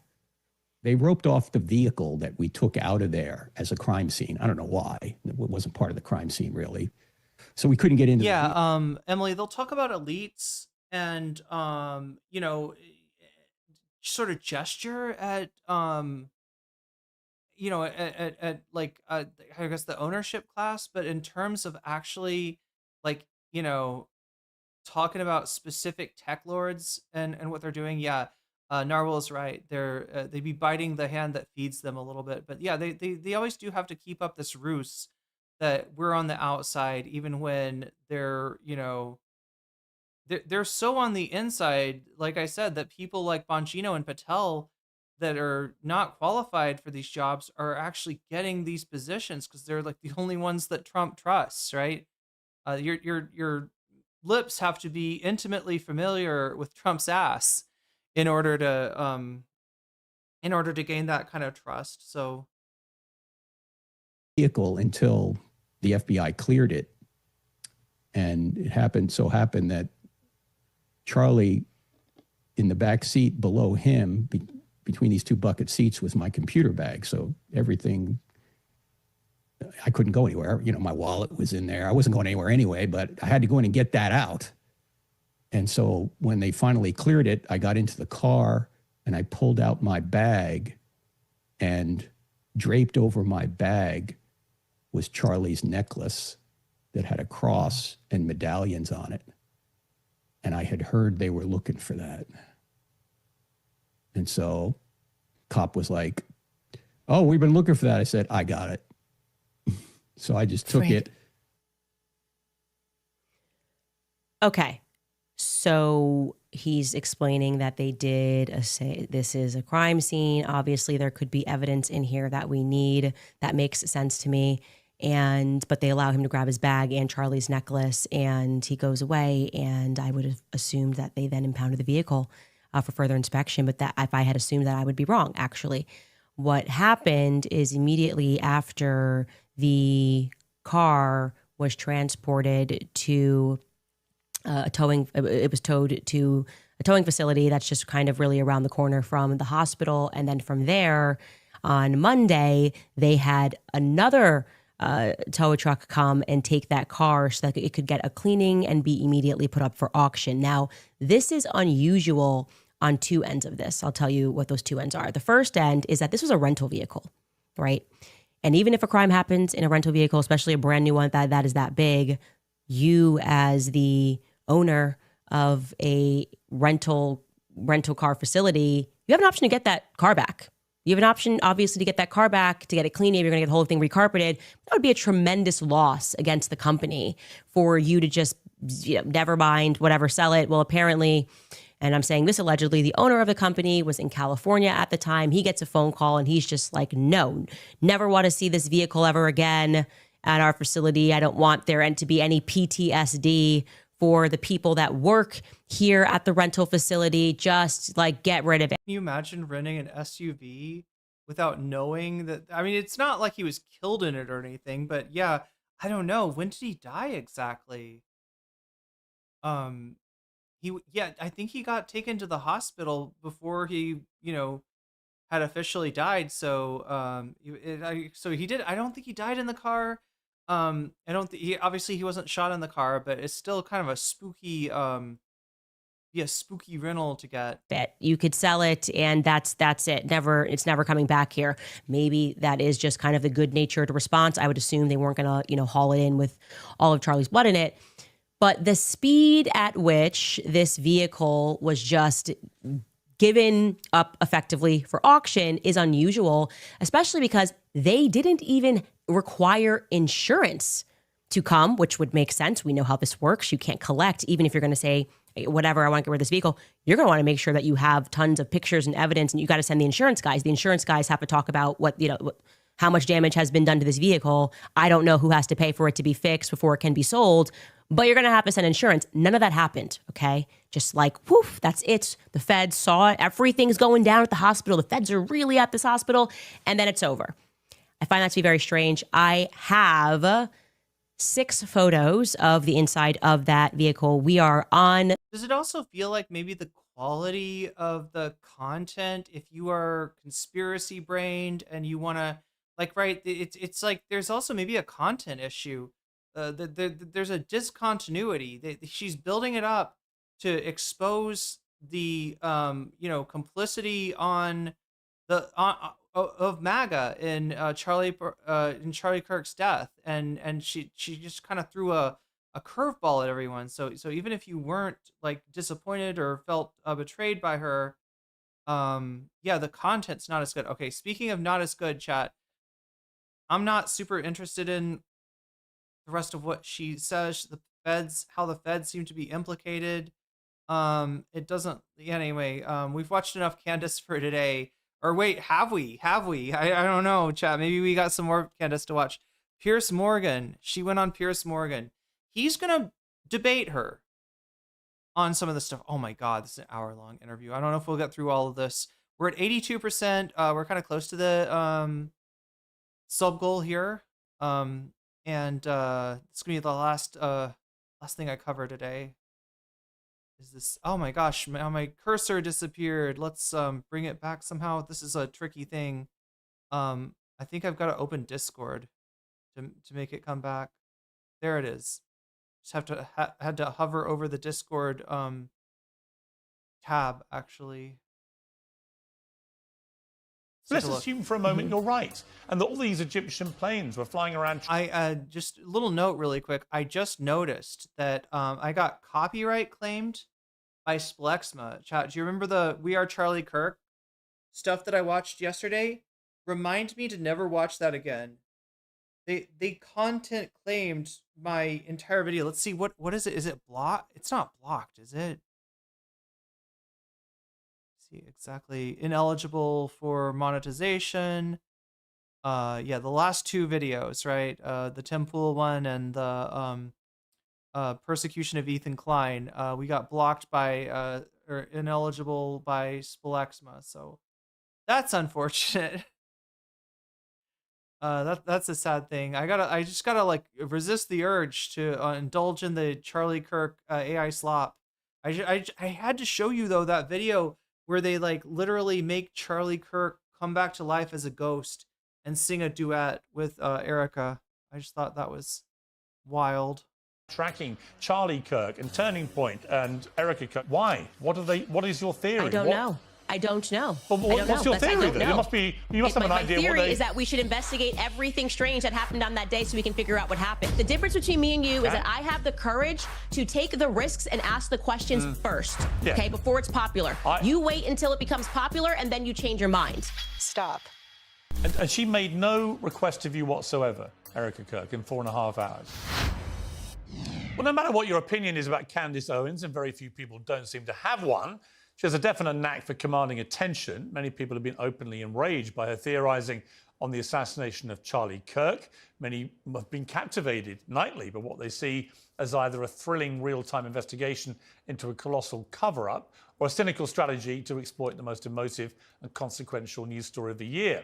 Several of the Candace Owens claims have focused on Turning Point USA, the organisation funded by Charlie Kirk and now run by his widow, Erika, who last week issued this firm request. She has been one of the main peddlers of these conspiracies, and she is making a huge amount of money on it. She is building her business off of these lies. What do you want to say to her and the other people that are putting these lies out into the world right now? Stop. That's it. That's all I have to say. Stop. Well, shortly after that, Candace Owens was invited to a lengthy private meeting with Erika Kirk, which is now the catalyst for frenzied speculation that she may be having second thoughts about some of her theories. She's also, I should add, marking the release of her new book, Make Him a Sandwich. And amid all of that, she joins me now for her first interview since the meeting with Erika Kirk. Candace Owens, welcome back to Uncensored. It's good to be with you at the end of another year. Yes, and what a year it's been, not least for you. It's fair to say your fame continues to rise, infamy some would put it, but you're always a welcome guest on Uncensored. Let's get to this extraordinary meeting that you had with Erika Kirk. It came right after we saw her say in that CBS town hall, you should just stop with the conspiracy theories. So who approached who about you guys actually getting together? I was approached by Turning Point after Blake Neff, who works on Charlie's show, sort of fumbled this invite. It was, I'd almost say it was a fake invite publicly. And then in the middle of the night said, oh, Candace is not able to be here tomorrow. And they never messaged me. And I think there was quite a bit of public backlash with how they went about it. It just was just not the way that we try to set meetings. And so what happened after was they reached out to me, said Erika would agree to do a live stream, just the two of us. And then after Erika's PR blitz, they reached out again and said that they felt that it was better for us to meet one-on-one as opposed to us sitting down having Megyn Kelly moderate, which was the idea originally. Right. And so where did you have your summit meeting? At a hotel here in Nashville. And a lot of your, as you know, a lot of your supporters, fans of your show, think that you may have been lured into a trap. Did anything while you were there make you think you were being lured into a trap? I don't know that a lot of my fans think that I was being lured into a trap. I think ahead of time they had some concerns, obviously, because I think in general, after you see a public assassination and you start tracking so many lies that are happening, there's going to be an understandable amount of angst that people feel. And I certainly felt the angst as well. I've obviously been very clear that I am suspicious of some of the characters that are at Turning Point USA. So I totally understand why the public was concerned. When you saw Erika, she was obviously angry about you in that CBS town hall. What was her demeanor like when you met her? Well, I don't think that she thought she was angry in that. I think maybe that was the characterization from the public. I certainly thought she was angry as well. And she sort of clarified that she was a bit annoyed by the questioning, the way in which Barry had set up the question with the podcaster Candace Owens, which I think was definitely being driven more by Barry Weiss's feelings towards me, long-running feelings towards me, than it was perhaps for the benefit of CBS and trying to pretend to be an impartial journalist. So I think she was frustrated by the line of questioning, is what she explained to me. So how would you categorize the 4.5 hours? If you were looking at it in totality, what was the tone of the conversation? What do you think you both got out of it? Well, for me, answers to the questions of trying to understand why there were so many Turning Point lies and why instead of people acknowledging that these are lies, I felt that there was this billion-dollar psychological operation to convince people that Candace is just crazy. These aren't lies. These are made up. And so I was very refreshed that they owned up to the lies. That was a great first step. And I think, you know, what motivates that? Maybe because despite having what I would assume to be the best PR agents and crisis PR agents in the world, we're moving toward a different world where people don't really care. You know, if you are friends with the people at, what is it, WME and CAA and what they can do for you, that sort of power is ineffectual in this day and age. And so I think they recognize that, and that the public simply doesn't believe the story that they've been fed, and the psychological operation to convince us not to believe our own eyes or to trust our common sense instincts has failed. Okay, and I think on their end, they got more clarity on how I figured out certain things, more clarity on why I am convinced that there are people that are inside of Turning Point that are dirty. And I was able to share more with them off record. And I think that they got more clarity. in exchange. Before we get into some of the sort of specifics, is there not a danger here? I've already seen it in some of the reaction from people that follow your show.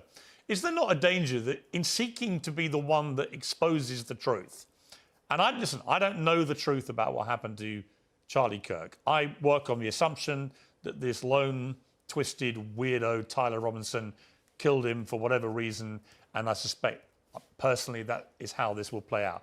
However, I have an open mind in the sense that we still don't really know what happened with President Kennedy's assassination. I found the attempted assassination of Donald Trump very odd in the way that that's been handled by the authorities and so on. I'm not naive. As a journalist of 40 years, I'm not naive enough to say every single thing you've been saying is obviously baloney, because I don't know. And we'll get to some of the more specific details. But is there not a danger, Candace, that by having a 4.5-hour private meeting, rather than doing it in public, that all you're really going to do, collectively actually, you and Erika Kirk, is fuel the conspiracy theories about what you may or may not have discussed in that meeting, what part of the stuff that you've been broadcasting on your show she agrees with and doesn't agree with, and so on. Is there not a danger this is the least transparent way of going about trying to get solutions here? Well, I'm a very transparent person, so my preference was to do it publicly, but I took the offer, obviously, to have any conversation, because if I hadn't done that, then I think everything I've been doing would have appeared disingenuous. Like, oh, Candace is pretending that she wants answers to her questions, but when she got this offer, she suddenly said she didn't want to go because it wasn't public. They would have felt like I was moving the goalpost. So I was willing to take anything. And from their viewpoint, they felt like after the CBS News and the Fox News hits that Erika did, it was... My understanding was that they felt that it was a good idea to bring the temperature down first by having us sit down and communicate. And that doesn't mean that they necessarily say, oh, well, that's it. Now we're not going to have any other public discussion. I'm hopeful they will. I think they should. I totally agree with you. More transparency, the better. Who else was in the meeting? Erika was there. Who else was there? Justin Strife, who is the COO of Turning Point USA, and my husband was only there for a portion of it, and my cousin. So there were no lawyers, for example? No lawyers. But they did phone their lawyer because I asked the question. I was like, look, I'm open to being wrong, obviously. If there is something, which I think the media was kind of hinting at, that they had more, but they couldn't share it with the public, I said, I'm happy to keep my mouth shut, and I want to feel good walking out of here that there is something there. There is some sort of a smoking gun, and I will tell viewers just to be patient. And so they did call one of the lawyers working on this case, and it was not convincing at all. He said, in effect, all we have is what the public has. Narwhal by Nature, thank you for the 5 gifted subs. Afroponics, you just got weaseled. Alex McGee, you just got weaseled. Lorena Bull, you just got weaseled. Refused Resist, you just got weaseled. ACAB includes Tone Police, you just got weaseled. And that is a good thing. And thank you. Has seen. And we won't know more because we're investigating and looking for more. And so that just made me go, why is everybody being so over the top and ridiculous and using words like the evidence is overwhelming? It was Tyler Robinson, when they don't have anything that's overwhelming to show that they don't have a video of him taking the shot, which I think was something that I assumed, like, okay, there's all these cameras. Maybe they actually have that video and they're waiting for a moment to release that to the public. They don't have that. Or at least I can say Erika's side has not seen that. And the lawyer communicated to me that they would not have access to that until earliest would be May. That right now they're just investigating, just like we're doing back at home. Okay, you said that your motive for going to the meeting was that you would be able to come out and tell the world Tyler Robinson killed Charlie Kirk. So are you in a position to say that? Do you believe, as a consequence of your 4.5 hours with Erika, do you believe that it is now most likely that Tyler Robinson killed Charlie Kirk? Absolutely not. I haven't seen one piece of compelling evidence that Tyler Robinson scaled the rooftops like Spider-Man on a college campus that he didn't go to, and fired one shot, a magic bullet shot, and killed Charlie Kirk. I have not seen one piece of compelling evidence. In fact, I've seen more compelling evidence to the contrary. You've seen their vibrant ads illuminating billboards and train stations for many years. Now it's time you actually saw the show. Shenyun? Celebrating its 20th anniversary. Does chat know about this? Anybody been to Shenyun, first of all? So look, Shenyun is a celebration of traditional Chinese dance and music, which is run by a cult. It's, if you've ever read the Epoch Times, which I think got, like, something happened to the Epoch Times. I think they got like a lawsuit, or they were like I don't know. I think maybe the newspaper doesn't exist anymore, but it was basically like a conspiracy, like a pro-MAGA conspiracy paper. But the real B in the Falun Gong, which is the cult that behind Shenyun, the real B in Falun Gong's bonnet is just anti PRC, anti China, and it's anyway.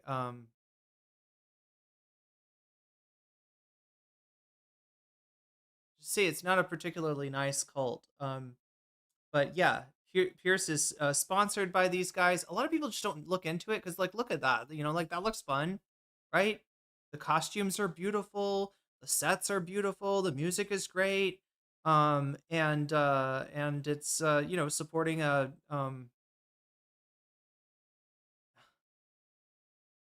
very strange and insular spiritual community. Anyway, that's what yeah, wow. They always come to San Francisco and San Jose performance during this time of year. Yeah, it's nobody in chat knows about this shit? Yeah. I say it because I was surprised too to find out from you about what you actually think happened. They did a few dances about having their organs stolen. I mean, well, you understand they practice qigong in the very best way possible, and so as such, they have some of the best organs out there. So it's understandable the People's Republic, wants to steal their organs and give them to, I don't know, Communist Party members or something. I don't know what the story is, but that's where when I can't remember. It was Ethan that said that he thought that the Uyghurs were getting their organs stolen in Xinjiang province. He was mixing that. I think he was mixing the repression of the Uyghurs, which is a real thing, right? They were subjected to like a massive surveillance state, and like what China did there wasn't great, but it kind of gets twisted a lot and turned into stuff that it's not, and you never get the update that it was China using like terrorism as a pretext to kind of crack down in a minority state. That's what happened in Xinjiang. But no, it doesn't have anything to do with the Falun Gong. That's a different thing. That's an older story. Pretty clear what was going on by the time it was over. Oh, when you went to see it? Whoa. They I know how they ended up a traveling dance group and not in China. Well, yeah, there was like a confrontation with the Chinese government at some point, and like they're a pretty political cult as well, right? Anyway, been all over this now ever since Charlie was killed. What do you believe happened to him? Who do you think killed him? So I can't tell you definitively who pulled the trigger. I'm not going to lie to audiences and just put something out there that's not real. But what I can say is I feel convinced that the feds were involved. I can tell you that. I think the feds were involved in staging a cover-up. I think Kash Patel knows what happened and did not happen on that day. I am convinced by me being told by people that are feds that he is not acting right and that he is not wanting to share any information. Just a couple of people are allowed to even see anything. A Fed told me that they can't even touch the Charlie Kirk file without risk of being fired, and that he's grown increasingly mad. The U.S. Marshals that were there when they were doing the quote unquote manhunt for 33 hours said that Kash Patel effectively sent them on a wild goose chase, which is what was signaled to the public when he said, we got him, and it was actually the wrong person. And so it caused people to stop looking because they were convinced that they had the shooter. They felt that that was in order to allow the real perpetrators of the crimes to get away. No, but that could just be the fog of the immediacy of these things. We've seen it at Brown University, exactly the same thing. They thought they had the killer. They thought they had the killer. It turned out to be the wrong person, right? It doesn't mean there's any great conspiracy. It could just be that the Trump administration is incredibly incompetent, and that nobody that's been put at these positions is actually qualified for their job. All they're really qualified to do is to glaze Donald Trump up 24/7. By the feds to cover anything. Kash Patel got his job by writing a children's book about Donald Trump, casting him as the king opposing an evil, wait, what was it? Like Hillary was like the bad guy in that thing? And again, even if what you're saying is true, I don't know, maybe you're right. If what you're saying is true, what is it they're covering up? You've so far intimated or inferred something weird involving Egyptian planes. Yeah. So thank you, Piers. This is the question I would want to ask Candace. Well, what's up with the Egyptian planes? That's what everybody wants to know. What's up with the Egyptian planes? How can we get one? How can we get on one? Do they offer, I don't know, maybe like a Prime subscription where you can get discounts on tickets on Egyptian planes? Where are the Egyptian planes going now that Charlie Kirk is dead? What's that about? You've inferred... Can I get a trip to Egypt? Perhaps Israeli involvement in some way. You've certainly inferred a lot of Turning Point USA involvement. That's a lot of people getting involved here in the murder of Charlie Kirk, potentially. But what I'm really curious about is, given you've been all over all this and you've been airing all these theories, well, which one is it? It can't be all of these things. Is it somebody... Well, of course is it someone at Turning Point USA? I mean, who do you actually believe was behind this? Of course it can be all of those things. And what's really ironic here is that there's a clip of Charlie. I sound Australian. Oh, half Australian. I sound half Australian. I'm trying to do Pierce. Is Kung Fu bigger than Taekwondo? What, in China or in Thailand? The last months leading up to his death, where he speaks about the JFK. Yeah. Do they serve shawarma? And he says that multiple countries were involved, multiple people were involved, the LBJ was involved, the feds were involved. And he's correct. That is what it means. When there is a conspiracy, there are multiple people that are involved. Of course, there's not one person on a grassy knoll who shot JFK. Well, it might have been that. There are people who had to agree to it. There was over 24 shooters, Pierce, I'll have you know. Would have had to. There was Badgeman, there was... The Dallas police were involved. Candace. I'm answering your question. But my point is... Alan Dulles himself was there with a long gun just to make sure the operation went right. Why aren't you just going to point to one person? That to me... I'm kidding for anybody... Like a part of telling people not to believe their own gut. Obviously, for this to actually wasn't HW in the area when that happened in Thailand? Good question, right? I mean, obviously, Muay Thai is the big one.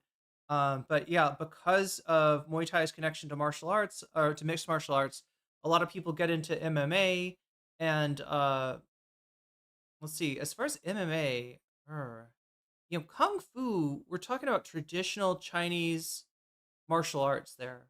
And there's been an issue with their effectiveness, right? That like some of the ways these arts are practiced and taught don't necessarily lend themselves to being effective in a fighting situation. If you want to see what I'm talking about, watch these Shu Xiaodong fights. This was a Kung Fu trained Chinese fighter who was embarrassed when he ran into some MMA people and just realized that he didn't know how to fight at all. He sort of took it out on all these old Tai Chi masters that made outrageous claims and lost a bunch of social credit.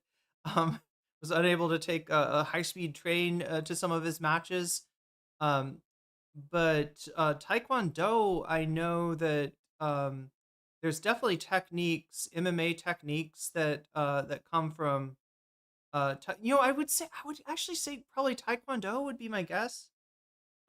Just based on the fact that there's techniques in Taekwondo that really fill some gaps in Muay Thai, right? I'm talking about spinning techniques, and I'm talking about like turning techniques and the side kick, of course. Something that's not commonly taught in Muay Thai, but that can be a very effective change of pace in a match. It's surprising to get kicked from a you know what I mean? When somebody's trying to get an angle from you and they happen to line up, almost perpendicular from you, like a teep is not gonna reach them, but a side kick, it's a pretty long kick too. So I would guess Taekwondo. Been pulled off, there had to have been multiple people involved. There had to have been people at Turning Point that were complicit in having this happen. Now, who knows what their motivations are? Doesn't mean maybe this person's like, hey, I'm going to help you. Hang on. Okay, let me stop you. Hang on. When you say obviously somebody at Turning Point, you are accusing right now people that worked with Charlie Kirk at the company he built, which is now run by his widow. You are directly accusing people in that company of being complicit in his murder, right? That was the plot of the movie Little Dragon, the Bruce Lee story. Well, what's the deal? Bruce Lee was a student of Wing Chun, and that it's roughly where Wing Chun is a traditional Chinese martial art. I think a form of kung fu, if I'm not mistaken. And then from there he derived his signature style, which is of course Jeet Kune Do. She's not happy with him. Be very clear. I mean, this isn't going well, right? And I don't think she does a lot of debates here. Let me rewind us and just like appreciate this moment here, because I want to know about the Egyptian plains. I don't feel like he's straight up like, listen, I don't know anything about your whole story. Please explain to me, like I'm 5 years old, the fucking Egyptian plains. What the fuck are you talking about, right? It's a question everybody's asking. Who shot JFK? Well, it might have been there are people who had to agree to it. There had people who would have had to. The Dallas police were involved. Candace, I'm answering your question. I'm answering your question. But my point is, why aren't you just going to point to one person? That to me, even that seems like a part of telling people not to believe their own gut. Obviously, for this to have been pulled off, there had to have been multiple people involved. There had to have been people at Turning. Ooh, the Hassan reaction to the content Terminator. That looks like it's in first place right now. Olivia Nuzzi in second place. Pisco versus Destiny in third, and Overzealots Chris Kunstler and Noah Sampson on the No Politique Here podcast in fourth place. Point that we're complicit in having this happen. Now, who knows what their motivations are? Doesn't mean maybe this person's like, hey, I'm going to help you. Hang on. Okay, let me stop you. Hang on.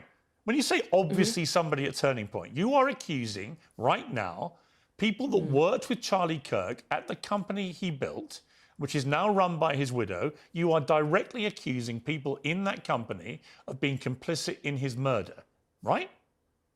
I want to just be very clear connecting that dot. So I said that when there is a conspiracy, of course, there are going to be multiple people involved. So applying that same logic to JFK, right? Knowing, as I do and as Charlie did, believe that LBJ was involved, which then implicates the feds as having been involved, which then implicates the Dallas police station as being involved. I believe Israel was obviously involved, that they were the ones that wanted him dead for saying that what is now AIPAC should have to register under FARA. So there's motive. There are people that have to be involved on the ground that day. There are people that have to be... I don't think I've heard... Is the Israel theory of JFK's murder, is this like prominent? Is this common?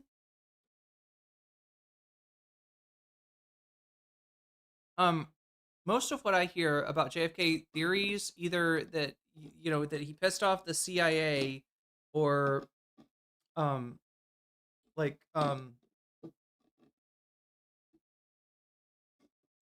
like the Cuba Libres, right? The people that wanted the United States to, and under Kennedy, they did attempt a counter revolution in Cuba. It was called the Bay of Pigs. And it was an embarrassment, right?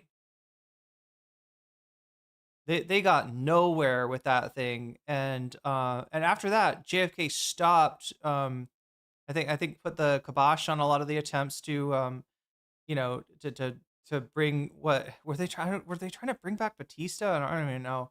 But yeah, basically attempting a counter revolution against Castro. And a lot of people, you know, will say that the Cuba Libres were mad at him for that, or that the CIA, you know, he wasn't going along with the, and you know, there's definitely some, you know, individuals of note who worked with the organization who were, you know, in the area at the time. I don't know if that like proves anything. First I have heard, yeah, I've never heard of an Israeli connection with JFK. Like this would have been before the wouldn't this have been before the like the incident of the US ship being you know, accidentally hit by uh Israeli forces? Willing to allow the perpetrators to get away. There has to be media that's complicit. In fact, I think wasn't this back when like JFK's assassination, wouldn't that been back when like Israel was kind of hedging its bets between the Soviet Union and the US? And that's what literally Operation Mockingbird was. It was established But you know the problem. to persuade You know the the problem, public. Candace. Here's the problem. Well, hang on. It was established. Yeah, So but here's the everyone then problem with becomes everything you're saying. complicit in this massive You cover-up. keep So- saying, and and this is where people think you're prone to endless conspiracy theories for whatever reason. Okay. Is you keep using the phrase they have to have been involved. So by that yardstick, what you're saying is with JFK's assassination, and we recently had a lot of the files released, which did not conclusively prove any of these things, right? Now, again, You gotta understand. Look, Candace is not just a MAGA person that doesn't trust like the deep state, or you know, like they think the CIA is woke or something like that. She's not that person, right? She doesn't trust the Trump administration. I go live when you go to sleep. Oh, good to see you again, Doodles Heart. Or Doodles Hearts.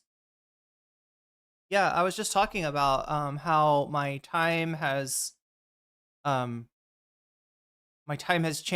I'm trying to move it back up so that it's easier for people in the US to watch my stream. I realized that even though it's really, you know, the time that's most convenient for me, you know, is after I've woken up and gotten a sense of what the news is that day. That for, you know, people in the US, that it's just hopelessly late at night. So, yeah, glad that I can be streaming at a time that people can actually watch, and we'll be seeing more and more people that we haven't seen in a long time coming back. Hopefully, I'll be doing more with the channel, try to rebuild after having had to take some time off for, you know, my health. I had a really bad flu that I still don't know exactly what it was, but I'm better now, and yeah, I got some energy now, chat. So if I can just put this together to maybe put out some videos, that would be that's exactly what we need, and figure out how to use how to dual stream on Shorts again. They changed things up on me, so I have to, you know, it's harder than it needs to be, and then when something changes in YouTube, it's hard to find the information of like, okay, you know, how are other people getting around this change in API, but we'll do our best as we always do. Anyway, we're 3 points off of bonus content, sort of nearing the end of the stream, and the top content right now is the Hasanabi reaction to the Alex Novell content Terminator. What happened to JFK? But the one possibility you've not ruled in is it was just as simple as Lee Harvey Oswald. It might have been. We don't know. Right, so when you say the media has to have been involved, Lyndon Johnson has to have been. But my problem is you're stating all these things as facts. We can't do 63. It's such a nonsense to say that it was Lee Harvey Oswald. You don't know that. That's just such a nonsense. Like, it's kind of funny that her reaction to like Lee Harvey Oswald being blamed for JFK's death is like the same kind of reaction you get from a lot of people, where you try to. When you're trying to say, I don't know, maybe Oswald didn't kill him, or maybe it was somebody else, or maybe there was multiple shooters. There is a lot of strange stuff about there is a lot of strange stuff out there about the JFK assassination, and people are right to to be skeptical. But again, remember, she's not just being skeptical of like the institution or the deep state or anything like that, or, you know, she's skeptical of the, you know, Trump administration here when she's speculating about the Charlie Kirk assassination, right? She's basically insinuating that they're in on it. She's kind of backed off. The Turning Point is in on it and just retreated to, I guess, her Mott and Bailey. What is it? The Bailey is the more defense position. She retreated to like the idea, well, there's good people and bad people in every organization. I was noticing some of the bad people in Turning Point USA, but after my conversation with Erika Kirk and some other people, I've also noticed there's good people. Yo, Omega Star, thank you for the super sticker, getting us over the threshold for bonus content. Wait, am I not pressing the right button? Oh no, there it is. It's a lemon doing exercise, which is what I need to be doing, Chad. I need to be getting my ass back into the gym. Have a lemony snicket? Oh no, I don't want a series of unfortunate events. What is it? A series of unfortunate events or something? I don't want to have Jim Carrey show up at my house. Yeah, no, I do know. That's always bad news. Is that Jim Carrey's only role? Oh, I guess the Grinch. He was the bad guy in the Grinch, kind of. But I don't know. The Grinch is you know, like is the Grinch really a bad guy after his heart grows 3 sizes? It's not Lee Harvey Oswald acting by himself, and then that required national security to lock down the files, and that required the feds to impart, the CIA to impart Operation Mockingbird to convince the public that it was, you can't go against, there's a grieving widow, don't look further into it, don't believe your own eyes. Let me just, yeah, how dare you do that to Jackie Onassis? Wait, so was there a sequel to The Grinch? Why do I feel like there was a sequel to The Grinch? Also, a sequel to The Grinch doesn't make sense. Like, what are they going to do? Are they going to have like a super Grinch where it's like the super Grinch is on a higher mountain and he's like, I really fucking hate Christmas, actually. Like, I'm going to pour liquid magma on all of you who's in Whoville so that your Christmas vacation will be burning to death. And the Grinch has to go up and say, listen, I was just like you once, all right? I was a heartless Grinch, but it turns out that Christmas is a wonderful thing. Like, how are you going to do a sequel? Do you know what I mean? Like, how do you do a sequel to any of this shit? How did they do Return of Jafar? Right? So some of these Disney movies that have sequels, and again, a lot of them are like, you know, straight to DVD kind of deals, or right? They made a sequel to the Lorax. It was shameful. How do you do a sequel to the Lorax?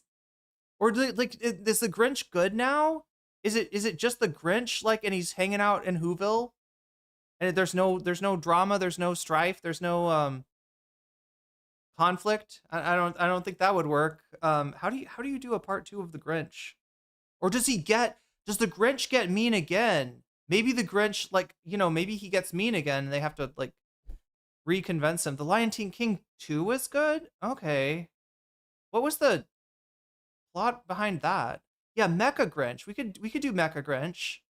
I'd be here for it. Terminator Grinch. Maybe, yeah, he returns to his Grinchness. That's what I was thinking. Maybe. I mean, there's not a lot of ways to. There's not really a lot of ways to, you know, do a part 2 of that. Okay, but let me just say, this is your, Candace, it was this is a grand conspiracy that killed JFK. Candace, I am going to say that confidently. And I just think we have to grow up. We have to grow up. We can't keep pretending Lee Harvey Oswald killed JFK. Fine. We can't keep doing that. That is your opinion. Today's show is sponsored by Oxford. But that's not the opinion of our sponsor. What is the next sponsor? Natural, makers of the Optimum Day and Optimum Night all-natural supplements. Supplements, okay, great.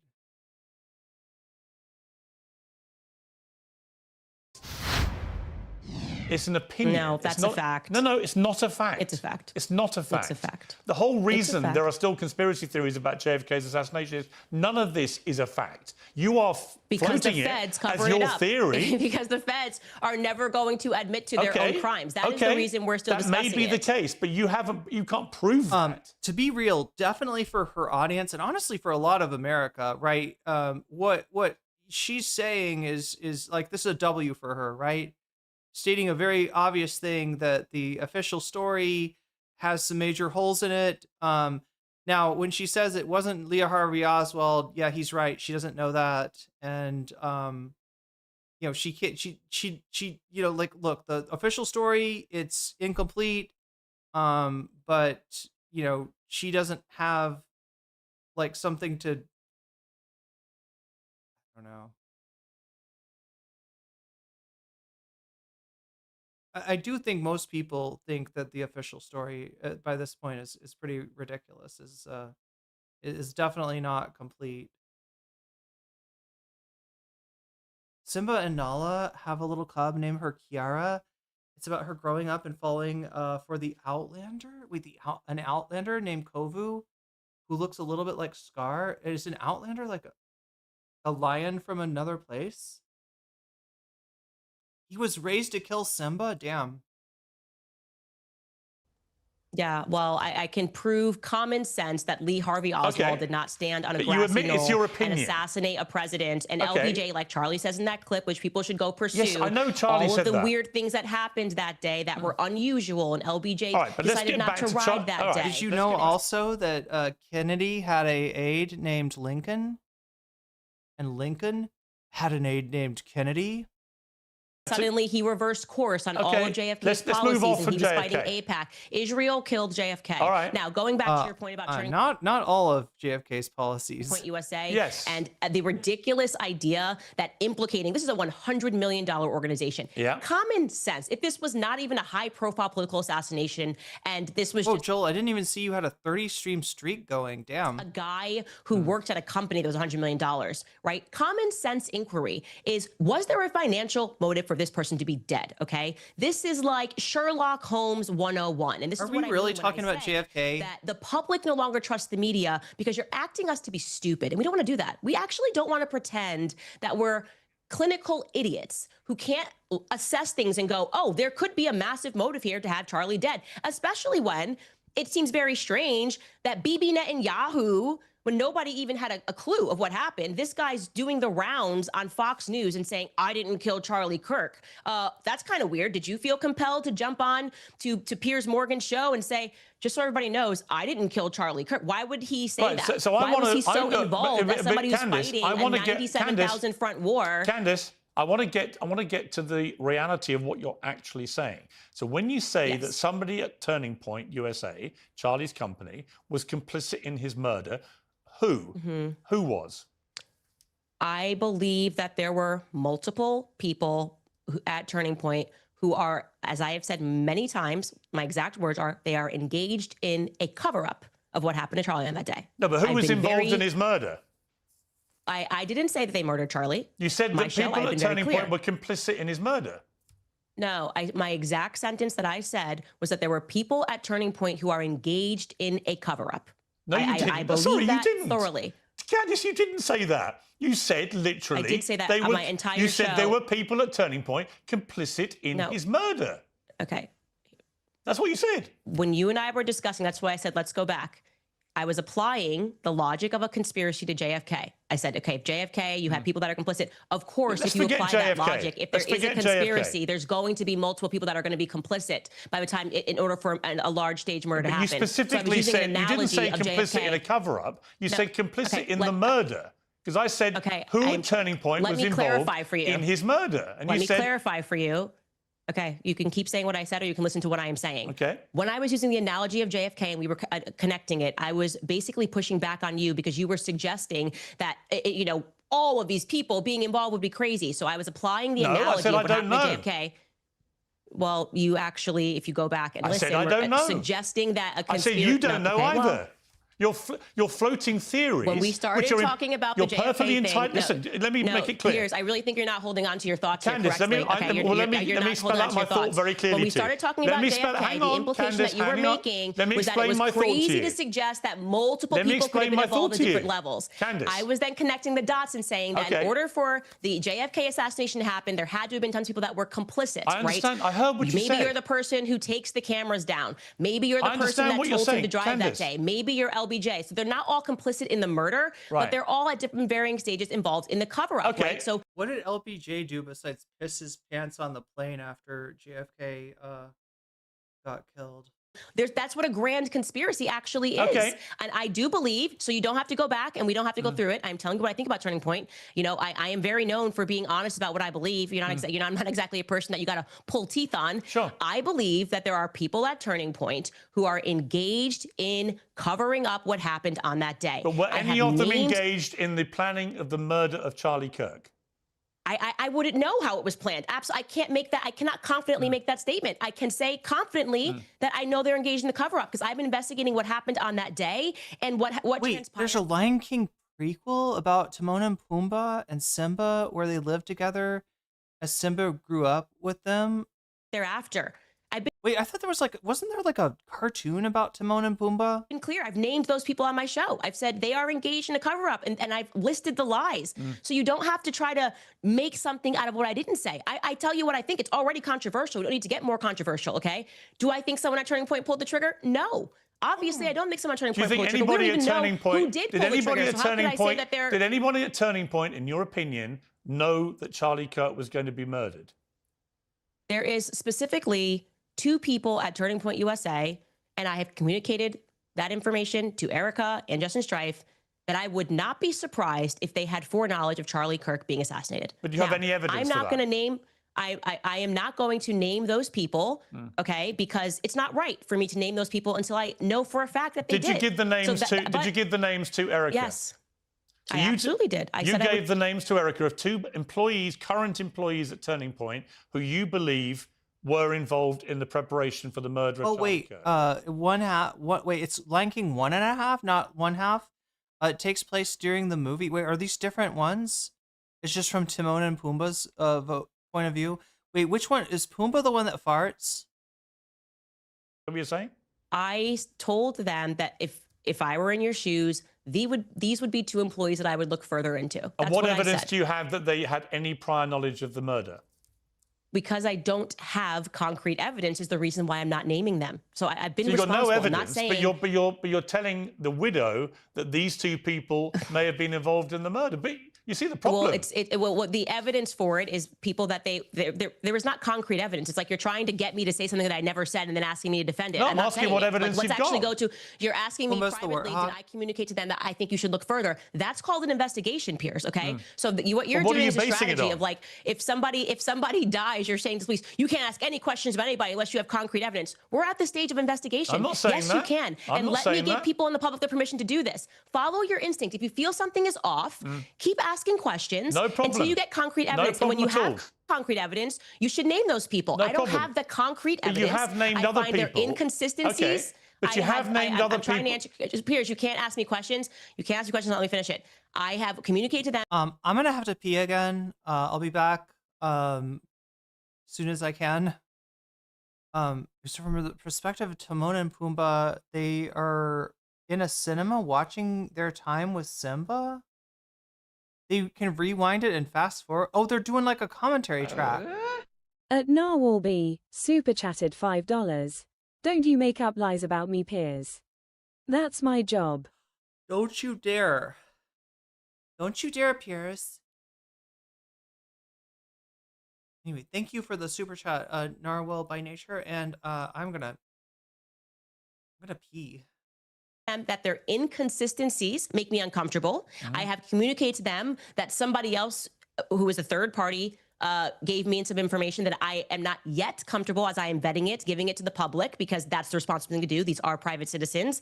And that if I were in their shoes and had more access to information, I would go down that route, okay? Unless I am fully confident that they actually did have something to do, like here is the smoking gun, I'm not gonna name those people. Okay. But the people I have named thus far are people that I believe are engaged in a cover-up. Like I said, hold me accountable for what I have said. Let's talk about one of those people. Let's talk about one of those people, because the Turning Point producer, Blake Neff, wrote this in early December.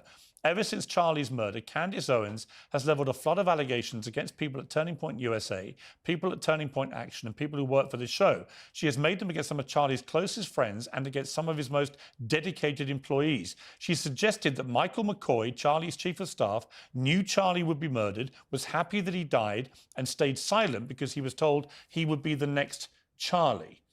Now, let's move then to, you said in your podcast that new information was given to you in your meeting with Erika Kirk about Mikey McCoy that's now satisfied you. On a video on the 27th of October, you devoted the whole episode to this guy and his supposedly strange behavior. I never said I have information that satisfied me about Mikey McCoy. Well, I'll ask you to clarify. Okay, well, you can clarify that in a moment. But let's hear what you said about Mikey McCoy before the meeting. So we decided to slow this clip down, and we're going to watch this clip slow down so you can see that it is exactly 834 milliseconds from the time that you hear the shot. That is how long it takes for Mikey McCoy to put the phone to his ear. Now, why is that precise timing so important? Because there's no dialing. Mikey didn't have time to dial, okay? You can't dial and put your phone to an ear in 0.834 seconds. Now, what was the new information that you got in your meeting with Erika about Mikey McCoy? So I'm sorry your gotcha is not going too well, but I never then said, I am now satisfied that Mikey put the phone to his ear. What I presented to the public, it was what Erika I didn't say that. Me. Sorry, just to clarify. Yeah. No. Yeah, well, you did say you have inferred on your satisfied. podcast. Well, let me give you the chance to clarify. It's a very familiar story when it comes to debt. The banks win, you pay.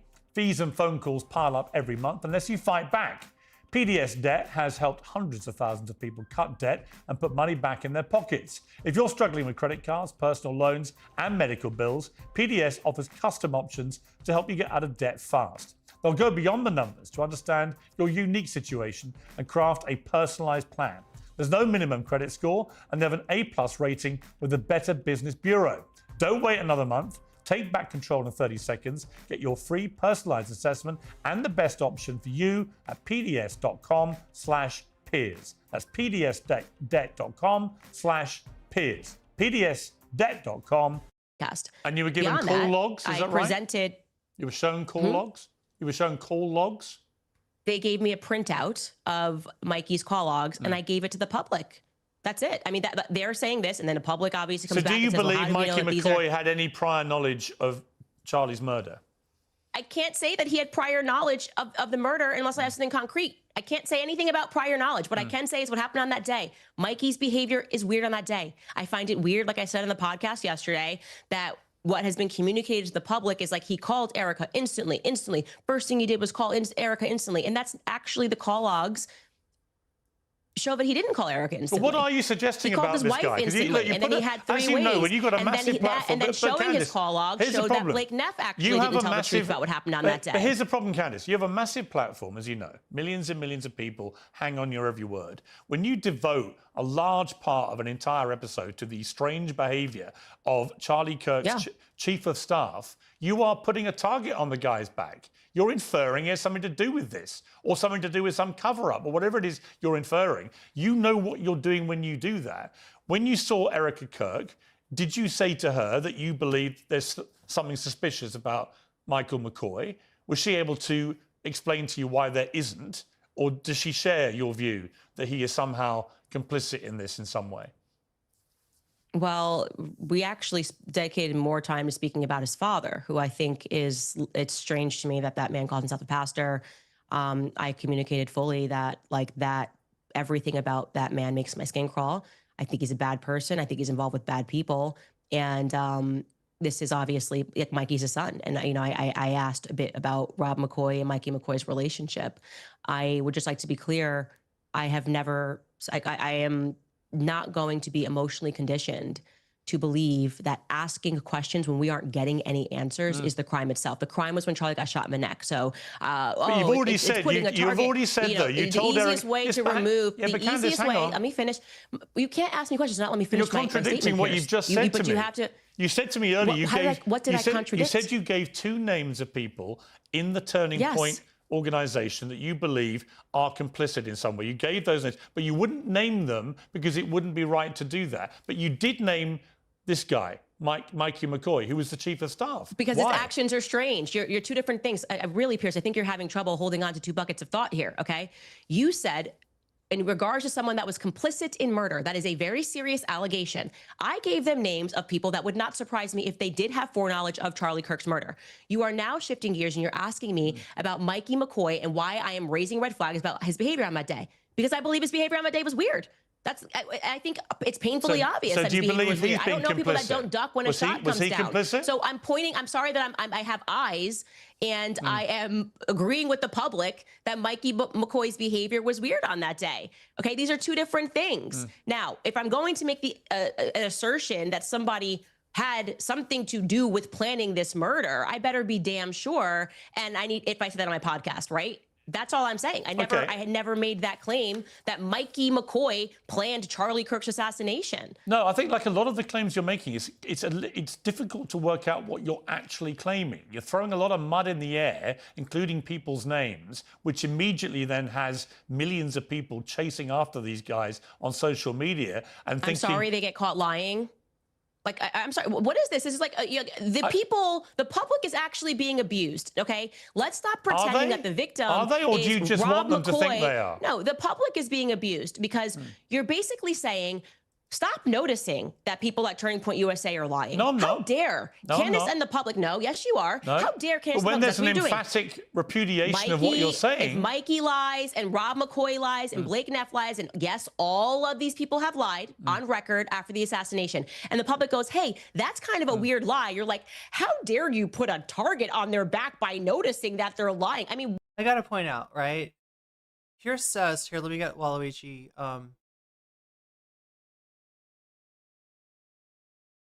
in his place. Anyway, it's just it's weird to me that, yeah, I'm sorry I have eyes. I'm sorry for noticing things, right?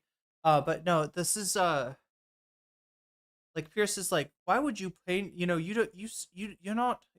have definitive proof that this guy, lied, or, why would you put a target on his back, in other words, right? Because what she's doing is like, oh, this guy looks weird here, let's everybody, concentrate on this guy.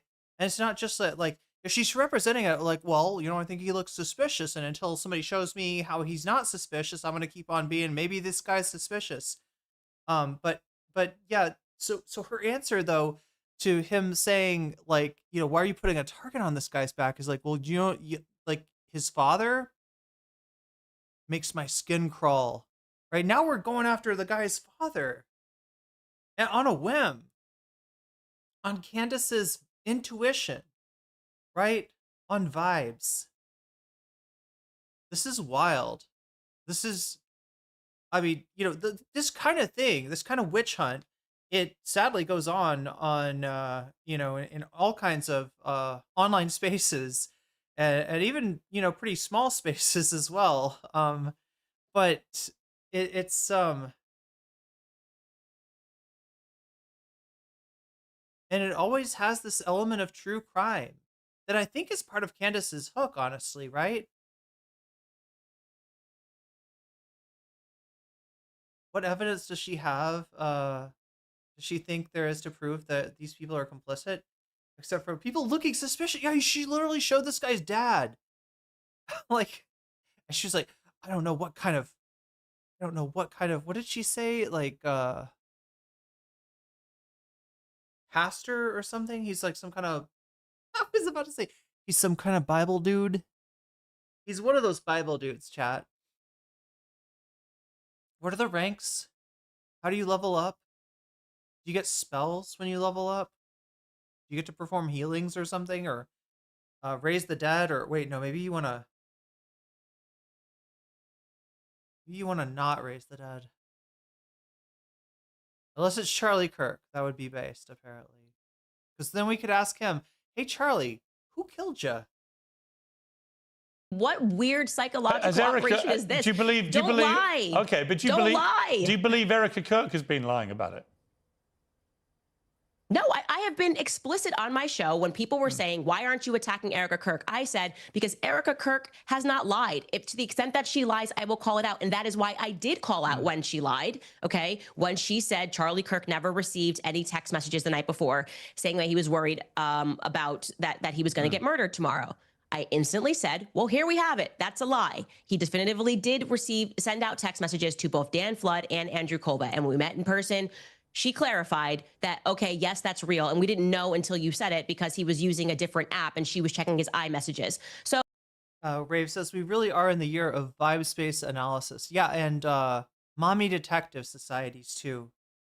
to me, if you lie you're going to make an enemy of What does she call it? Mommy sleuths? I think they're called sleuth. I think they call themselves sleuths.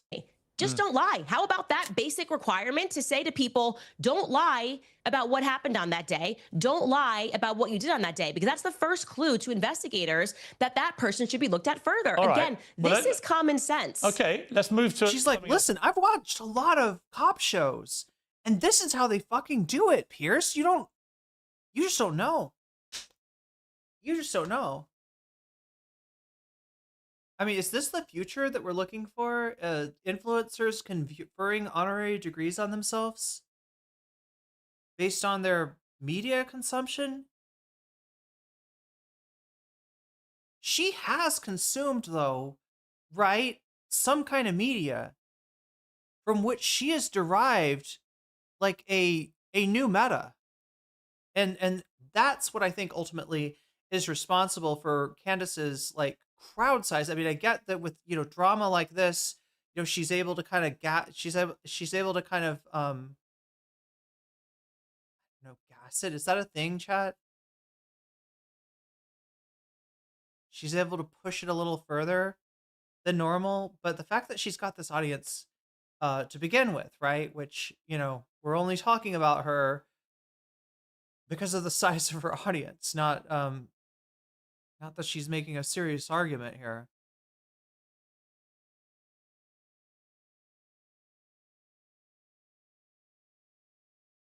Blake Neff said. He said, Candace has made other stranger allegations involving French paratroopers in maroon shirts, Egyptian Air Force planes flying out of Provo, Utah, and potential underground assassins traveling through unseen tunnels. At one point in early November, she started wildly throwing suspicion on members of Utah Valley's soccer team for wearing hoodies. I could go on. There's always something new coming up. None of it ever pans out because from the start, there's been nothing there. What do you say to that? He's lying, and that's the reason why Blake Neff is a suspicious character. I mean, him saying that I pointed to a soccer UVU person is complete fiction. I never had discussed that person on my show. Somebody was asking for a clearer photo of the person on X, and I shared it. No suspicion. Never said this person had anything to do with anything. I never covered him as a suspect on my show of anything at all. Didn't ask for more information on this person. That kid instantly responded and said, oh, those are our school colors, and that was it. And turning. Is it just me? Or is this getting weird? The fuck are we talking about? We're arguing about what she said. Like, I've got so many questions, right? We're hearing this, like, back and forth from stuff she said on her show and, stuff that Turning Point USA has said about her. This is like slop tuber drama on RFK Jr. steroids.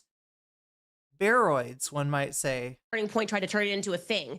Why are you doing that? Regarding the Egyptian planes, that's a fact. Why are you saying she said that there was a military? You think there aren't planes from Egypt? You're objectively wrong, my dude. This is fucking streamer drama. No, it is. It's just like, it's reminiscent. It's a, strange parallels. That's all. She is a damn menace. Can you imagine being in her, like, on her field, like being one of these people that she could choose to, if you look weak, she could go after you, right? And then she's like making you look like the worst person in the world to her audience of 200 million people. Or, whoa. I'm sorry, orders of magnitude difference there, 200,000 people.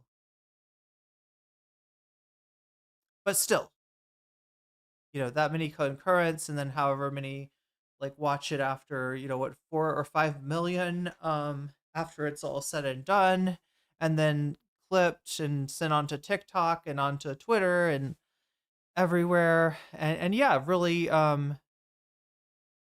she's not somebody that you would want to get into a fight just based on the size of her reach. And I'm sure her fans are like, maybe make Ethan Klein's fans look like kittens. Not that kittens are, why did I say it like that? Kittens are a menace, aren't they? Anybody had kittens in their house? They have like the sharpest little claws, right? Yeah, kittens are no joke. Never underestimate kittens. Military Egyptian plane on the ground that day. There was. In fact, there were two. So why are you pretending that that's like a weird thing to notice? And that is why people have been flagged about these planes. To his other, let me ask you about the planes. I am never allowed to answer a single question that you say in entirety before you move on to the next question. You can't just keep talking ad infinitum. I was still answering, Piers. How dare you? How dare you? I'm allowed to ask you another question. No, it's called answering. You just read an entire statement of multiple points of blanks. I got to the second point, and you're like, let me ask you a question. No, I want to ask you. She's running this filibuster. Piers, you already asked me a question. I'm trying to answer the question that you asked. No, I want to ask you a follow-up specifically about the Egyptian planes, given you've now addressed it, which is, where is the evidence that any of these Egyptian... Are there any musicians listening right now? We need a song about Egyptian planes. Like this is like the song of the winter or something. It's there should be a song like to commemorate this moment in time where this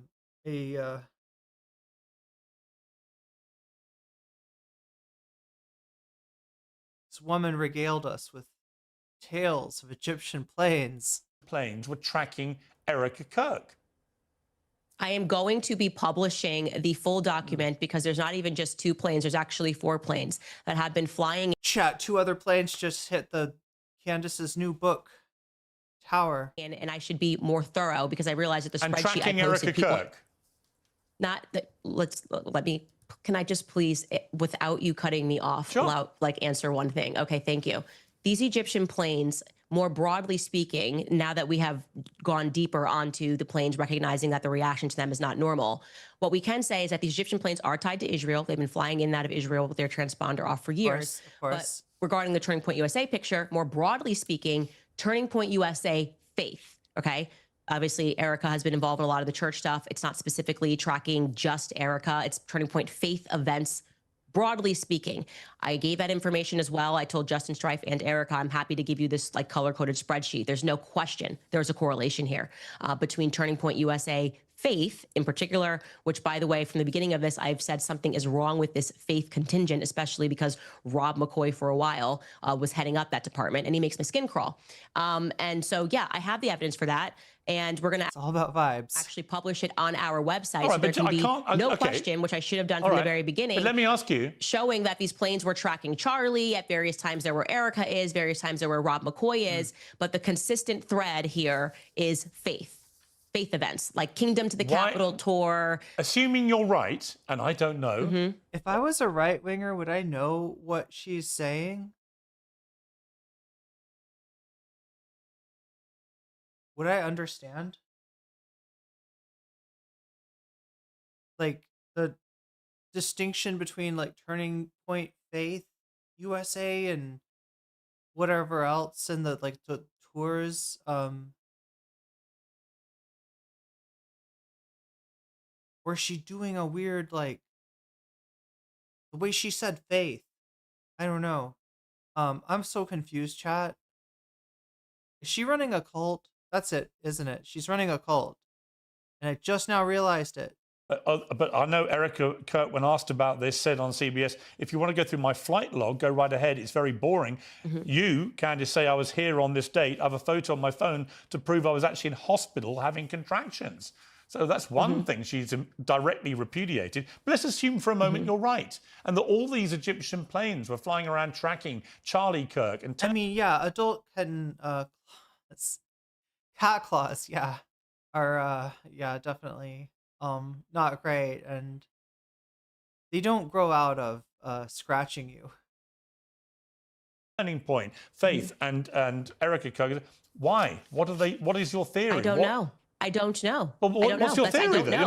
You must have an idea. My theory is that we should investigate everything strange that happened on that day so we can figure out what happened. But are you suggesting that? Are you suggesting why is everybody Egypt? why are we pretending that we don't know why we ask questions? Like why? Like you're a journalist. But you know what this is. You're like, what's going on? What's going your on? Theory? Why do you want to know why these planes were tracking Charlie? Well, my theory is that we are being sold absolute Fed slop. The media is doing their Operation Mockingbird Part 2 scenario by telling us, well, unless you absolutely have a conclusion, you can't even ask the question. Yes, we very well But it damn may can. be, Candace. Keep asking consistent questions until we get a clarified explanation for what happened on that day. And right now, we have nothing. Okay. I mean, for her audience that's still left, she's cooking, I'm sure. Like, right, that's gotta be, you know, a banger.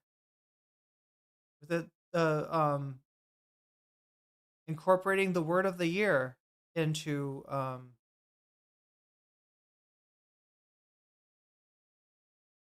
she's acting brand new, like since she came out of the meeting. Okay. And that is the reason why people are watching my show, because I'm the only one not treating them like they're absolute idiots who don't have two eyes and who believe in magic bully theory and who understand that Egyptian planes should not have been tracking Charlie even 3 times this year. I was thinking about this earlier, and I wanted to make sure to mention this. Like, the reason that she's doing this appearance right now, or, you know, I don't know, for all I know, maybe she had it scheduled already, but the purpose this is serving is to get is to put her up against somebody that is to the left of her, is to the center, is saying your conspiracy theories are fucking nuts in the first place. Why are you being crazy, wacky lady? And you know, to her audience, that, you know, signals, you know, hey, I'm still on your side, right? Look at this guy. I'm against him. But her problem now is people that want to ride the conspiracy slop train even further. Yeah, they don't want the Fed slop anymore. They're on the Candace slop. Or they were, right? And she derailed them. That's the problem, right? These are just people that want somebody to cook the conspiracies. And she was like 3/4 of the way through a 5-course meal, a beautiful, sumptuous 5-course meal with Egyptian planes on the side, right? This was going to be great. This was going to be amazing. And she has, you know, interrupted their,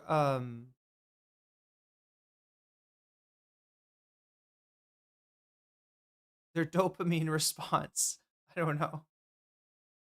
Don't take that too seriously, okay? But yeah, this is what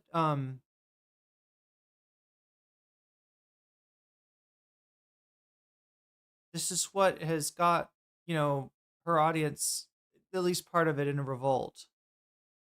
And you know, maybe does this work? You know, I mean, it's the optics are what she needs. If she was going on with a person that was like, Candace, how dare you? I can't believe that you, Turning Point USA is totally guilty, right? They had a, you know, it was like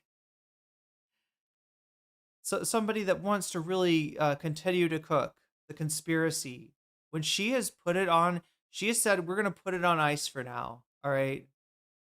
We're going to put it away. I had a talk with Erika, and it turns out we don't need to eat this delicious 5-course meal. And yeah, they're seeking that, you know, they're not getting the completion from her. And will her new pivot, will her new turn, will her new arc, if you will, because doesn't it feel like this, chat? It feels like she is like ending an arc here. This feels like content. You know, this is just my intuition. This is just my vibes. Don't, you know, trust it too much, but it just feels like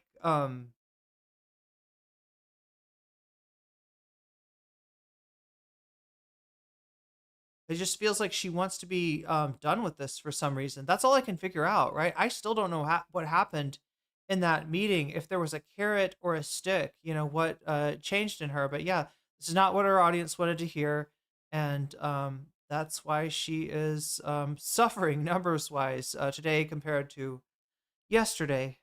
An anomaly, okay? They've been tracking him. We don't know where it's going to end, but we are going to keep asking questions until we get clear answers. Candace, it may be that the person in the media spewing bullshit to the public is you. No, nice try. It's not. It's Could you be. by saying, why are you asking questions? Don't you worry about Mikey's feelings? Everyone knows what this is. And like I said, because we have the example, the concrete example of after JFK's assassination, the media members quite literally being put on the payroll of the CIA, we have a historical example that we can look at and go, we're not doing that again. Doesn't matter how many times you keep telling the public that I'm spewing bullshit. Wait, what was that you posted, Joel? Fly Like an Egyptian. There we go. That's the song. That's the name of the... It's only because there has not been anything that has come out Oh, shit. Daman, it says, is this a turning point? Yeah, I think that's exactly, I think you're on it. It's a turning point for the USA. No, but yeah, it's definitely a turning point for Candace, and you know, we'll see who goes with her, and who, and if like her loss is somebody else's gain, right? Does somebody else come up to try to take the conspiracy fiends as their own audience? investigation that makes any sense if the public is not listening to, I'm sorry to say this, Piers, people like you. And what I love about you and I sitting down is that this exact same time last year, you were doing the same weird questioning and making all these things when I said that they were committing a Holocaust against the Gazans, and then you changed your mind. Actually, Piers, this time... I'll see you next year when you change your mind again, and we have more information about what happened, and you realize that the difference between me and you is that I have the courage to take the risks and ask the questions first, okay, before it's popular. You wait until it becomes popular, and then you change your mind. You may remember that one of your courageous moves was to repeatedly tell the world that Brigitte Macron is a man. Chat, she cooked there for her audience, right? That is gonna tie it up for a bow. Sorry, tie it up with a bow. That's how you say that. Yeah, that is I don't know. You know, it seems like she's got the right strategy as far as putting herself against somebody that thinks that she has cooked the conspiracies too long already, when her problem is with people that feel like she hasn't cooked the conspiracy enough. And at least, you know, for the ones that are still listening, that are interested in this, it's gonna, like, so far it looks good for her. I've heard other people say that there's other I've heard people say that she looks bad here. Maybe we didn't get to the part yet. I think there's a thumbnail, a timestamp on here that Piers slams Candace. Okay, maybe it's right here. So let's rewind it. He's brought up a new, he had a, you know, he changed the subject there too. He didn't want to come back at her first, okay, before it's popular. You wait until it becomes popular, and then you change your mind. You may remember that one of your courageous moves was to repeatedly tell the world that Brigitte Macron is a man. As you now know, and she is. As you now know, we had a $300,000 bet to charity. Whoa, I feel like I haven't heard. Doesn't Candace always misgender Brigitte Macron? About this because she's a woman. Yes, is my view. She's not a woman. Well, we're going to find out. Is the point, because she's not a woman. Going to court, they're suing you, and when she proves, as she will, that she's a woman, because it's very easy to prove, and you lose that case, then so easy that she refuses to do it for years. But then it will become refuses to do it.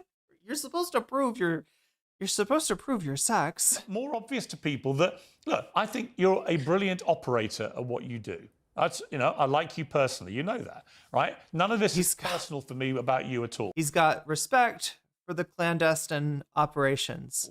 I just have watched him last year from Brigitte Macron now into the Charlie Kirk story. I think you've developed a modus operandi, which, to put it politely, is you flying what we would call in the world of journalism kites, and just seeing what can cause the most... Wait, she never misgenders her? ...merry hell, therefore get you the biggest audience, therefore make you the most amount of money. And people have, as you know, you've been widely attacked now by a lot of people who say that you're just a ghoul, a vulture. You're doing this deliberately. You're inventing things or just flying ludicrous conspiracy theories to make money. Now, again, Candace, I don't know that you are, but I do know celebrity. Can you not interrupt me? I mean, she's got a point there, but yeah, she's complaining about not getting to talk enough. I feel like she's delivering a lecture here. We call them cookers, particularly unhinged conspiracy theorists. I feel like we need like a cooker emoji. That seems like a useful emoji. Well, your rule. I do think it's pretty rich. It's pretty rich coming from you, is all I'm gonna say. That's me putting it very nicely, given your background, your career, your celebrity involvement. I wonder how many of the Candace fans out there don't like there's got to be people that watch her ironically, right? Like more than with most people. To the Princess Diana, wrong messenger is what I'll say right off the top. Okay, wrong messenger. What you are mistaking, or I guess we're not even mistaking because you know what this is. You're talking about power versus the people, and you are always on the side of power first. You're on the side of the Israelis. It's so horrible. And, I'm going to pretend I don't see tens of thousands of Gazans dying. I've actually been very critical of the Israelis, as you know, in the last year. Everybody I've actually been very critical of the Israeli government. Penis, okay, it's very easy to present photos of 30 years of your life. Brigitte keeps teasing, Brigitte, nobody asked you for a blood test. We asked you for some photos and you refused to do it. And everybody knows that Charlie Kirk was not shot by Tyler Robinson on a rooftop. I am sorry that in this day and age, there seems to be such a shortage of testosterone that a woman has to be the person that states the obvious, right? I invite you to join me, and I know that you will by the end of next year, because they're not going to get away with what they did to my friend Charlie Kirk. And I am not going to change my mind, least of all when I am being called names by someone who has quite a year background and experience in doing things because it's lucrative and not always because it's sensitive. Sure. Chat, did I say earlier that Candace is not a good debater? I mean, for her people are going to eat this up. You can call me a hypocrite as much as you want. I don't care. It's fine. I'm just simply saying what other people have been saying about you. I didn't say I felt that. Thank you. I said I'll let you know what people are saying about you too. I'll keep you posted on what people are saying about you. I read it all the time. But I would say that, like I said at the start of this interview, I don't know whether any of the things you're saying are true or not. I just do know you're saying a huge amount of stuff. It's making you very wealthy. You're getting millions and millions of people coming in, which by the way... What is this idea that it's making me very wealthy? Can you actually explain that slowly Yes, for I'm going to people? explain it to you slowly, because I had a huge run-in, for example... This is just like a talking point. No, I'm going to explain exactly what I mean. When Sandy Hook happened and Alex Jones began weaponizing the Sandy Hook tragedy and weaponizing the grief of the poor parents who'd lost their children. And I began to attack him in public. And then eventually there was a court case, and it turned out he'd been spewing deliberate lies, and that every time he spewed them, they found he made hundreds of thousands, if not millions of dollars in the immediate aftermath of spewing the repeated lies that it was all staged and the families were actors and so on, which he knew to be lies. And he made himself extremely rich and ended up with $1 billion defamation finding against him because he'd been deliberately weaponizing people's grief. And the charge... Yeah, I'm asking you to explain the actual financial metrics. How was he making money? I'm explaining to you the analogy, which is there are, as you know, right now, a lot of people, from Tim Pool to the New York Post to others, who've come out very stridently in the last week, and say that's exactly what you've been doing with Erika Kirk. Yeah, but you haven't answered the question. So this is just made up. As I said, this is just all fluff. You're suggesting that I'm making money. I mean, the connection to Alex Jones is real, and yeah, she is gonna her fans are gonna absolutely eat this up. Right, the people that have stuck around. I don't know. He's starting though to I don't know, maybe he's maybe this turns into something. Maybe he can do something with this. The comparison to Alex Jones is actually pretty strong. And I wonder if he's implying that, the financial results of Alex Jones's content, right? His speculation about people, often victims of crimes like Sandy Hook, that got them all kinds of harassment.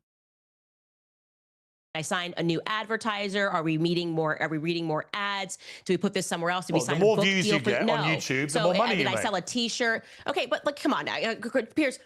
Money on YouTube? Are you kidding me? I was already in a top 10 podcast globally before Charlie Kirk was assassinated. And if you think that I would want my friend to be assassinated so I could go from being in the top 5 to being number 1, you're out of your mind. No, Okay, I'm telling you, it's so disrespectful. I'm telling you. But like the point is that everyone who is saying that I'm making more money cannot say how I'm making more money because it's just not true. Okay, so you're like, oh, she got a bump in viewership talking about Charlie. Your YouTube numbers everyone in the world because it was a public assassination. And then it went up in the weeks following, and it went back to normal. Candace, are your YouTube numbers up since you've been doing the Charlie Kirk investigations? What I am saying to you is that this is the exact same argument you guys had about Brigitte. So it can't, and then the same exact same I think you were lying about Brigitte. About the Blake Lively thing. Okay, but what about the Blake Lively thing? So you can't keep saying that, oh, she's always in the top 10 because she's talking about something. Or this is my podcast and it's me. It's just me. People enjoy my podcast because I don't treat them like they're idiots. I don't treat them like they should accept that Brigitte Macron just can't present one photo of herself raising her kids across 30 years. It's just too much to ask. Oh my gosh, it's ridiculous. How dare you? It's such an intrusion of privacy. She'd rather file a transatlantic lawsuit than to just produce. Oh, a transatlantic. Oh, God. She seems weirdly defensive. Yeah. I mean, definitely that's, how I'm perceiving her. I'm wondering, though, if it feels like what she's doing is just a continuation of her show, right? Like most people,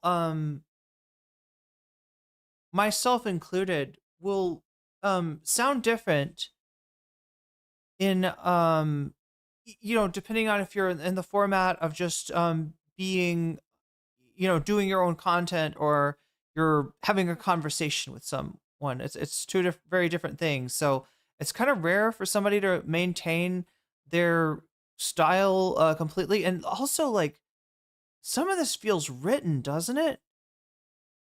I mean, there's no way that she's got like a teleprompter with written responses going. Like, I mean, I don't know. It could even just be like some like a rough outline or something, or like a list of like if he says this, and she's got a little rant prepared, right, for each one of those contingencies. I don't know. Photos and put all of this to bed. That's the difference between you and I. So now there's this repeat live from Kamala Chronicles, which we did looking into Kamala's background because it was relevant to the election cycle. Then we did the Blake Lively lawsuit, and they said, oh, she's trying to change her brand. That's the only reason her numbers are up. Then we went to Brigitte, which I lost, by the way. I had to get a whole career change when I first covered that story. So joke's on me if I'm doing this to make money, but I was willing to be fired to tell the truth. And then it's all about Brigitte. And now we've arrived at Charlie Kirk.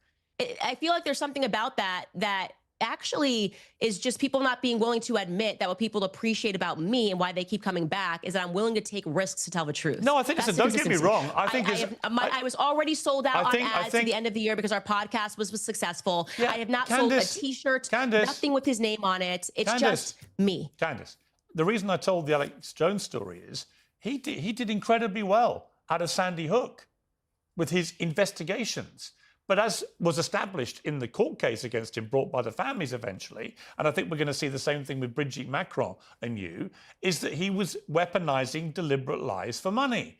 And I think you Brigitte did that. Macron has a penis. I really want you to know that. Brigitte Macron does not have a penis. Brigitte Macron has a penis. No, she doesn't. I'm sorry. She had 3 children. Did she get it removed? She had 3 children. Yeah, you can have adoptive children. You can call somebody, but Brigitte Macron was born a dude named Jean-Michel Trogneau. And I just feel, I want you to know that. I want you to know that Brigitte Macron probably stands peeing up. Probably pee standing up is what I want you to know. The beauty is we have a... Wait, did she... Wait. Okay. And I just feel, I want you to know that. I want you to know that Brigitte Macron probably stands peeing up.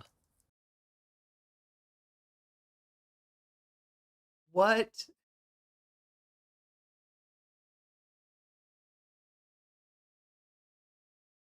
Okay,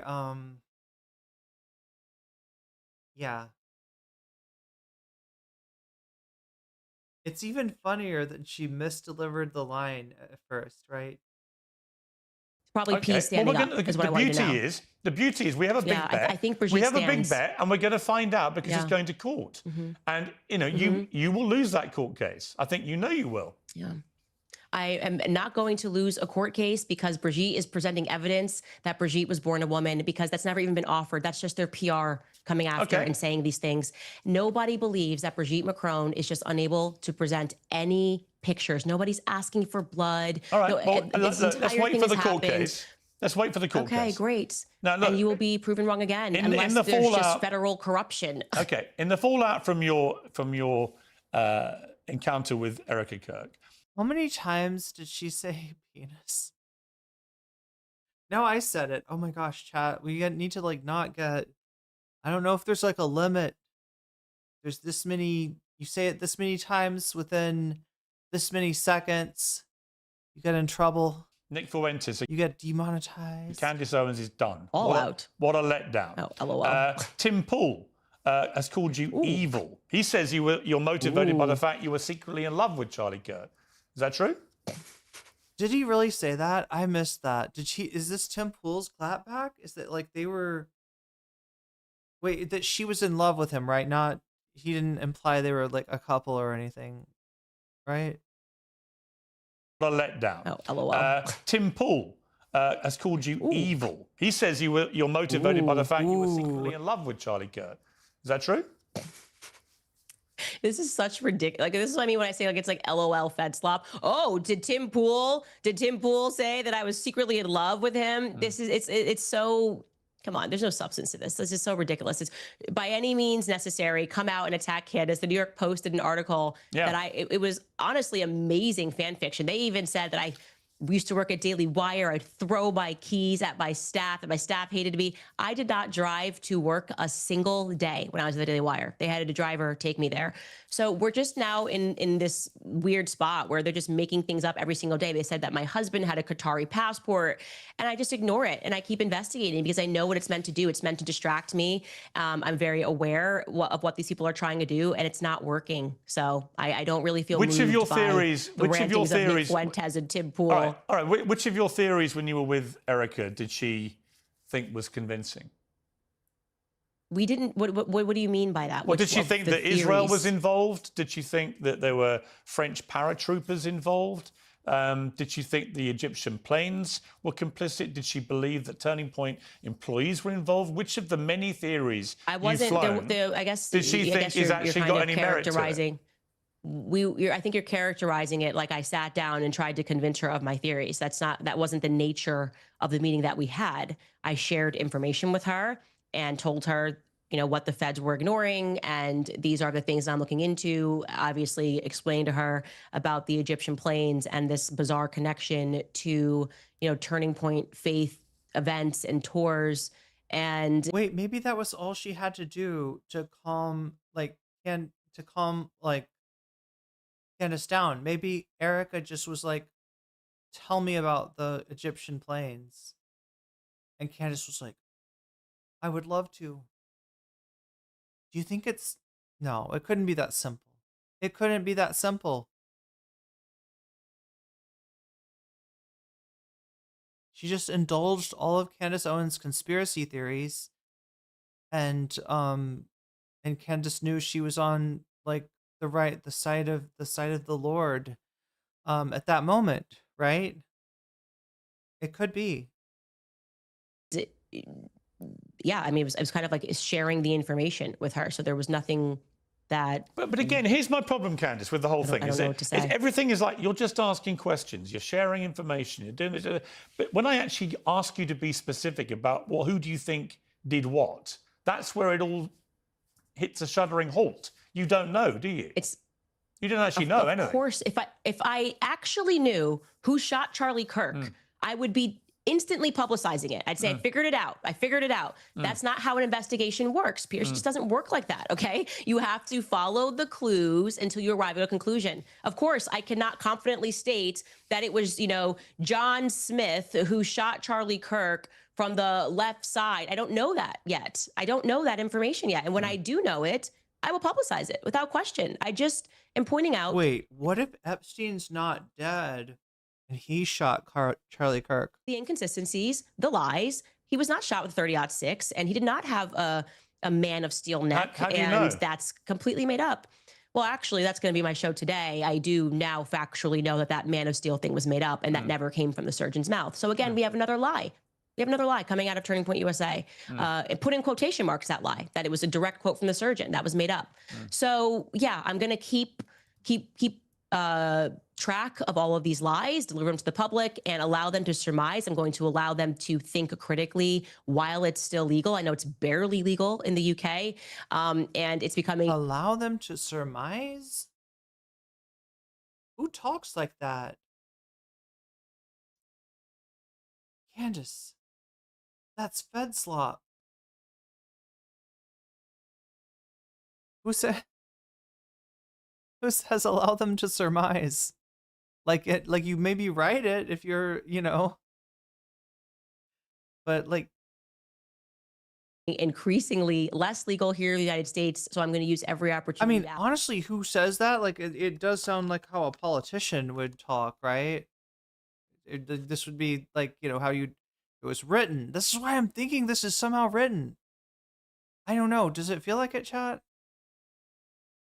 I mean, she's really good off the top of her head. If this isn't in some ways, she's not like looking at an outline on the teleprompter or something. Ask every question. Okay, but pre the meeting with Erika, you repeatedly questioned why we weren't being told where Charlie Kirk is buried, or even if he has been buried yet. Did you get those answers? You have the wrong commentator who questioned that. I think that was Milo Yiannopoulos. You've never questioned, you've never asked where Charlie's buried? Nope. I just communicated to the people that he had a Catholic funeral mass, because people were saying I was lying about him going to a Catholic church, which was another random attack that I had to endure. So I never said that people don't know where Charlie Kirk's buried. That's just the wrong Super chatted commentary. $5. She sounds like Kanye. It's very disordered logic and unnecessary words.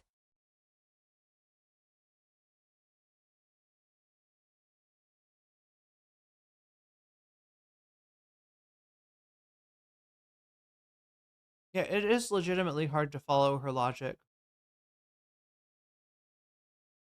If you listen to her theories, they're all muddled and just word salads. That's what I wonder if people goes over their people just do some people think that maybe it's just going over their heads, that there's got to be a there. She sounds like she knows what she's talking about, right? And they're just kind of like, well, I mean, I don't quite get it, but she's on to something. I'm going to listen to the conclusion. Maybe I'll figure it out, what the fuck she's talking about. But yeah, there's not any continuity, I suppose, in a lot of her logic. Wrong commentator. Do you know where he's been buried? I actually genuinely never got to that question with Erika, but I do know where he's... I think the implication that Milo made, again, you'd have to ask him, was that he's not buried. I do know where there is a spot for him to be buried or to be held in a mausoleum. But that's just, you have the wrong person on that. Erika was emphatic in the CBS thing that she wanted you to stop with the conspiracy theories, or maybe you've got it all right and all of this stuff is true and it's all involving the Israelis and Egypt and Turning Point in a mass conspiracy with this young kid, Tyler Robinson, brought in, and they're all involved in this dramatic murder of Charlie Kirk. Maybe let's just assume for a moment you're 100% right. But she did tell you publicly before you met to stop. What's clear is you're not going to stop. So is she okay with you now continuing to talk about your theories, or does she still want you to stop? Well, she didn't ask me to stop. If that's the question that you're asking, is throughout that meeting, did she say, she did "Can you publicly, stop?" obviously. So your response to that is what? I'm telling you that then we had a conversation and I was not asked throughout that conversation to stop. And to the contrary, I shared information that I had and I got information from them. Right. That helps so me you will to carry on focus. You will carry on Yes. with the theories. Yes. Until I feel confident of who killed Charlie Kirk, I will not stop investigating this. And Erika is okay with you doing that? I don't know how many other ways to answer your question other than saying she did not ask me or request for me to stop in person. And when we spoke about that moment, she felt that Barry Weiss was being Barry Weiss. And she made no request of you whatsoever, Erika Kirk, in 4.5 hours. Request in what sense? About how she would like you to conduct yourself about the murder of her husband going forward. No. Nothing at all. No, she didn't make a request for me to conduct myself in and any she way expressed going no forward. concern about I any think of the theories that you've been I putting think out. she probably knows me through the lens of her husband, so I don't know if that would be a thing that she would have done. But no, she did not. She did not ask me to conduct myself in any way. That seems to just be coming from the media of how I should conduct myself. Am I right in thinking that your mind has taken you to a place where you genuinely believe that Israel, Egypt, Turning Point employees, and Tyler Robinson, and potentially others, but they were all involved in the murder of Charlie Kirk? Well, to be fair, I think we're all putting Egypt in parentheses because we kind of don't think that we have exactly a strong Egyptian lobby here in the United States. And there is a lot of historical precedent with Israel kind of using Egyptian planes or using the Egyptian narrative when they want to accomplish things. So, I mean, I just... I'm sorry, using the Egyptian narrative? What? What is she saying? Using the narrative that Egypt's diplomats are... Like, what, using Egypt's narrative, what does that mean? What, is this... Is the answer that it means nothing?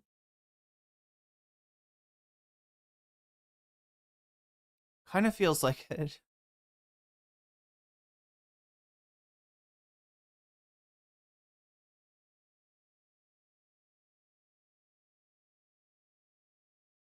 This is an Egyptian plane, but Israel, I got tons of questions about. Yeah, I think Israel is a very good place to start when Bibi Netanyahu is just denying and just way too involved in the beginning. That was weird. Everyone felt it was weird, and they were right to feel that it was weird. And when Bibi admits that he called him two weeks before and invited him to Israel, like, what's that about? People are being... And also because it just happens to be that from the very beginning, Zionists don't want us investigating the Charlie Kirk assassination. So it's... Is that really what she means? Israel using Egyptian planes, like her narrative? She said Israel, for the record, she said Israel uses the Egyptian narrative. Israel uses Egyptian planes. I don't think she said, like, Israel uses the narrative that she's presenting, right?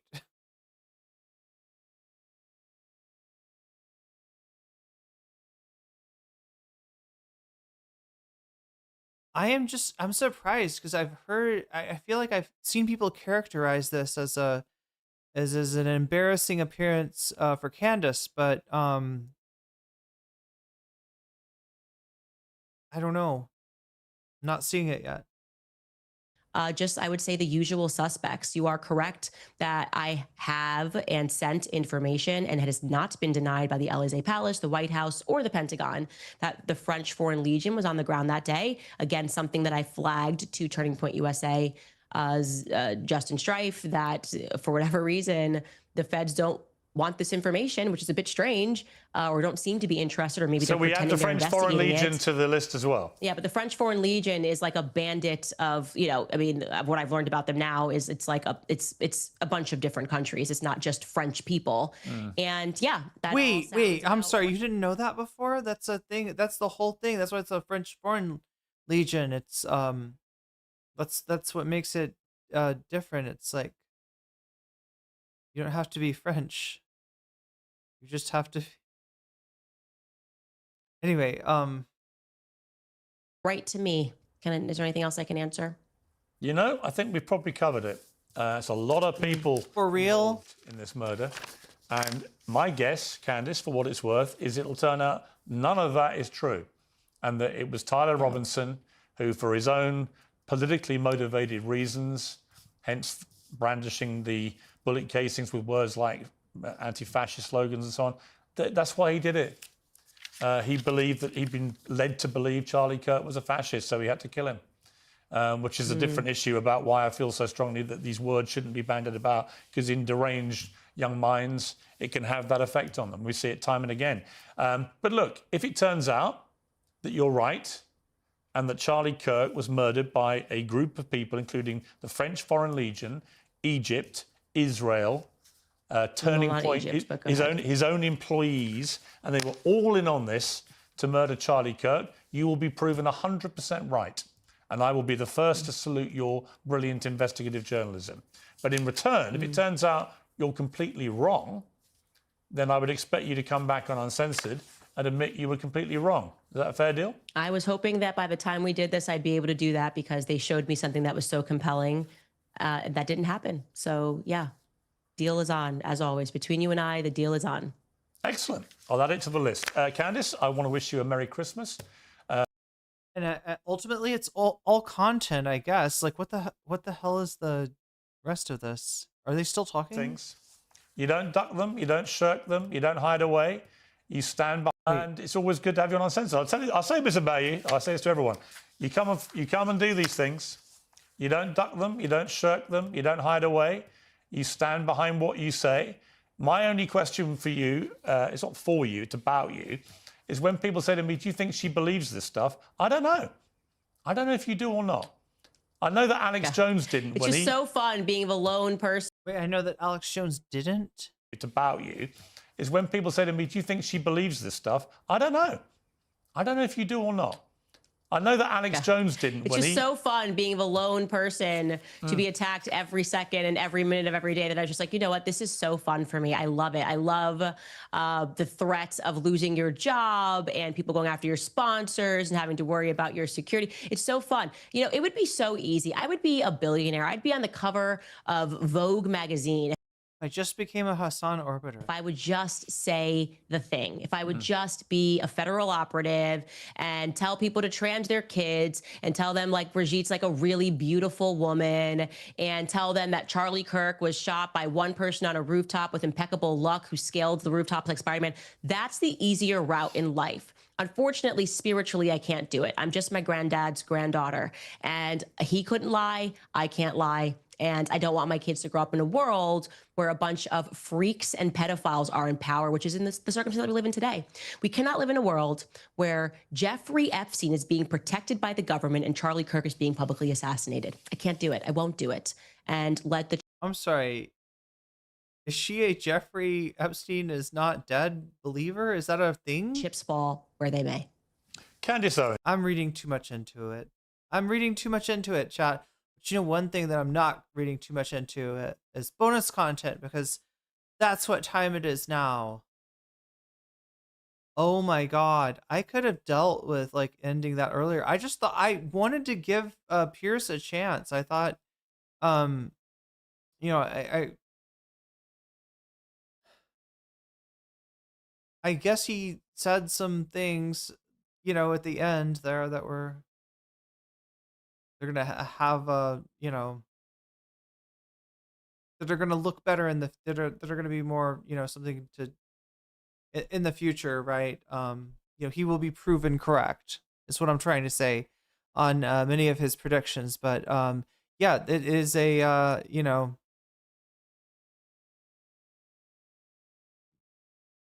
like I said, at the end of the day, it's only content, and this content is helping Candace Owens out a lot. So, you know, will it be enough? How much of her audience can she retain? Can she bring the people that wanted her to cook for longer back? Can she give them like a little, I don't know, like a little smell of the food to try to string them along? Only time will tell. Only time will tell. But what time also tells is that we are at bonus content status as far as the bonus goal goes. And that means that it's time to watch. Just as I thought, Hassan reacts to the content Terminator. If you were here last night, we watched the content Terminator. This is a film by Alex Novell, who really goes, for a small channel, like there's a lot of production in this video, right? There's an intro and there's T1000 Ethans, right? Wait, T1000s, the ones that turn into molten metal, but they're Ethan Klein's head, and I mean, yeah, it's almost like it actually does kind of have Gokunaru vibes, slight Gokunaru vibes. Although honestly, that was a voice that I felt maybe was missing from this video. If I have any critique, I mean, not just critique, but just like kind of a wish, right? I feel like some of what Alex was hitting on really ties into Gokunaru's theme of Ethan as a bully, which is the real consistent thread throughout his ignominious career. Anyway, enough Ethan Klein. We don't have to watch that. Yeah, they're going on break, chat. We don't have to, hope, unless somehow I don't. There's no way he can like manage to create a discourse narrative through Instagram stories. Is there? Only time will tell. But yeah, we're gonna get to that content Terminator. Did Rave tell you about Tom on H3 threatening Adam? What? Oh, that Tom guy. I know who you're talking about. They have him like sitting like next to Ethan for some reason. It's weird. Wait, which one was Hassan verse? Yes. Sole purpose is to let. So anyway, we've kind of like already watched this content. Just as I say no Ethan Klein, I realized that this video is Ethan Klein. I don't know, chat. I turned my brain off during Candace versus Pierce, and somehow Hassan reacts to content Terminator. Even as I described that, it's like, yeah, these floating Ethan T1000 heads, and yeah, this is a bit of Ethan Klein. But hey, look, it's the last, and they're gonna go on break tomorrow for I don't know, however long H3 goes on break in the winter. And best my declining mental health. Why? Wait. Why is this? What? But this is what you chose. Why is that something that he just came in hot with? How much does this shit occupy his mind, dude? What the? That just came out of left field for no reason. What? Oh my God. So like he just lost it on like Ethan sets this precedent. You know what I mean? Right. I feel like I wonder if people like Tom would say shit like that if it wasn't Ethan in there, like just already acting unhinged, right? It kind of sets people up to like, to where like that's the edge, right? I don't know though. I don't think Ethan's ever threatened bodily harm. That's new. That I want to watch called Ethan Klein's War on Women content Terminator. Now look at this. Asman wants his fans to stalk and it costs you IRL, but he won't speak to you through a screen, never letting him live that shit down. Yeah, I heard it's a banger. It's been a while since we watched Alex, so let's do it. Fucking vile pig. It's also been a really long time since I've like paid attention to whatever the Ethan Klein has been doing. And it's actually straight up, it's given me a lot of mental clarity. So I assume, no, only if you promise gaming, promise that now. Okay, everybody shut up. We shall see what he's been up to. Fucking demon, dude. We need to exterminate him. We don't believe in extermination, but let's just move him somewhere else. All right, we need to get this here in its own neighborhood with its own kind. It's Yeah, I saw on TikTok after years of saying gambling is cancer and then he would never take a gambling sponsorship. I heard he took a gambling sponsorship, but that's, I mean, he's dropped all of his principles across the board, you know? It's just not, I think at this point. Wait, I wonder what that is. Do you think he Joker-fied, or do you think he just, like, he's at that place in his, you know, career where he, like, he feels he can't afford any morals? At this point, it's just, it's so Jover. No one in his fandom gives a shit. And I think he's realized that no one in his fandom gives a shit. So he'll just do whatever the fantasy. The culture war is raging on all fronts. Foot soldiers, fresh off the assembly line, strike the hot iron of the battlefield, elated with the pounding drums of war. It's going to war, you know what it is, guys. It's fucking straight up. The front lines, I'm going to the front today to fight for the Jewish people. Trapped in a never-ending battle against anyone brave. Yeah, that's one of the funniest bars, by the way, that he like presented himself as like this brave soldier fighting anti-Semitism on the internet by attacking some of the most prominent anti-Zionists who aren't anti-Semitic, while collaborating with people who very openly are anti-Semitic. Wait, is it a real Ethan video, or is it, I mean, it's not by Ethan, it's about Ethan. This all started when Ethan got Ethan was like DMing Alex at the same time that Hilo was DMing Taylor Lorenz. And so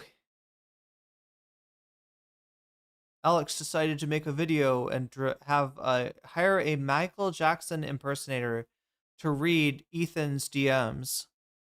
And not a single person was like, this doesn't make sense. Enough to fight back. The architect of the culture war sits safe. Okay, so I gotta admit, I didn't get this the first time.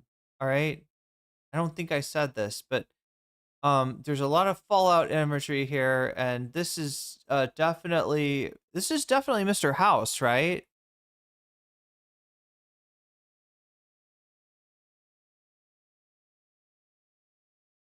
This is definitely Mr. House, right?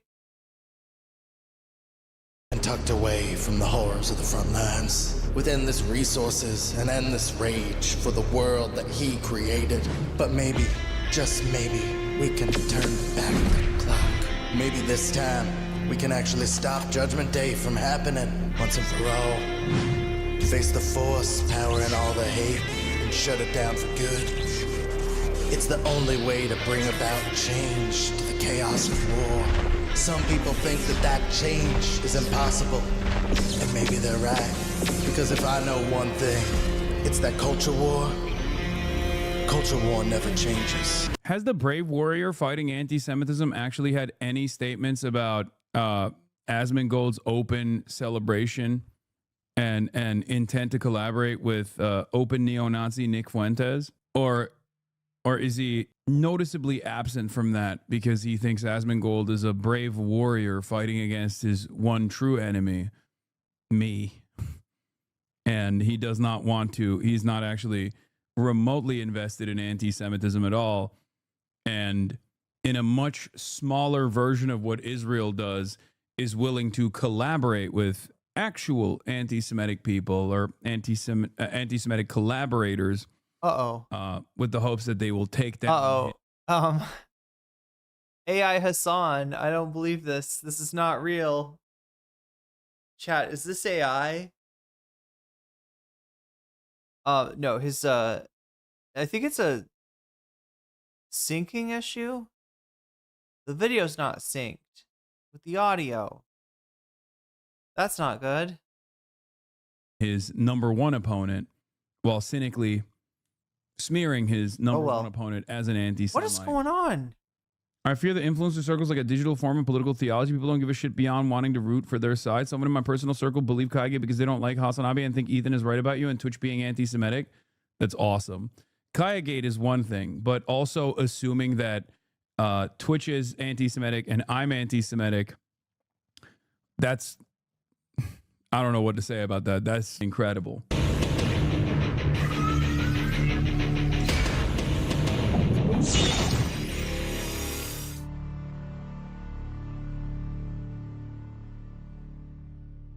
gotta say, I fucking love Alex's style, and like he's doing something that like I don't know.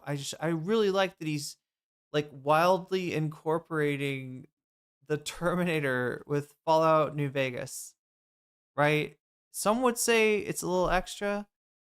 I would say it's just enough. Let me tell you guys a story. Ethan Klein can't stop harassing women on the internet. You know I don't like talking about women's looks. Yeah, said that one. You don't need to. You don't need to. It's beneath. He hates that. That being said, you pig, you loser.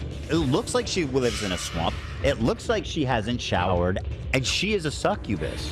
You're a piece of shit. You Top of all that, she's also a succubus. the biggest. Oh, can I say it? What does he mean by that? I can call her a bitch. I can call her a horrible person, but I would never do. Like, what the fuck does he mean by that, though? Isn't like. Saw a younger guy that I'm on mutuals with on Instagram today, and he was going off about how after the fascists are gone, that we need to go after the left. The left needs to be shot. I guess he said at the end of his rant, he mentioned Hassan needs to be excluded from society or some shit like that. Like, is he calling her a slut?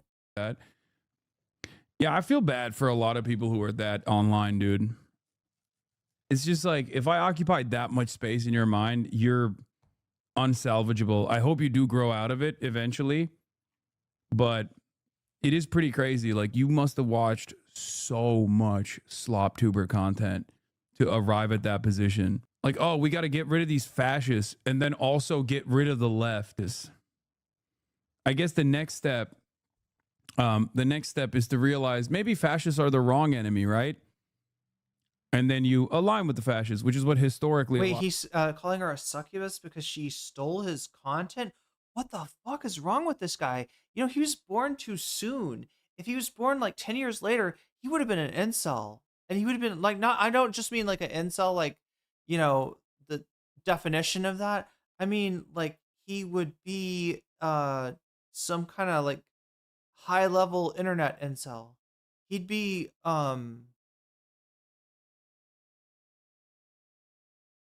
Homath. Ethan would be Homath. If he was born 10 years later, he would be Homath. A lot of liberals did. Do that. I would never say that. And no, and I mean that. I only use this harsh language to exemplify the fact that I can say whatever I want about her. Can I just say that we don't have a clique problem at this school? And some of us shouldn't have to take this workshop because some of us are just victims in the situation? That's probably true. How many of you have ever felt personally victimized by Ethan Klein? Whether he's victimizing himself about anti-Semitism or those dreaded snarkers, Ethan has spent the last 2 years honing his blade of victimhood and using it to strike down any woman who dares to criticize. This is this is an anti-Semitic blade. Oh no, Narwhal thinks Ethan is more Rudyard coded. He's signaling his anti-Semitism.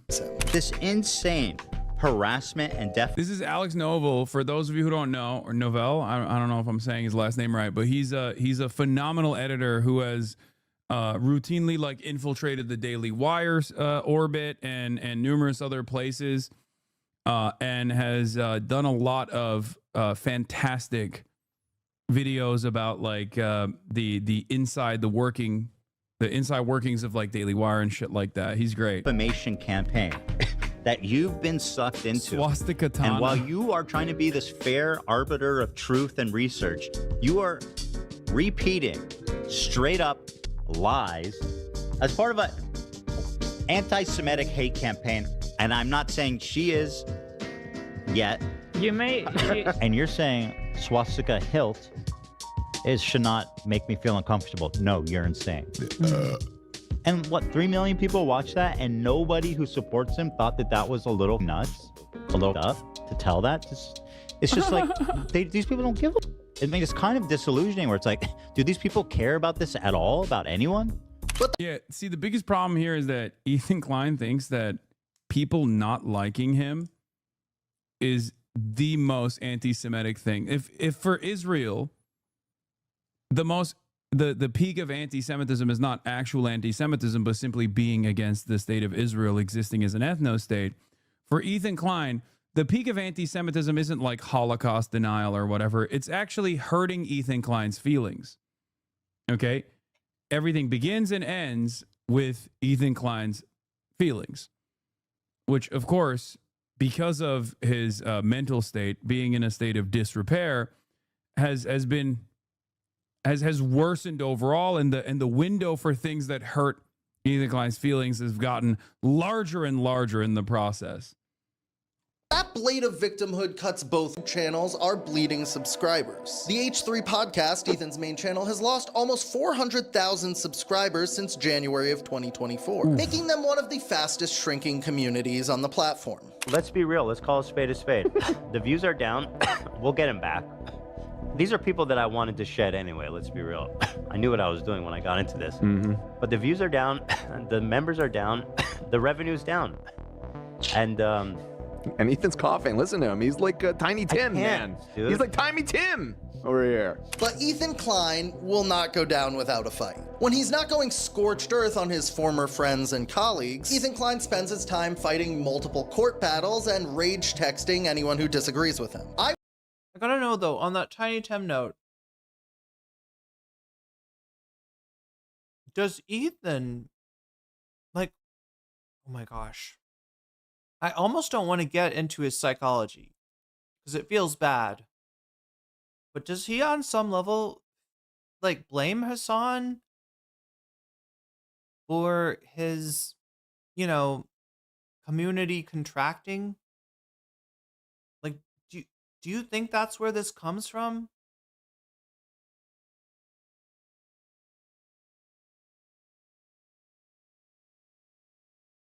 And if so, like,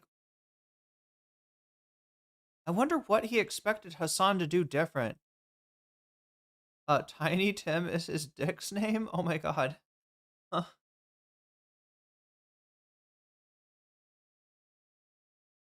I don't know. We're doing vibes-based analysis tonight, chat. Maybe I'm right. Maybe it's just vibes. I was actually lucky enough to be on the receiving end of some incredibly paranoid Ethan Klein rage texts that I've taken the artistic liberty of bringing to life with a dramatic reenactment. In this dramatic reenactment, the part of Ethan Klein will be played by Michael Jackson. Hope mediation went well yesterday. Let me know if you think today will work better for you or if tomorrow is better. I know you have a show today, so no worries if you need to postpone. I'm around all day today and tomorrow. Meditation ended up taking like 13 hours.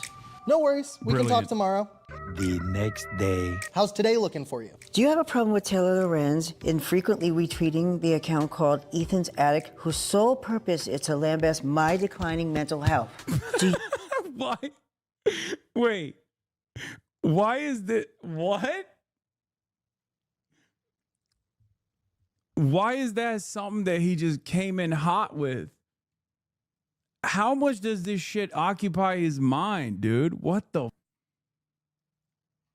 That just came out of left field for no reason. What? You think it's okay to target someone's mental health as a part of... Tweeted him for sharing my video. I'm a small creator. Retweets do not equal endorsements. Oh, okay. All my accounts are public. It's not a gotcha that I've interacted with these folks before. Here is a post that you retweeted.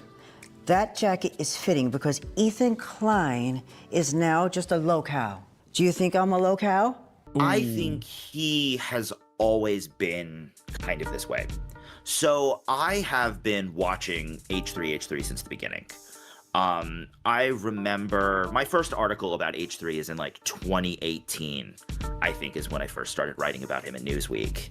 And I've always found his content fascinating, but it's evolved so much over time. He's starting to get more and more paranoid. So this is Steve Azark. I actually, I feel like I've seen him before somewhere. I can't place it though, but yeah, he was in the he and Alex were doing a Twitter space today, and I got to listen to a little bit of it, but I had to stream by the time they got to questions.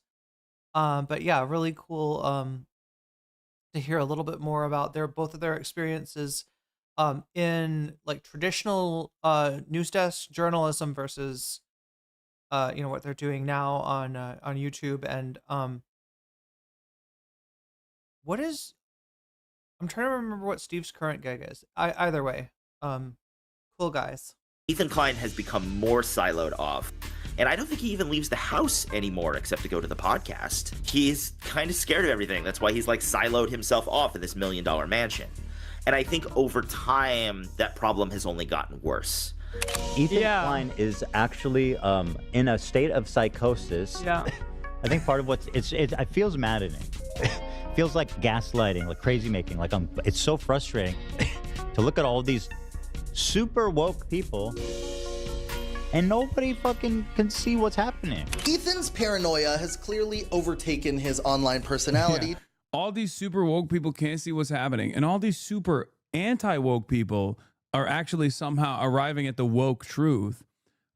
I wonder if it's because I'm wrong. No, it's all of my former friends, former collaborators, former fans who are all wrong. And it's all these new fans and new fans that I've called. Maybe it was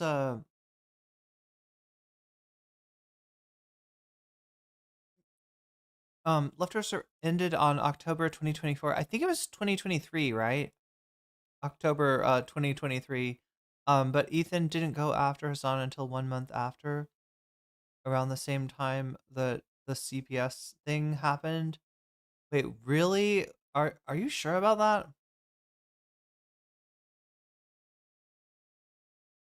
I feel like the CPS thing happened way after October 7th. Sonichu makes an appearance here. Oh god, yeah, that's right. He has a Sonichu medallion. And I think they talk about. Oh wait, no. I'm trying to remember. I can't remember if they talk if Sonichu comes up in the video, or if it or if I just heard that in the Twitter space. Cultivated in the process, even though the community is diminishing, that are anti-woke expressly, openly, and do not care about any of the politics that I have presented for a while now. It's definitely nothing I'm doing. It's the Tim Pool phenomena, you know? It's not me, it's everybody else. To the point that it's become the fuel for his entire content machine. She's doing the thing where she's saying this Jew is hallucinating anti-Semitism. He's tricked his audience into thinking there's anti-Semitism, and he's making them paranoid. And it's actually totally fucking insane. Like, this is just straight up Nazi racism. Like, holy fuck. From Ethan's perspective, everyone is out to get him. Yeah, no, all of these people who are definitely not anti-Semitic are actually straight up Nazi-style anti-Semites. The people who actually collaborate with open neo-Nazis who openly say Hitler is based in stuff, those guys are the good guys, though. Why? Because they like me, and they also attack my enemies. I'm sorry. How the fuck can you not see what's going on there? Like, how is that? They must not see it, right? And it's also another Trumpian tendency that he has. A strange parallels between Ethan and Trump. I don't know. Like, there's no way there, because I want to understand the mindset. I wish Headband in the chat was still somewhat a H3 foot soldier while simultaneously being a Hasanabi head for me to like try to peek into the consciousness of someone who's still got their feet in both communities, you know? Like, I genuinely want to understand like what a loyal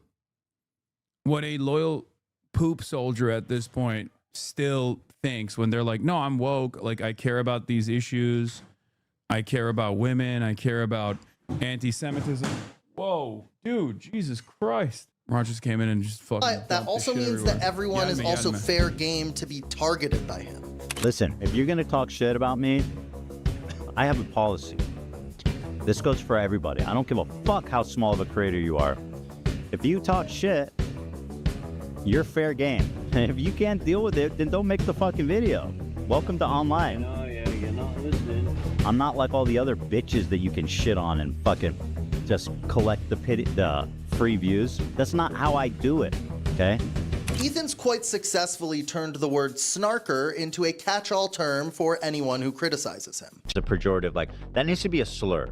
Someone's a snarker, that's like a straight up, like, racial slur. But then we don't Not want racial, to though. say it. What the fuck? No, you can say it, but it's like, you can say it. Not if it's a racial slur. It's genius, really. He doesn't have to address any criticism. He can just say that every person criticizing him is part of a deranged snarker hate mob. You are so dumb.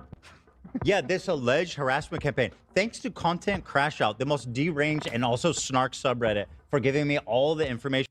I want you guys to think for a brief moment that all the slop tubers in the orbit of Ethan Klein and Dan Stalkman, who may or may not be getting paid by either of these guys, or at least like are farming revenue off of these guys, how would they behave if I did 10% of what Ethan did on whether it be like consistently attacking smaller content creators, actively calling them like bitches? I've been saying this for a long time. The rules of YouTube are, there's some, like, I don't know, community ethic that is kind of universally agreed upon. I mean, obviously not like everyone, but that there's enough of a consensus on that most people abide by this. And it is one of the big thing is don't punch down. Right? Even if you're getting criticism, right? It's frowned upon for a large creator to crush a small channel, and yet Ethan like wears this as like a badge of honor. And yeah, the lawsuit over copyright infringement, I mean, that is something that traditionally like YouTubers would band together to stand against that, just like they did for Ethan when he was getting sued by the bold guy.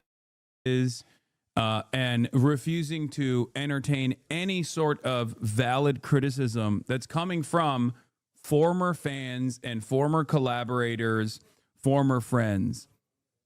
Like, think about it. Imagine if I tried to sue anonymous Redditors.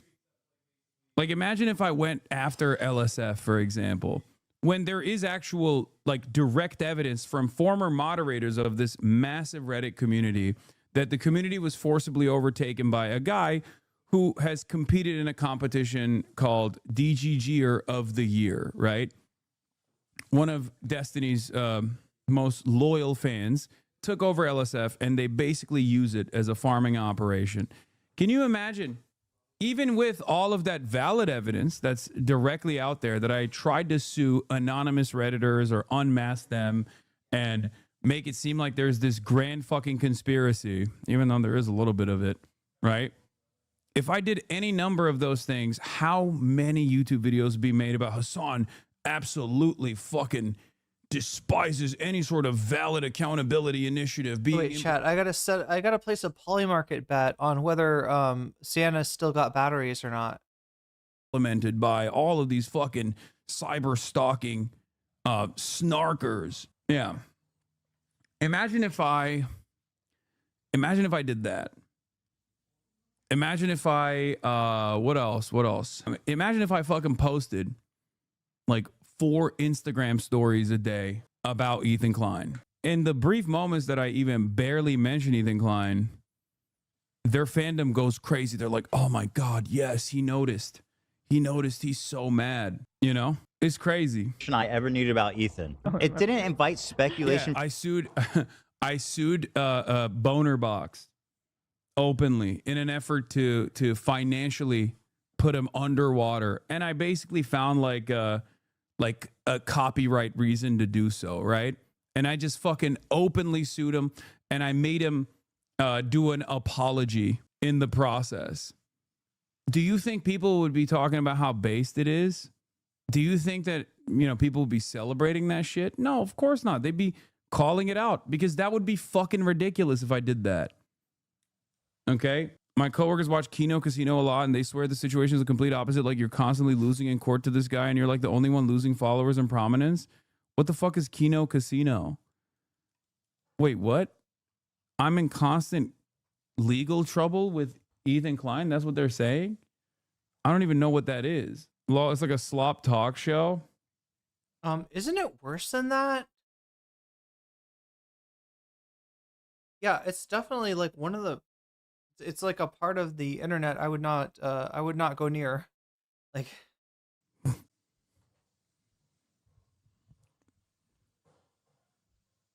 They're a right-wing Nazi podcast? I don't know. Andy Race-Worski show? Wait, I don't get it. Aren't those guys like anti-Semitic? They packed up. They were like, you know what? We're hanging up the Jew hatred for a little bit. Oh my God. You know what? Wait, perhaps Andy Worski's part of it? Ethan Klein is actually tackling anti-Semitism. One racist groyper neo-Nazi at a time. He has made a lot of these groyper neo-Nazis who absolutely despise Jews, who are unironically anti-Semitic, pack that up for at least a brief moment, so that they can turn around and attack someone else that they hate even more. Me. From anyone out the most deranged snark circles. That's what snark brain is. And that's what he's suffering from. You don't have to suffer from snark brain. We need a hotline. 1-800-SNARK-BRAIN. Ethan didn't invent hate mobs, but he is an expert on weaponizing his own. All right, let's go to war, guys.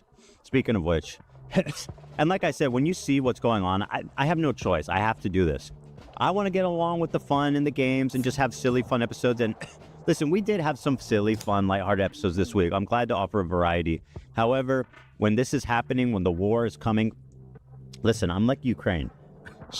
When the war comes to me, I have no choice but to defend myself. Okay. I'm being invaded, okay? Okay. And ironically, I'm also being invaded by a bunch of fucking... Besides his rabid community of YouTube members, Reddit foot soldiers, and FUPA troopers, Ethan Klein also has a network of commentary orbiters leeching off of him for drama content. Nicholas Diorio, my fucking best friend, dude. I call him Jolly Saint Nick. I love Nicholas Diorio. I'll say it. I've been watching your content. I think you're a very funny guy. And I feel like you're... Ethan loves those guys? Oh, that's not good. Like, I can't even remember which guys they are, but they're like...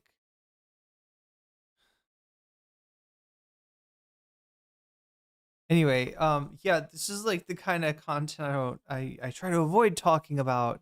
Coverage has been really good on topics that I end up watching. Ever have to deal with it. Like,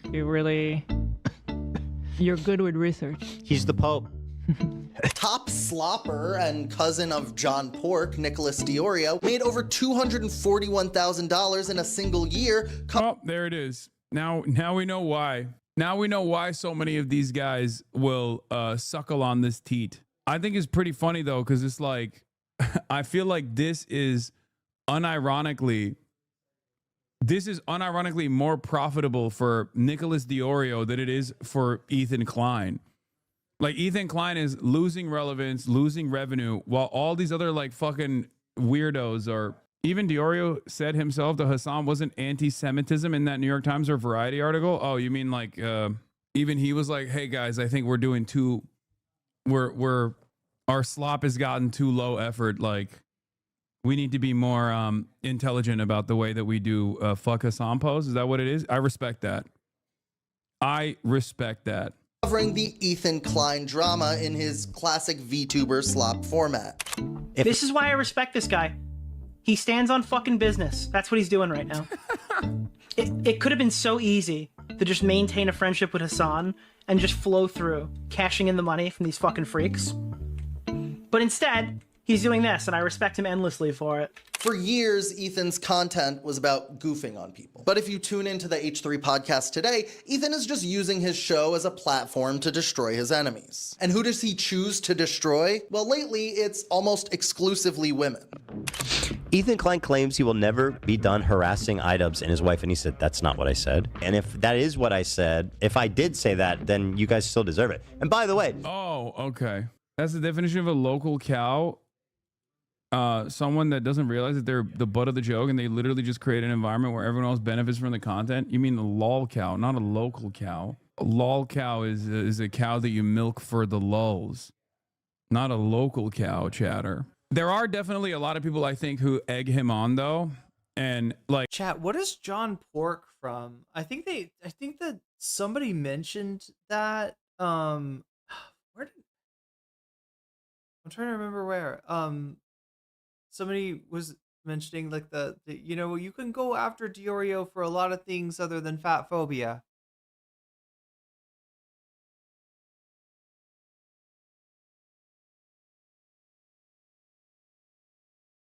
The divorced dad thing? like I would say DGG definitely is like a great example of this, where they like infiltrated his community, egged him on over and over again because he's so easy to pull the strings on, and redirected that against their number one op, their number one enemy, me. But I do suspect that given that Sex Destiny's content is primarily political, or I don't know if he still does content or if he does political content at all or not, but I don't even know if he streams anymore. Yeah, Destiny, right? Evil never dies. As Hassan himself is fond to say, evil like that never dies, never goes away, never quits producing content and harassment. And sometimes they're the same thing. becomes a lot more difficult to defend him in general. So they have to like latch on like a parasitic force to another person who hasn't been as tarnished. But then in the process, that person's reputation takes a major hit too. So then they have to move on to the next thing. But the ultimate goal is to like a cancer spread far and wide. You can never accuse me of harassing them after what they did. I can never harass them. No matter what I say, no matter what I do, it will never qualify as harassment because what they did that launched this. Fuck them both forever. If you're afraid that everyone you meet is going to come after you, like, what does that do to a person? It makes you into a perpetual victim. It's always about, I am the, again, I'm the victim. I am the one at fault. I mean, another thing that I don't know tends to be like maybe associated with that is mispronounced as John Pork. Wait, what is it? An MMA meme. There's a guy called Chanko. And someone said it in an interview. They mispronounced it as John Pork. Oh, okay. So it's a MMA reference. Tarnished like Elden Ring. Is that where we're going? There's a lot of references. Okay, I'm missing some of the references. Chad is catching them. Ethan trying to absorb the DGG community, but instead Asmongold has. Yeah, that shit is, it's like, what happens when a cancer eats a cancer? Can that happen? Can a cancer like out cancer another cancer? I'm gonna have to ask an oncologist. That might be a new treatment. No, just kidding. That's a bad idea. You are bullying me, though I am bigger, though I am more aggressive, though I speak in hyperbole about how these people are the most awful things on the planet, which again is also kind of part of the Ethan Klein brand, is that everyone else attacking me is okay to attack, but if you attack me, that is considered unacceptable, and my audience should know about that. It is, I can do whatever I want. I feel like I can attack anyone I want. But if I give that same response back, then you deserve no sympathy. There's certain lines you cross, and you cross it with the wrong people, and that's what you did. Just wait. I swear to God, like Alex isn't saying it, but it just reminds me. It's the Israel method, dude. ChatGPT. Create Israel as a streamer. Just wait. Okay? There he is. I can't wait for videos crying. Ethan's suing me. Ethan's stalking me. Ethan's all this. Yup! I'm doing all that. I'll see. There's still an element in a slop where they don't want to be considered a dumbass, even for the dollars. And Willie Mack show and Dioria have been called out by other sloppers for riding so hard for Ethan. Oh no, I've seen that. There's a lot of like, there are a lot of orbiters and stuff, or former Destiny orbiters and stuff, that have just like completely latched off the teat and are actively fighting him now. I see that every now and then on my timeline. What's it? There's like an account that just will constantly post these like debates, and it keeps showing up on my Twitter timeline. I Where wonder what he's seeing post debates. I mean, the only person I can think of that does debates about Ethan is Pisco. Did he see? Is he seeing Pisco's tweets? there is a lot of people now who are like, yeah, I think you know how it starts? This is how it starts. First, someone will say, you know, I fucking hate Hassan, but these guys are even worse, I think. And then slowly but surely they're like, they lean into it, and then and I don't even do anything. I don't talk to these guys. I don't know these guys at all. I've never conversed with these guys, right? But slowly but surely they'll be like, they start realizing once that fucking first string is pulled, I swear to God, slowly but surely they start going, okay, you know what? Maybe Hassan wasn't wrong at all. And these guys were just simply... look, don't get too excited, right? The guys who are talking about Queeman, J-Stalk, streamers like this, right? They are not like left-wing at all. They're, you know, their recognition that Ethan is... it's not just that Ethan is wrong, it's that he is... They're recognizing him as a lolcow, right? They're honestly just commentary YouTubers acting as commentary YouTubers used to before the great dick riding or whatever the hell this is, before they started becoming glazers. Like, that's what's expected in commentary, is that you call balls and strikes, and you're fair. You're not picking a side and just like trying to defend it, right? This is how that genre of YouTube normally works. And it's like the recent departure from that is the anomaly. In some way, chat, I don't want to sound this. It's going to make it sound too good, but J-Stalk and Queemon are YouTube healing itself. It's the tumor shrinking. Right? It's the natural defenses of YouTube fighting back against this cancer. Cancer glazing cancer, with Diorio glazing Ethan, Willie Mac. This. I mean, it's just more human centipede shit. It's more clout centipede. Presenting him as wrong all the time. There's like a interpersonal. There's currently a war waging amongst some of the former sloppers. There's a level of quality assurance that must exist in the slop tuber space, and some people have been realizing slowly but surely that like a big chunk of this was just geared by negative priming through clips and algorithmic boosting. It's interesting. To XQC, who he previously accused of being a content thief. No, you still are a content thief, in my opinion. Take it back. No, why would I take it back? Because if you're gonna reel it back and say, I just said that wasn't a good analytical point. I still think you're a content thief. He went for women in the commentary space, smaller creators that he could bury in legal fees and bully into hostage-style apologies. There's so many people, in my opinion, that owe me an apology that I'm not complaining about any of the ones I get. Ethan Klein's long-running struggle with his ingrained misogyny has gotten him into a few controversies over the years. But nowadays, his show has morphed into almost exclusively misogynistic rants about women who have criticized his rhetoric. Yeah, and I'm not here to criticize anyone's I'm not either, but like stuff. As a parent. But like, if you're gonna get on camera like this, like, how dare you sit there and moralize and theorize? What the fuck? He's got to be in on the joke, right? The joke is that he's like, he's a better example of hypocrisy than maybe you could question her fashion choices if you don't like them, but what the fuck is Ethan even wearing? What the fuck is that? What is wrong with what? Wait, what's the problem? I'm not either, but like stuff. As a parent. But like, if you're gonna get on camera like this, I don't know. The problem is that I don't know. It just doesn't match Ethan's like toddler millennial, He's got a very particular style that he likes, right? And it comes from 10 years ago or more. What is the issue? Whoa, that is so loud.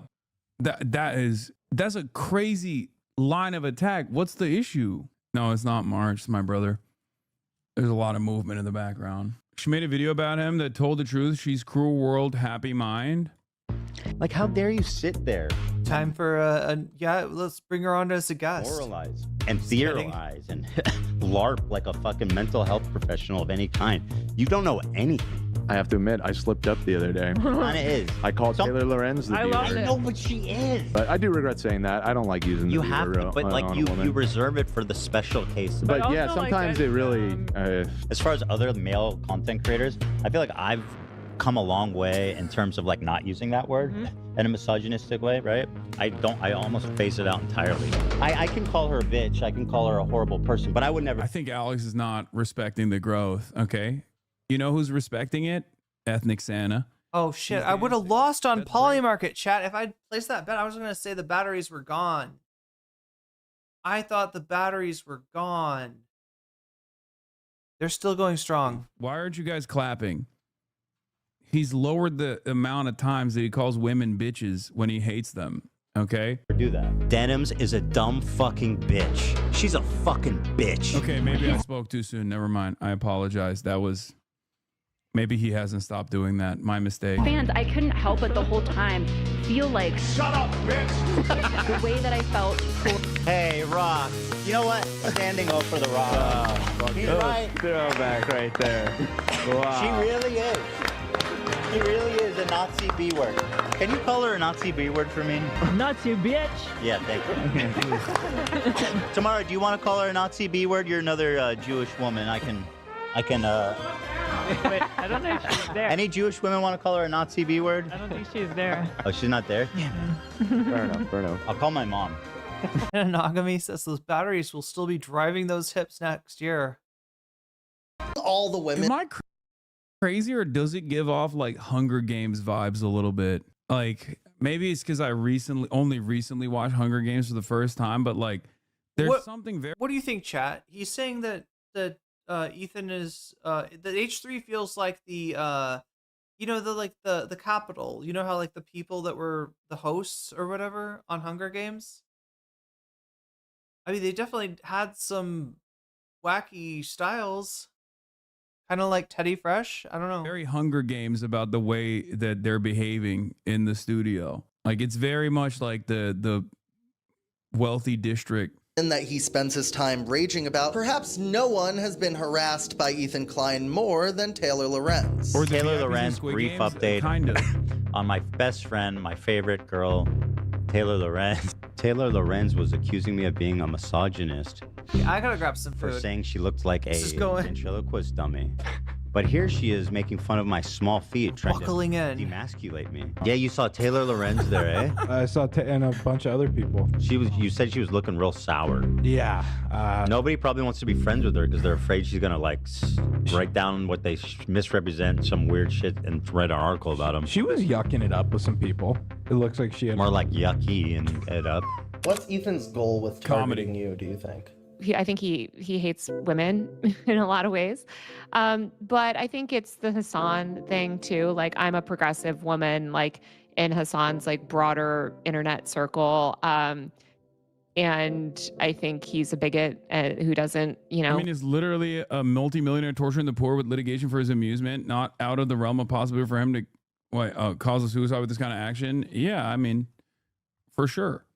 That's why it's that's why it's also increased. That's why it is more shocking to me that more people don't go, what the fuck is going on here?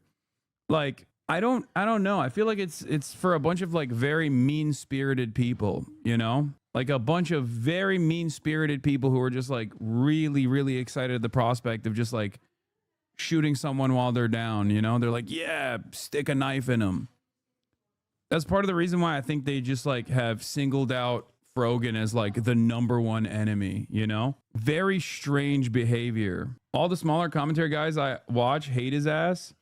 Yeah, ironically enough, I feel like the more he's leaned into this, like, I'm actually trying to fix copyright angle, when it's very obvious that it's just a way to try and torture a bunch of people who don't have enough financial support to be able to go on this like long and incredibly costly endeavor. But even if they were to actually take it to court, like the notion that they would be able to like, even if Ethan Klein were to win, it would redefine copyright in a way, in a negative way, for a lot of these slop tuber people as well. Like it's very abusive. So a lot of these people that are defending him are unironically cooking their own careers.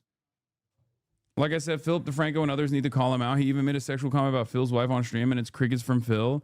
Yeah, I mean, look, I don't have anything to say about that. I feel like there are a lot of much larger OG content creators who I suspect have seen some of this stuff, and they probably don't want to get involved. I think a big part of the reason why they initially didn't want to get involved, is because they did not want to like invite extra scrutiny and anger and resentment from hate mobs, because a lot of the other larger communities, not just like Ethan's own, but a lot of these other larger communities like Asmongold's and whatnot will aggressively go after people. And they have no chill. They don't have any restrictions at all. Like, everyone is on the table. They'll go after your friends. They'll make your life a living hell.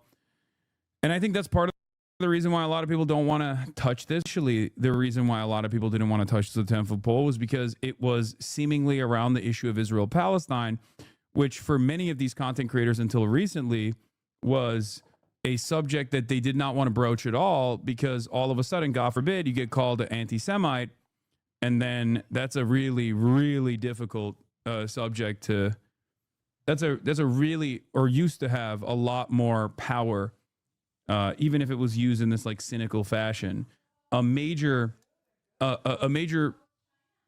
old school YouTube legend who's Jewish himself calling you an anti-Semitic person, that used to fucking hit huge. That would hit hard. I think things have changed quite a bit in the last 2 years, as the anti-Israel position is now the popular one, which is part of the reason why a lot of people have had to pivot themselves to try to make it seem like they were always anti-Israel all along. You know, Ethan Klein himself has done something like this too, where you know, they're desperately trying to be like, oh no, I know I spent all my time attacking critics of Israel, but I actually was doing that in a way where I was also anti-Israel, and these guys were actually harming the anti-Israel cause or something. But it's fucking bullshit.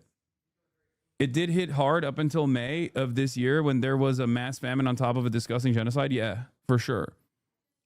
I mean, you saw like Moist Critical came out and was shitting on Israel. He doesn't like progressive women. I've known Taylor personally for many years, and Taylor has always kind of been a target of right-wing harassment campaigns. Taylor responds to these people, you know, and that is what they want out of an enemy. They want someone who will keep engaging and will keep creating content for them. You know, Ethan, which he has every right to do, but it keeps the content mill running over and over and over. I think when it comes to like Ethan's, you know, Ethan definitely, I believe, you know, having spoken to a lot of the women he's gone after, he definitely goes after women a lot. Like, it's undeniable at this point. Ethan Klein's obsession with Taylor Lorenz runs deep. Between the hundreds of Instagram stories and podcast callouts, it's clear that Ethan Klein is using his platform to try to destroy Taylor's professional reputation. Taylor, you are a propagandist scumbag. This is not reporting. This is hackery. Oh, Taylor. Oh shit. Taylor, okay, I wasn't prepared for this. Thanks so much for chatting with me. I'll be totally honest with you. I don't respect your reporting. Yeah, and I don't think you're honest. Believe actual journalism. Is that you? Thanks so much for chatting with me. Taylor, not if you're a hack. Not if you're a hack. Yep. Bro, this is fun. Hey, listen. Politics aside, I think we can all agree this is banger comedy, okay? This is Now, when I think of legalized comedy, I think of Ethan Klein and whatever he's trying to do here. Yeah, it's hard. It's hard for me to hold back tears from how much I'm laughing, which is crazy because it is supposed to be. It is literally supposed to be a comedy podcast. Taylor, not if you will support Hassan until the very end, no matter what, with the small hope that that if you're the last woman on earth, maybe he'll sleep with you. Not if that's all true. Go ahead. Not if that's. For chatting with me.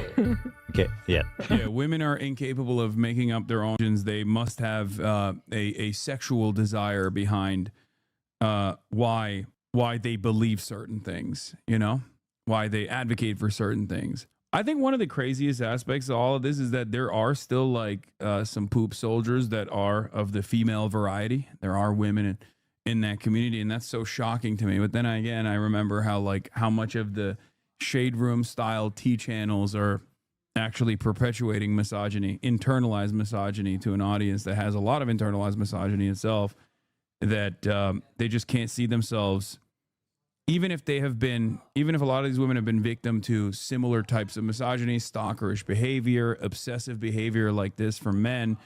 They can't understand that like they're engaging and participating in a similar thing that they've themselves been victim to when it's a ordained enemy of their favorite podcast, I guess. I knew it.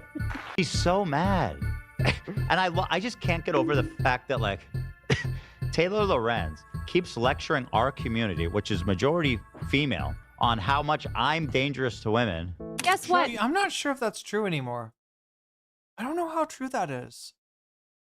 And what do you call this community?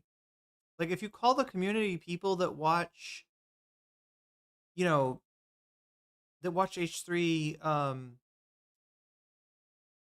regardless, like, right, even if they're doing something, I don't know, you know what I mean? When it's more, when it's not, like, drama related, maybe. But I would be surprised if it was mostly women in the audience, right? I know at some point that, Girl with a Mic is super misogynistic. I have Nora's bad news for 90. you, Alex. Thank you for Women the are 50 deeply big misogynistic. bones. This is what I'm talking about. What do you think? And snark open rep- presents. Thank you for the 100 gifted subs. What's ironic is Taylor Lorenz kind of the type of person that used to love H3, a journalist who covers online discourse and drama. Yeah, and I'm pretty sure Ethan was a fan of Taylor Lorenz's reporting. Are snark subreddits are the picture of misogyny on the internet. I don't know where people got the idea that women don't uphold misogyny. He's a misogynist, first of all. Everything he says misogynistic stuff all the time. He's deeply misogynistic and appears to have he look at all the stuff that he said about young women. He just traffics in misogynistic hate, and that feeds these snark communities because Ethan is actually the other side of this story that I don't understand. I don't know if you know that, but he thought your joke at the Streamer Awards was sexual harassment, and yet he does stuff like this. Yo, oh my! I don't look, I'm not trying to chide. I'm not trying to chide Taylor about this, right? I mean, she's got her own feelings, I guess, about snark communities, but I don't like making snark a pejorative, even though he's doing that silly, but it's just like the way that people are like adopting it, right? I think you can be critical, snarky, if you will, about a content creator without being, misogynistic, without being super toxic, right? And I don't know to what extent, H3 snark was or was not toxic, but I feel like they shouldn't be, because there are really troublesome behaviors that do need to be called out and labeled and somehow dealt with, right? Because they've been going on forever. Like, this kind of harassment thing that the H3 community actually engages in a lot. It's just like this constant thing. And I'd rather, if we're going to make something a pejorative, it should be that, not that you're on a certain And sure, maybe are some snark communities like misogynistic? Sure, I would be surprised if it was not the case. But that I don't know. I just don't feel like it should define. Um, I don't like the idea of lumping in people that are just um skeptical or negative about a content creator with people that are scary and toxic and um you're just willing to weaponize anything against a person, right? There's a difference, right? And I do see sometimes people go too far, like talking about Ethan, but it's mostly coming from the Poopa Troopa. What did he call them? The Poop Troopers? My God. Okay. Yeah. Both parties consent, but Ethan Klein Oh does not. yeah. It's designed to dismiss criticism. Yeah. Yeah, it's like the way that Scientologists call people suppressive persons if they're critical of Scientology. I mean, they literally make people in the cult think that there is this like, you know, that the existence of suppressive people is like this demonic force, right? That is like this super scary thing. Like they're kind of like almost justifying policies like fair play by really naming suppressive people, which again, it's anybody that I don't even think you have to be like anti-Scientology to be considered this. I think you just being like in bad standing. Poop troopers, they call them poop soldier. Oh, he called them poop soldiers. Yeah, like foot soldier. Oh, yeah. Not consent, so it's obviously sexual harassment. Whereas both parties don't consent in this circumstance, but because Ethan is doing it, it's not. Accusing a woman of only having certain political positions or certain ideological predispositions because they want to fuck a man is peak misogyny. Having said that, the thing that is like somewhat frustrating about this is like even for the remaining girly pops that exist in this community, what I find particularly strange is like, do they not realize who they're around? Like, does it not ever ring any alarm bells that they're like genuinely surrounded by people who take pleasure in the downfall of a lot of these female content creators from a outwardly misogynistic perspective? I don't know. Jack, can you describe to me like the, I don't know, political makeup and maybe even like some of the gender demographics? I never paid attention to any of the Johnny Depp Amber Heard stuff, right? I was just like tuned into other things completely at that time. But the anti Amber Heard community that grew, I've heard there were like a lot of women that were part of the the Amber Heard hate phantom. It's just strange to me. Has a very symbiotic relationship with the snark communities. He has recognized that the snarkers on the internet, these again, which I've reported on for years, they are vicious, misogynistic, and hateful, and he loves to leverage those people against the women that he targets. Great source there, girlie. You fucking dumbass. Fuck you. The HD podcast. Actually, fuck you. Like fuck. Is also so mean and so ugly and mean-spirited, you know? You. What about the anti-both group? Oh, I didn't hear that. Yeah, I mean, like, somehow you always heard about the pro Johnny Depp and the anti Amber Heard. And I'm told that was, partially botted, maybe to get it going, but it felt pretty like overwhelming. I just remember like not caring about Johnny Depp Amber Heard, and then all of a sudden hearing these like giant like, just felt like everybody was taking his side in the case. But yeah, there's definitely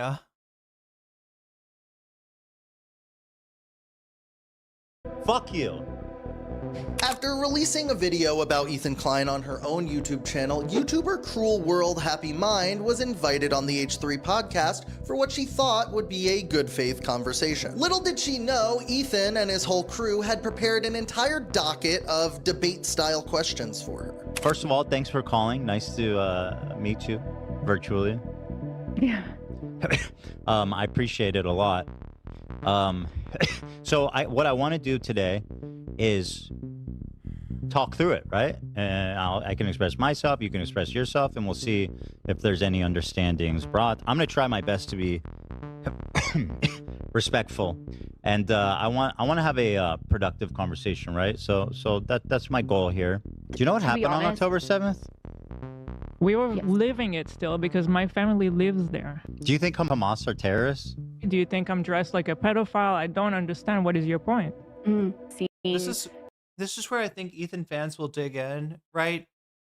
If they end up engaging with this, which I mean, I think they are in the comments of Alex's video. We saw a little bit of that when we watched this yesterday, but I'm sure there's even more of it now. But I'm sure this is like what they'll take exception with. Is that, like, he tries to give sort of a short synopsis of the Cruel World Happy Mind interaction. And I'm sure they'll be like, no, you didn't tell. What about the part where she says blah, blah, blah? And then, you know, it turns out she was wrong about it. She said a wrong thing about another content creator. Like, this is like the first time that's ever happened.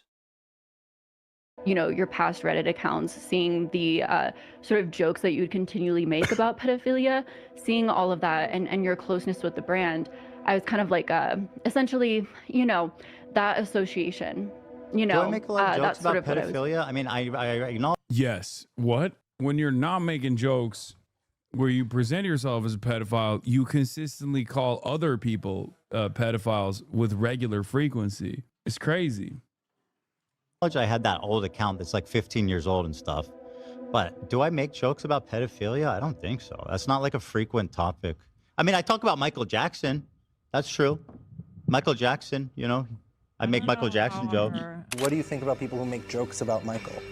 I think it's cruel. I think it's cruel because I think also it's cruel to do that to somebody who's passed away. Tell him, Michael. You know, the fact that he's been attacked after death is just such a sad thing. What do you think Michael would have thought about Ethan? I'm ready to get started whenever you are, so. No, I'm not done yet. We only got like 30 minutes, so whenever you're ready. Will you do the moonwalk with me? I'll try. Okay. He hit that shit, Then bro. we just started. Okay. Okay. So you're gonna go up on the right toe. Yeah, he rented out like a exercise room in a gym or something. Slide the left back. It's not bad, actually. Tell me, why did you share this post from Froggy Tonic encouraging people to insult me in real life? Sorry, I mean, who has? Not that you shared a post of him doing this. Do you think I deserve violence and some physical response? Again, dude, I've been covering this story and chatting with the individuals involved. How would you suggest I go about getting these people to speak frankly about this situation? I don't think you deserve violence or anguish for internet drama, but you realize I'm also Jewish and have faced anti-Semitism online before, right? I did not know you were Jewish. I'm sorry. Condolences. What? Condolences. Oh, that emote response makes it even funnier. This is so... This is... Oh, no. It's just... Listen, Alex. Incoming token allegations, okay? Just wait. I should have been like smarter going about it. If I was told like, hey, we're sitting down for gone about it differently, but it was like, hey, we're gonna have a conversation here. Like, let's have a kind conversation, and then it's like rephrased as like, this is a debate. But the live ambush from Ethan was just the beginning of the harassment towards Cruel World Happy Mind. She and her partner began to receive tons of threatening messages from riled up. I gotta take exception. I know, like, Alex is just like, you know, moving on for brevity, but like that wasn't the beginning. The beginning was like right after her first video. I think she got, you know, hit with a wave of harassment in the comments, and then, you know, she did a video. I'm trying to remember. She did an apology video. I don't know if it was or she was getting criticized, I guess, for she kind of skipped over the whole involvement of Gaza, and it sounded like she was minimizing it to some people, and then I think it was then there was a few steps, but anyway, point taken. H3 fans. My husband got like one of the most intense messages that we got sent, where someone sent him a message saying that they're going to show up at our house, break my jaw, or they called us like a Nazi, our Nazi family. They were going to show up at our house, break my jaw, break my child's jaw, and I forget what else they've said, but like that was like the gist. That man, Attorney General of the state of Virginia, he hit the what's his face line, dude. I mean, it's really fucked up for sure. Attorney General of the state of Virginia, Jay Jones. Also was great. Ne oluyor? Neye haberim var? Ya burada niye konuşuyorsunuz? Neyse peki. Okay. Who wrote that? Help? Are you joking? Yes, I'm joking. The Attorney General of the state of Virginia, Jay Jones, did write a text message similar to that about a Republican's Nazi children. It's also weird because they're like, oh, I want to combat what I suspect is anti-Semitism because they hurt my favorite podcaster's feelings. But then they're just like so easy to threaten to, beat the shit out of people's children and even call the dude the F slur.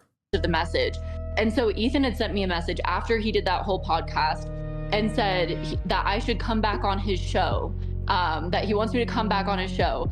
And so the only thing I responded is just sending him like this screenshot because I was like curious, and then someone just said they're going to show up at our house and break our jaws. Like, what are you going to say?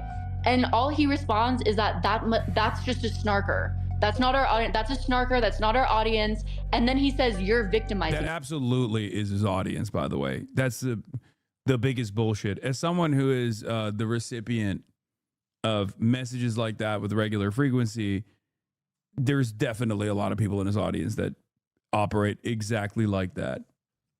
So when he says that's a snarker, he's not wrong. It's just like he doesn't realize that he is the king of snark. And his audience is comprised entirely of snarkers. Yourself.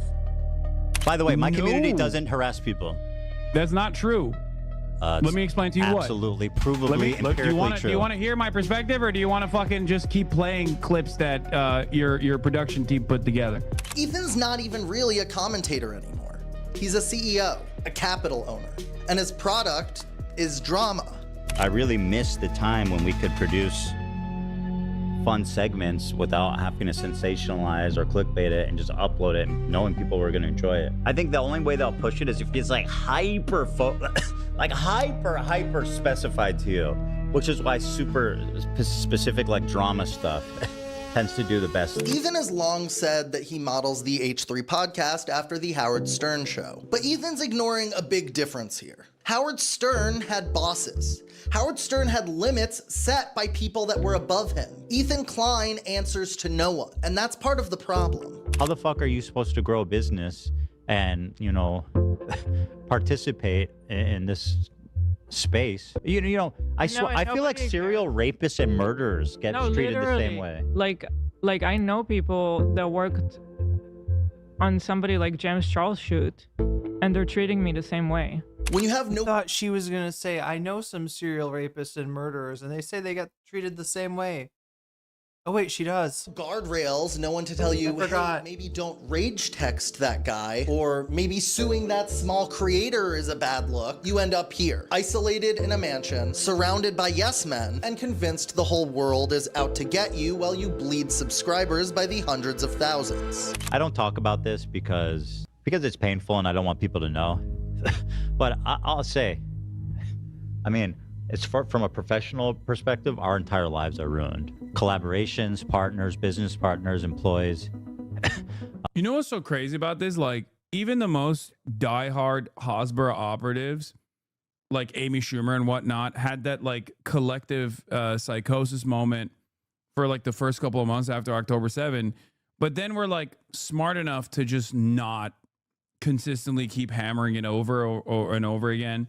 Many people in Hollywood that were also as aggressive in their defensive posture towards Israel early on 2 years after the fact, like Jennifer Lawrence turned around and were like, oh yeah, actually free Palestine. And what's crazy is that a big part. Yeah, the other thing is, yeah, I kind of don't believe them that they're being like, disclude that they're being shut out for being Zionist, right? That's, of the reason why, like, this happened to Ethan is that he just never let go. He just never let go. That's it. He in some ways, I think he's like moved at least beyond like calling everybody an anti-Semite for criticizing the big, beautiful, diverse state of Israel, the most moral nation on the planet. But Posty Gaming says not Mike Hatness. I have to go. Wait, was there an unban request on Twitch? That stink is still there, you know? I mean, this man was posting the Gaza Holocaust Fund press release statements to get an own on me. He was like, oh, you and your Hamas buddies, Hamas Piker. What do you have to say to this? And then it was like a press release from literally the GHF, a designated belligerent war criminal organization created by America and Israel, right? He had people from the Atlantic Council on to deliver the Palestinian perspective. Just incredibly vile shit. Yeah, Automod's crazy. It's always some word like butthead. Creators, friends. Brittany Broski just completely stopped responding to me. Yeah, he still praises Hen Mazig and all these other Hosberus, prominent Hosberus over and over again. And then he's like, why do people think I'm pro-Israel? I don't know, because you fucking can't shut the fuck up. You just can't stop defending Israel, whether it be attacking its critics or whether it be hyping up its prominent defenders. Kind of feels like, you just can't keep, you just keep doing it. Collaborations, partners, business partners, employees, creators. But Grumpy, I can't deal with the fact that apparently Johnny Depp grew up calling it a grumpy. But, like, I don't know. My mom called it a stinky. That was her thing. We grew up with stinkies. I guess he grew up with grumpies. I don't know. I guess I would, like, as ridiculous it is to call a poop a stinky, I think I'd take that over grumpy. Friends. Brittany Broski just completely stopped responding to me. Brittany Broski. Dude, it's like, this is literally the Tim Pool moment. It's society's fault. It's everyone else but me. Look, I don't blame her if she doesn't want to get involved. And I've seen what this harassment looks like. And I've seen what she received for basically doing nothing, right? So I don't blame her for wanting to not be involved in that. But it doesn't feel fucking good knowing that somebody that I was friends with. Your cousin called farts poofs? I'm trying to remember. Oh, no. I knew somebody that called them air biscuits. In real life, that I had rapport with, that I hung out with, that I talked to about, Seriously. making a show together at one point. That we were in like regular contact, just like all of a sudden fucking quietly unfollows me and everything H3 related. Like, sure, I don't blame her. I'm not angry at her, but like at the same time, what the fuck did I do? Of course, I don't blame her. These people are the worst, But we'll get them, guys. We'll get them. You know me. I'll ruin my fucking life in the pursuit of getting these people.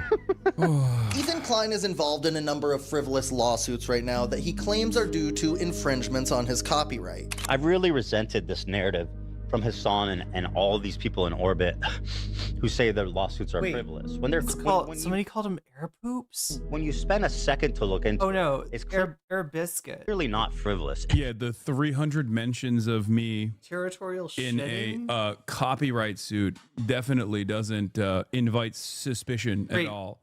Grump Boy, like a Game Boy, but with on what the true ambitions behind this lawsuit was, or even the fact that, and this is a Taylor Lorenz tweet here, he's having a genuine psychotic break over Hassan not paying attention to him. Also, anyone calling anyone else a greedy, money obsessed. Oh, no. I remember. I was trying to remember what my mom like really didn't want us to say fart. Like, right, that was a bad word. You got in trouble for saying fart, right? But she would say, she would say making a smell, right? It was okay to say making a smell. You couldn't say fart though. In undisputable fact, Hassan has never reached out to help Casey Tron despite implying he would. And to my knowledge, he has not reached out to help the other two. Any one of them could immediately disprove me, including Hassan. There is no legal disadvantage in doing so. Your socialist king is a greedy, money-obsessed liar. Sorry. Meanwhile, Vadim is so broke, he wears the same shirt every day, and I bet he even was able to donate. Yeah. Everyone else in the community pitched in. Some who likely couldn't afford it, but did it anyway, while Hassan, who was worth many millions, did not give a dime. Y'all got to rationalize that one. Now, what's really interesting about this is, as I said back then, and I will repeat once again, whether I do or do not help any of Fluffs or fluffies? these people, you will never know about it. Okay? I'm just going to repeat that one more. Fan, thanks for reminding me. I need cat ears. I need to find cat. I'm sure I can find cat ears in Thailand. The question is, what kind of shop would sell cat ears? More time. Okay? That's number one. Bet your ass.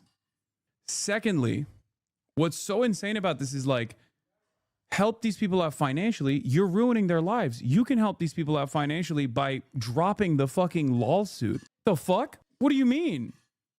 Like, you are the one who is putting them through financial ruin.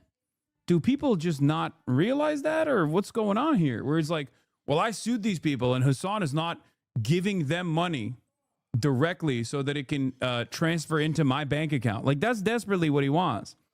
He wants a W in this situation and somehow wants to tie it back to me, even though they reacted to a YouTube video that is mostly just clips of fucking me. The fuck? You don't get the response you want out of the YouTube video. Then you decide, oh, actually, I'm going to use this to trap people in a legal bind. Then you literally trap people in a legal bind. You make their life a living hell. You torment them. You try to make content out of it. And you're like, why aren't you not giving them money that will inevitably land in my pocket? It doesn't make any sense. You could save them from the legal trouble by dropping the lawsuits. You know, you could do that. It's so clear that Ethan was ultimately just trying to financially punish Hassan by attacking Casey Frogan, etc. And Hassan rightfully didn't take the bait. Ethan had no other options and is now crashing out. Exactly. That's why it's like really interesting when people will try to do that thing where they're like, well, Casey called you out by name in the apology video. In the apology video, Casey Tron called you out by name for not helping you out. Yeah, she also apologized to Asmongold. I wonder if those were things that she was forced to do because of this financially ruinous, frivolous litigation. I guess nobody with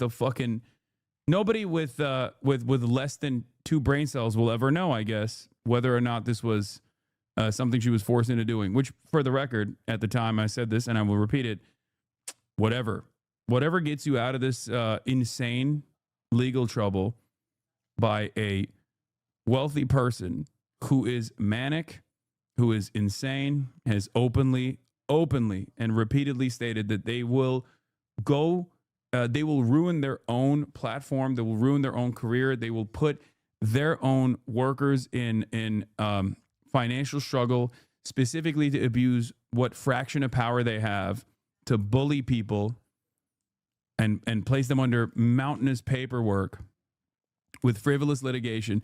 Whatever gets you out of that. And ridiculous shit, too. Did you see some of that stuff that, like, the way that it was written?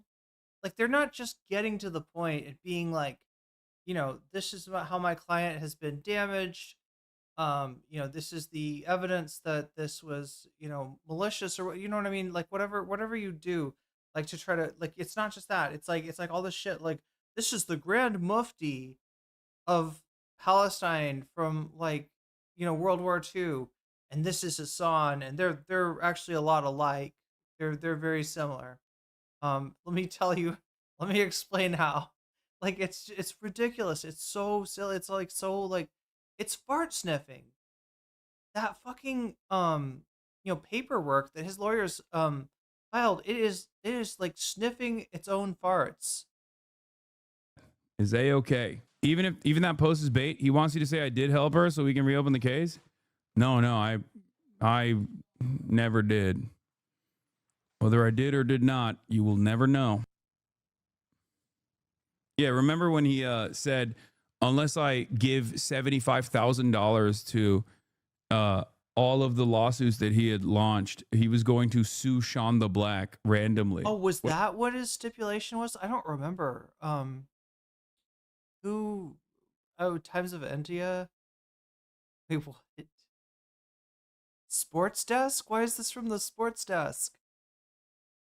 A hero. What a honest legal pursuit this is. What a hero Ethan Klein is. And they keep rehashing the same dumb arguments like, oh, if it wasn't for this, why aren't you suing Asmongold? Dude, I said it in the video. I said it a million times over every time. It's because they Not the same they willfully and maliciously copyright infringe. Yeah. In actuality, Ethan's lawsuits are a tool to scare and silence his critics. A tactic that Ethan Klein learned the hard way after being scared and silenced himself by film industry mogul and former Harvey Weinstein lookalike Ryan Kavanaugh. Ryan Kavanaugh was probably one of the last, real powerful men that he went after. Look what happened with that.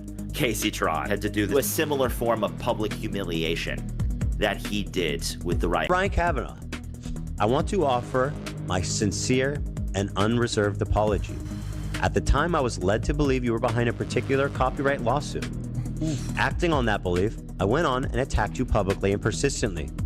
In doing so, I failed to consider the personal impact of my actions, and I lost sight of the basic respect every person deserves. Regardless of any dispute, that hit its home. Because of the attention I placed on you, I know that you and your family became the target of harassment and hate. And truly, none of them deserved any of that. The hurt that, was caused by my actions is something I take full responsibility for, and I am truly sorry for that. With this apology and with full respect, I ask that anybody who may have been acting on my behalf directly or indirectly stop immediately. Ryan and his family and his associates should be left alone now for good. Ethan spent what some called the best years of the H3 podcast fighting a legal battle against Ryan Kavanaugh over what was initially a copyright infringement lawsuit I didn't even notice. Here's another Trumpian aspect, what he does. Chat is Anonogamy is reminding me he added Sean Black to the lawsuit because people were calling him out for misogyny. And he had some weird stipulation. I didn't know it was it that Hassan donate $75,000 or something to do with Hassan? But then I think the deadline came and went, and Ethan eventually had to admit that he didn't have a case against Sean. So but here's how it's Trumpian, right? Trump does things or says things that later get undone, or I'm trying to think. It's like, how many people heard that Ethan was adding Sean to the lawsuit and said, oh, okay, I guess he's not you know what I mean? I guess it's not misogyny. Right. You know what I mean? He's benefiting from the perception that it's not just women, even though it is ultimately, yes, just women. And that should be a kind of a scandal. Like, if he's trying to say, I'm adding Sean to prove I'm not a misogynist, which is pretty disingenuous to begin with, when he then eliminates Sean from the lawsuit, he should kind of have to eat some shit. No pun intended. Spiraled into multiple defamation cases. I'm just going to type Ryan Kavanaugh, and I'm not going to, but I'll say this. He does resemble Harvey Weinstein physically, and that's all I'll say about that. If you Google... I think for most of his career, and myself included in this, like, we didn't really... Many people understood what was going on here, but at least for myself, I wasn't very familiar with what Ethan was doing.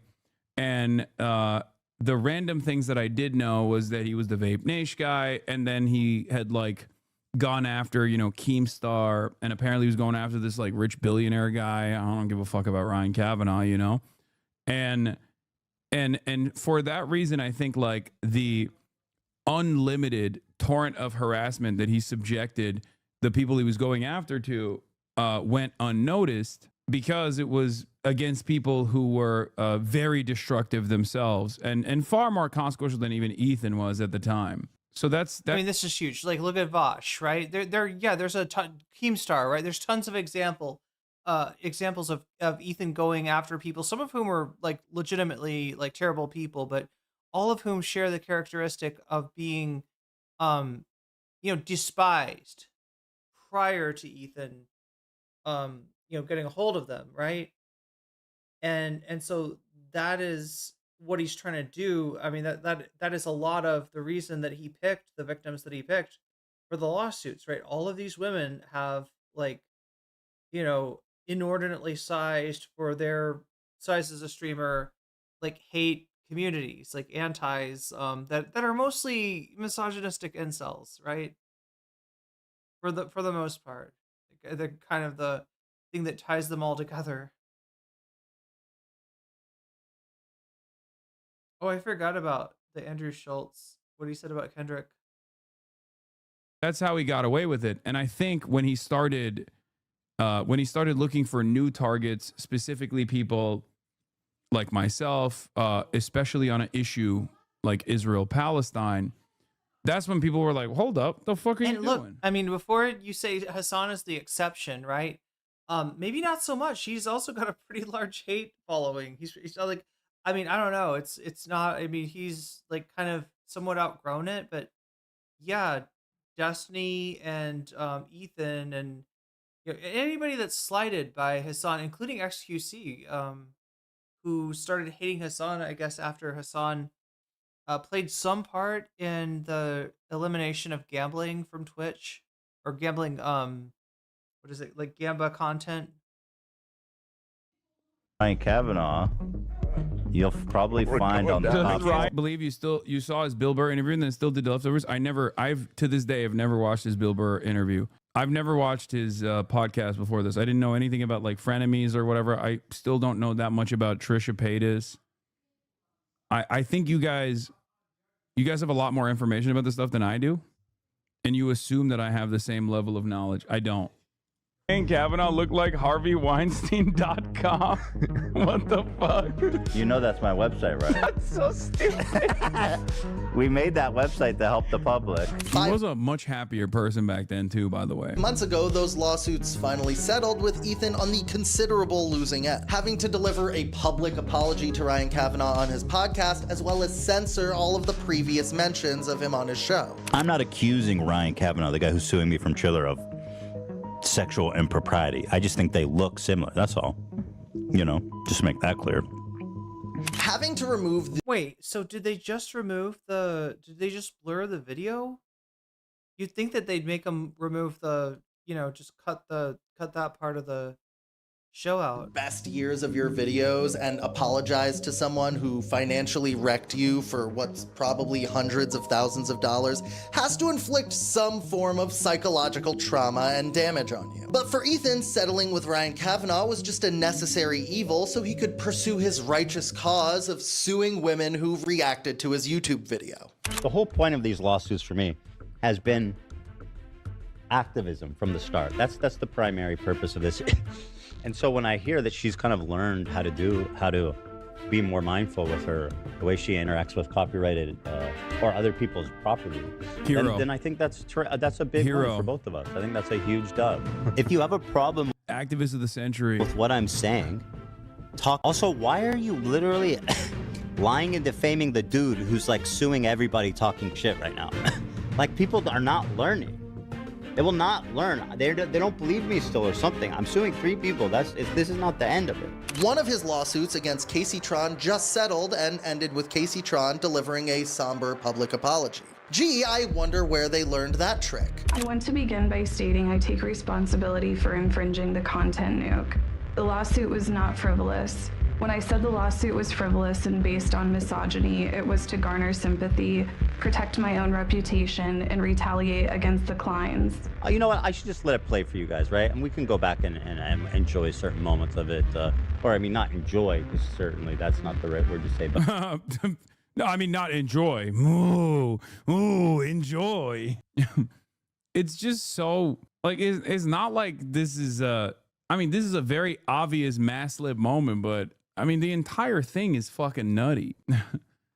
It's just I don't know. I just don't understand like how people derive satisfaction from someone who is objectively behaving in this evil way. Like how do you watch a movie and ride for the villain, you know? But to appreciate. You know, Casey Tron on multiple occasions has said that. I mean, I hate to say it, but the Joker, that's how. That's a 40-year-old man, by the way. And that is unironically the archetype that Ethan is manifesting. Felt that she couldn't afford to do it because she is taking care of, you know, multiple family members who cannot work. And Ethan Klein doing that, knowing that situation, and instead forcing her to release some sort of hostage-style apology, just kind of makes the whole situation look incredibly, you know, gross. It's clear that Ethan's We're not missing Trump. We're gonna watch Donald Trump at 6 p.m. when he goes live at 6 p.m. goal here is not to establish some kind of new precedent for copyright law. It's just to inflict the same trauma and public embarrassment that he received from Ryan Kavanaugh onto his own enemies, who are, again, mostly women creators who have smaller subscriber counts than him. Ethan has kind of used that, you know, these women did this, you know, copyright abuse in his mind as kind of like a way to shoo off any of the criticisms of misogyny. To the lawsuit stuff. Now, people are scrambling to draw defense up for the indefensible. There is basically 3 people making the most damning confessions on video. There is no way to honestly defend these people. But I predicted what would happen, and of course, it's exactly what's happening.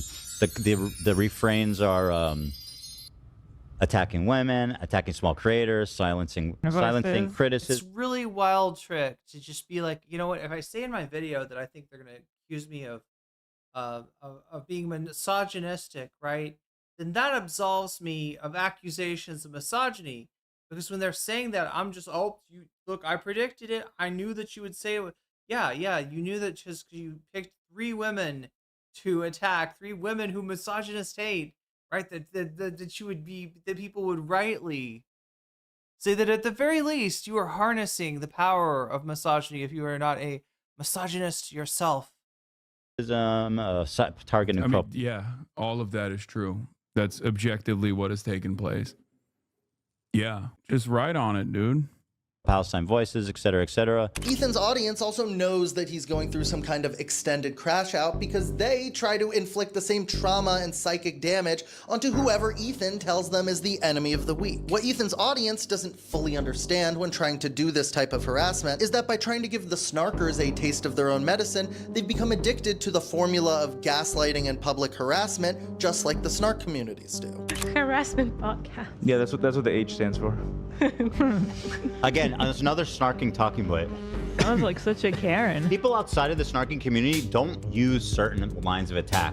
Like calling our podcast a harassing, what do you call it? A harassing? Harassment podcast. A harassment podcast. Side snark says Well, I mean, that's what Taylor's saying.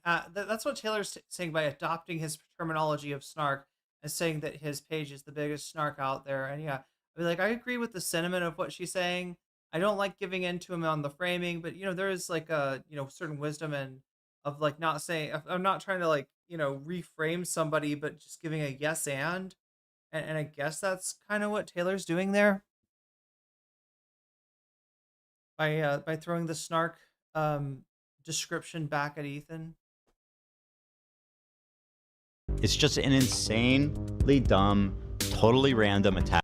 Bro is still trying to unmask the Reddit mods. Is crazy behavior. Yeah, that's so nutty. Like, I'm telling you, if I did something that was equivalent, no matter how valid it is, and in the case of like LSF, there's at least enough like out there evidence,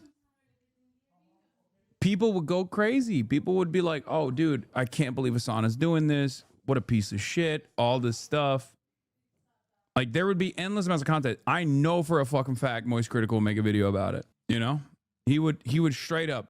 All right, Chad, I'm losing it. I'm losing the ability to just. I got to get to bed and get ready to stream tomorrow or whatever ends up happening.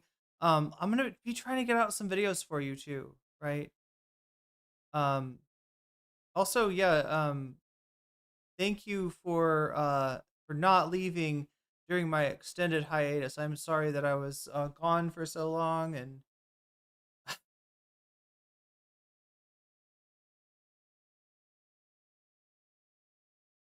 So glad just to be healthy again. But anyway, I better get to sleep. I'm gonna shout out my Patreon. Everybody that supports me on Patreon gets a fancy shout out at the beginning and end of every stream. Since we're near the end now, let me shout out my Patreons at the fancy weasel level and above. Shouts out to Tracy Eva. Shouts out to User. Shouts out to JMB. Shouts out to Brian. Shouts out to Emily French. Shouts out to Big Owl. Shouts out to Direful. Shouts out to Sarah. Shouts out to Izzy Mandius. Shouts out to Steven Sayers. Shouts out to Animus. Shouts out to Infallible Fowl. Shouts out to Oral Solipsis. Shouts out to Nadia Vet. Shouts out to Choki. Shouts out to Moinoip. Shouts out to Funky Monkey. Shouts out to Temporal Insanity. Shouts out to Good for Gabby. Shouts out to Jules K. Shouts out to Buffy Geek. And a fancy shout out to Sherry Saphira, Rachel K, Omega Star, and Sarah Xerix. All right, chat, until we meet again, have fun over with Struggle 4. And I will talk to you tomorrow. Thank you, mods. Thank you, Thumb Gang, for helping get my video out to more people. And I plan to be on tomorrow. I also need to work on that video. I wanted to put out that anyway.